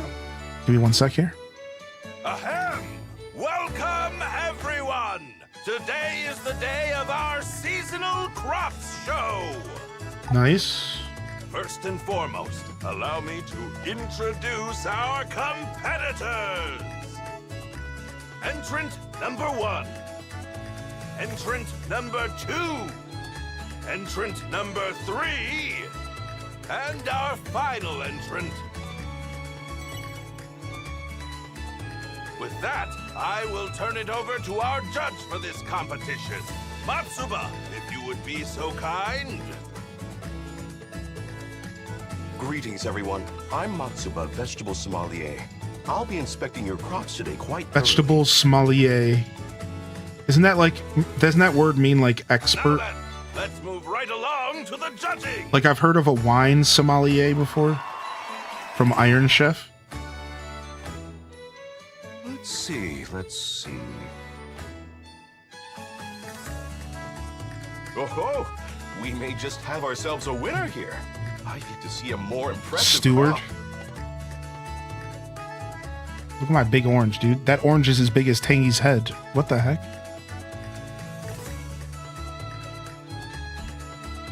Thank you for waiting. Our extremely qualified judge here has finalized the results. Tester and connoisseur. Yes, let's get right to it. The winners for this crops show are... In third place... What's up, MS Word expert? A Mad Story Seasons never let us date older people. Yeah, I want a dragon slay in my Story of Seasons games. Let me date the oldest grandma in town. First place is... You! Congratulations!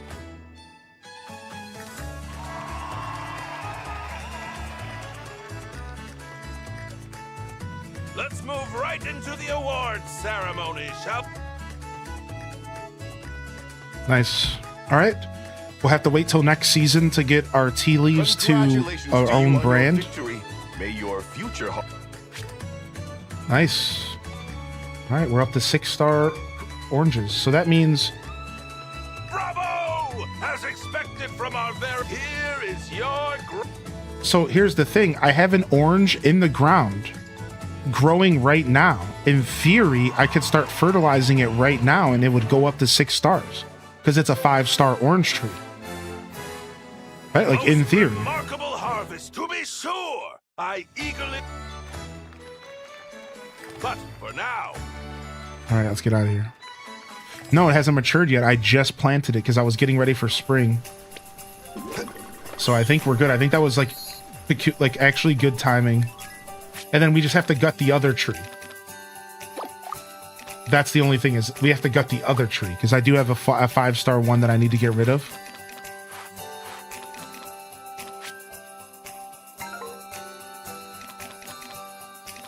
And I'd rather just... I just filled up the windmill, didn't I? All right. We'll go ahead and we'll slide the green Wonderstone in. All right, so we're going to do another 5-star sapling because we can just fertilize it up to 6. But we want to get that going ASAP because...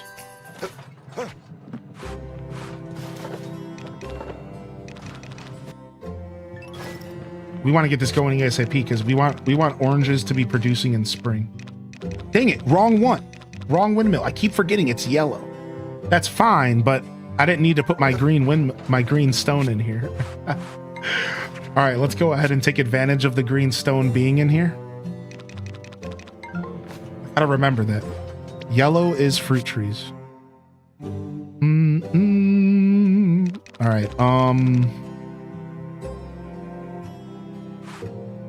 I have 6 open spaces here. I don't really need to do anything with those 6 open spaces. Do I have carrot seeds? I don't. We can go ahead and get carrot seeds going. Sure. Yeah. Let me double check.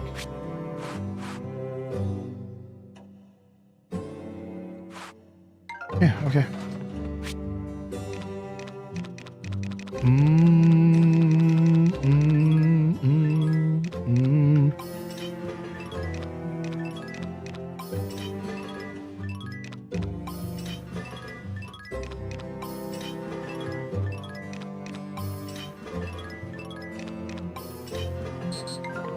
All right, nice.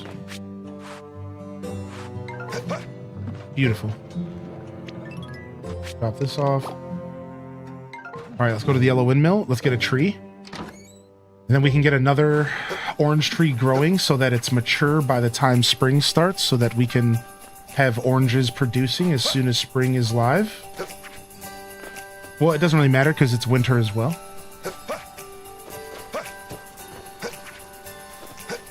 See the quote, Hylian?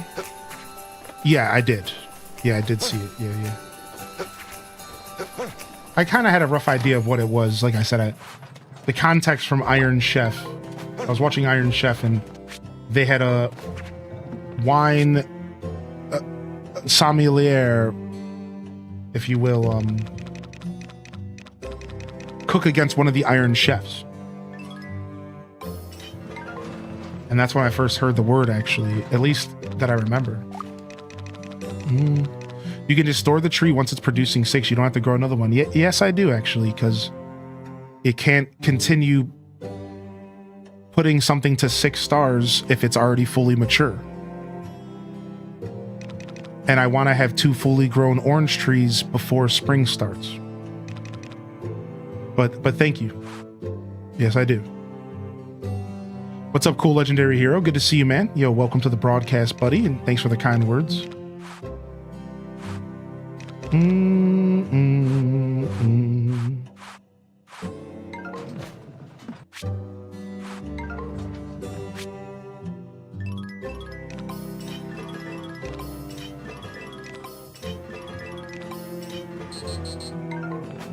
Production line full.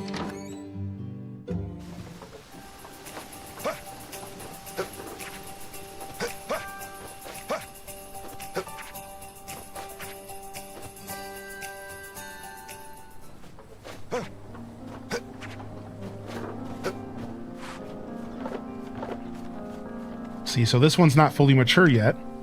So now that we just got the ability to get 6-star oranges, I can fertilize this, and hopefully by the time it goes mature, plus level 2 fields, this should become 6-star. All right, perfect. Now the other problem is that my other orange tree is already mature, and you cannot increase the star level of a fully mature tree. The fertilizer only counts when it's still growing. So sure, I could just wait until this grows to full, take one of its fruits, turn it into a seed, and grow a 6-star tree right out the gate. But as I said, I don't want to wait. So instead, what I'm going to do is I'm going to go ahead and gut this tree, grab the 5-star seed that I have, start regrowing it so that I can fertilize it. And again, within 14 days, I'll have 6-star fruit here instead of waiting for this tree to mature, seed bagging that piece of fruit, so on and so forth. So just to explain, this is why I'm doing it the way that I'm doing it. So yes, I do know you can take trees out of the ground, but that doesn't help me get oranges faster. And that's what we want. We want oranges faster. Do you ever drink? Sure. Every once in a while. I'm not really much of a drinker. Not really much of a drinker. Not really my style. I'll partake in some other extracurricular activities from time to time. Not really much of a drinker. I'll do a little bit of rum, or I'll just get some kind of super nice mixed drink at the bar. I've recently fallen in love with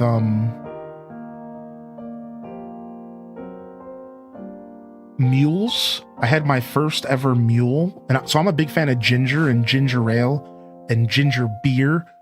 Honestly, the more gingery and the more spicy, the better. I'm a big fan of these things. And I recently discovered what's called a mule.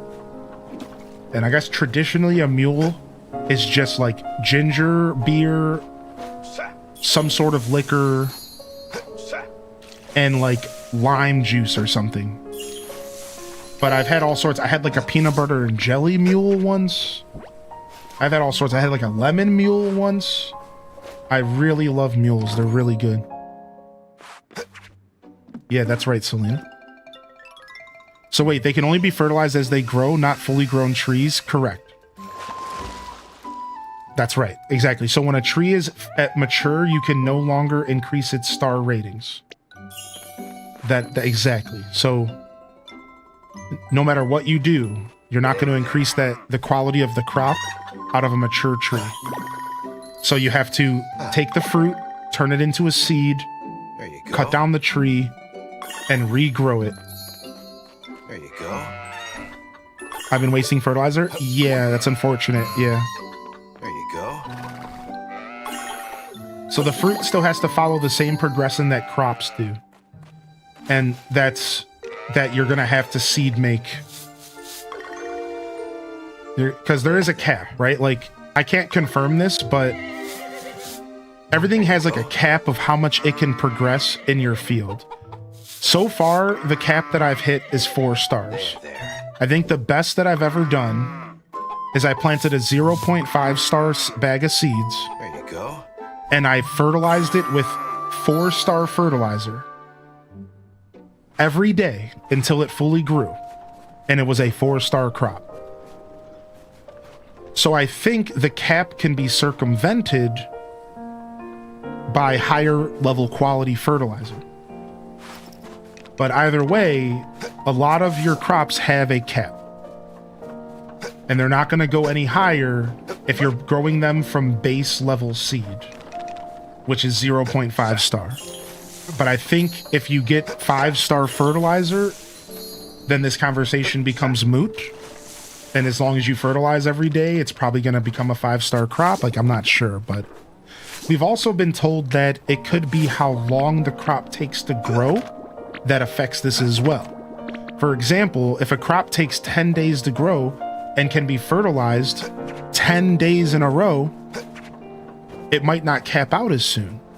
But if a crop only takes 4 days to grow and it can only be fertilized 4 times, then it might cap out sooner. So there's a lot of variables that we don't fully understand, at least not myself. And there's still a little bit of science to be had with the fertilization.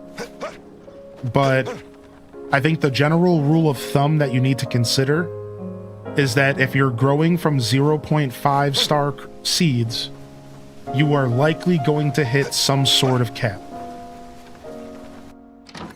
And you're going to have to like seed make the seeds, replant them at a higher star, and then start like basically fresh, but with a higher starting point, and then you can get those 5-star seeds.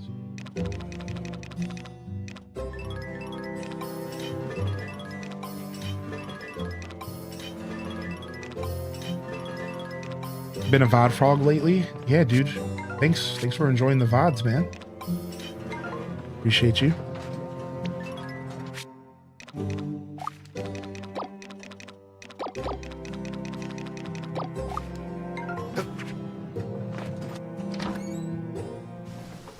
So like a lot of that stuff is like only really relevant early game.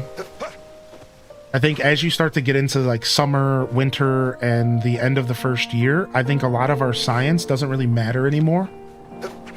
Because by then you probably have some field upgrades. By then you're probably rocking 3-star fertilizer. And then a lot of our science starts to fall apart.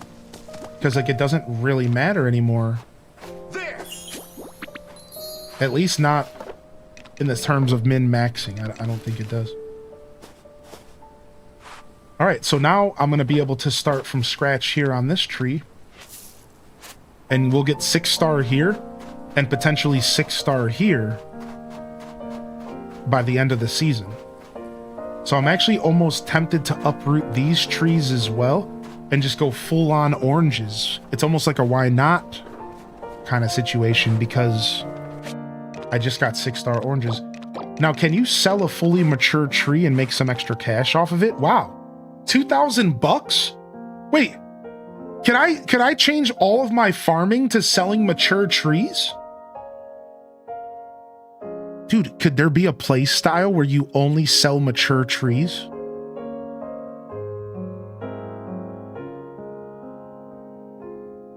Like, that could be fun, right? Like, couldn't that be kind of interesting? And you just grow trees, you take their and you just sell the trees. Unless they're in season, then you keep the fruit. I don't know. I just after playing Stardew Valley, I'm always thinking of little challenge runs. After playing Stardew, I'm just always thinking of like little potential challenge runs, you know? How could we make this game even more interesting? I think this game was like 50 bucks. The music in this game is phenomenal. Yeah. Yeah, absolutely top tier music. I'm right there with you.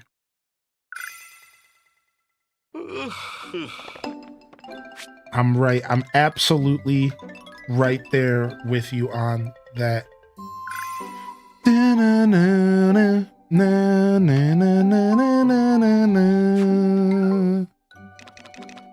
All right. I'm going to go ahead and jump over here. And we're going to do this. All right, I'm going to get out of here today. I got some stuff I need to take care of. And that's a little time sensitive. So I unfortunately got to wrap up our weekend show a little early. I usually like to stream for 4 minimum. And I like to be here for 6 to 8 hours if I can, especially on the weekend. But today's a little different. I just like to say all that for new people who are new to the show. Go check out the YouTube if you're looking for more episodes. I just released episode 10 and I'm about to release episode 11 I think today. So my point is that we're not too far behind on episodes and that you could probably find a bunch of this playthrough on YouTube and if you would like to see more, I call it a companion guide playthrough because the whole time between the chat and myself we're learning, we're teaching each other, we're doing science. So I know that this is my content, so it's easy to say this, but it's a really, really good way to enjoy this game. I think right alongside playing it yourself, you could use our playthrough as a companion guide. And you'll find the whole playthrough again. The playlist is on YouTube. Check it out. I'll release episode 10 today. This is episode 12 we just did, so we're about 2 episodes behind on YouTube. And otherwise, you'll find all sorts of stuff on the tubes. Thank you, everyone, for coming out today. I'll be back tomorrow for the Monday morning show and a fresh week of streams. We'll be doing whatever we want to do. So just come on by. Hit that follow button here on Twitch. Subscribe over on YouTube. We'll be doing whatever we want to do. So just come on by, all right? Maybe some more Grand Bazaar. Maybe some Animal Crossing. Maybe I'll mix it up and do something different next week. All right, we'll see. We'll see where the journey takes us. Thank you, everyone, for coming out today. This is Highly in Descent signing off from another wonderful Pyro Gaming Group production. If I don't see y'all here tomorrow, I'll see you when I see you. Don't forget to game on. Have a wonderful rest of your weekend. And of course, as always, peace. Wrap it up. And on to the next episode. Peace.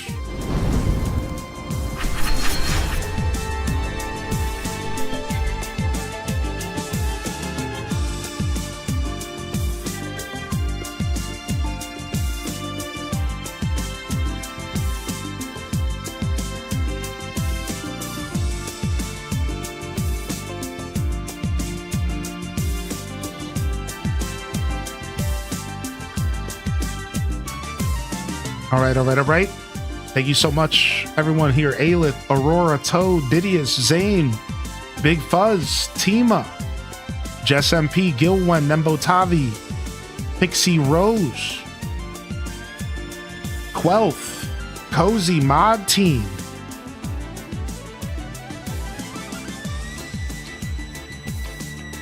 Rio, Metazozen, Zokzen, you know, I don't know. Kumazoku, J.O. Saidi, Doom, Dazabound, Mini Mansky. I'll check out your food. I'll reply to it.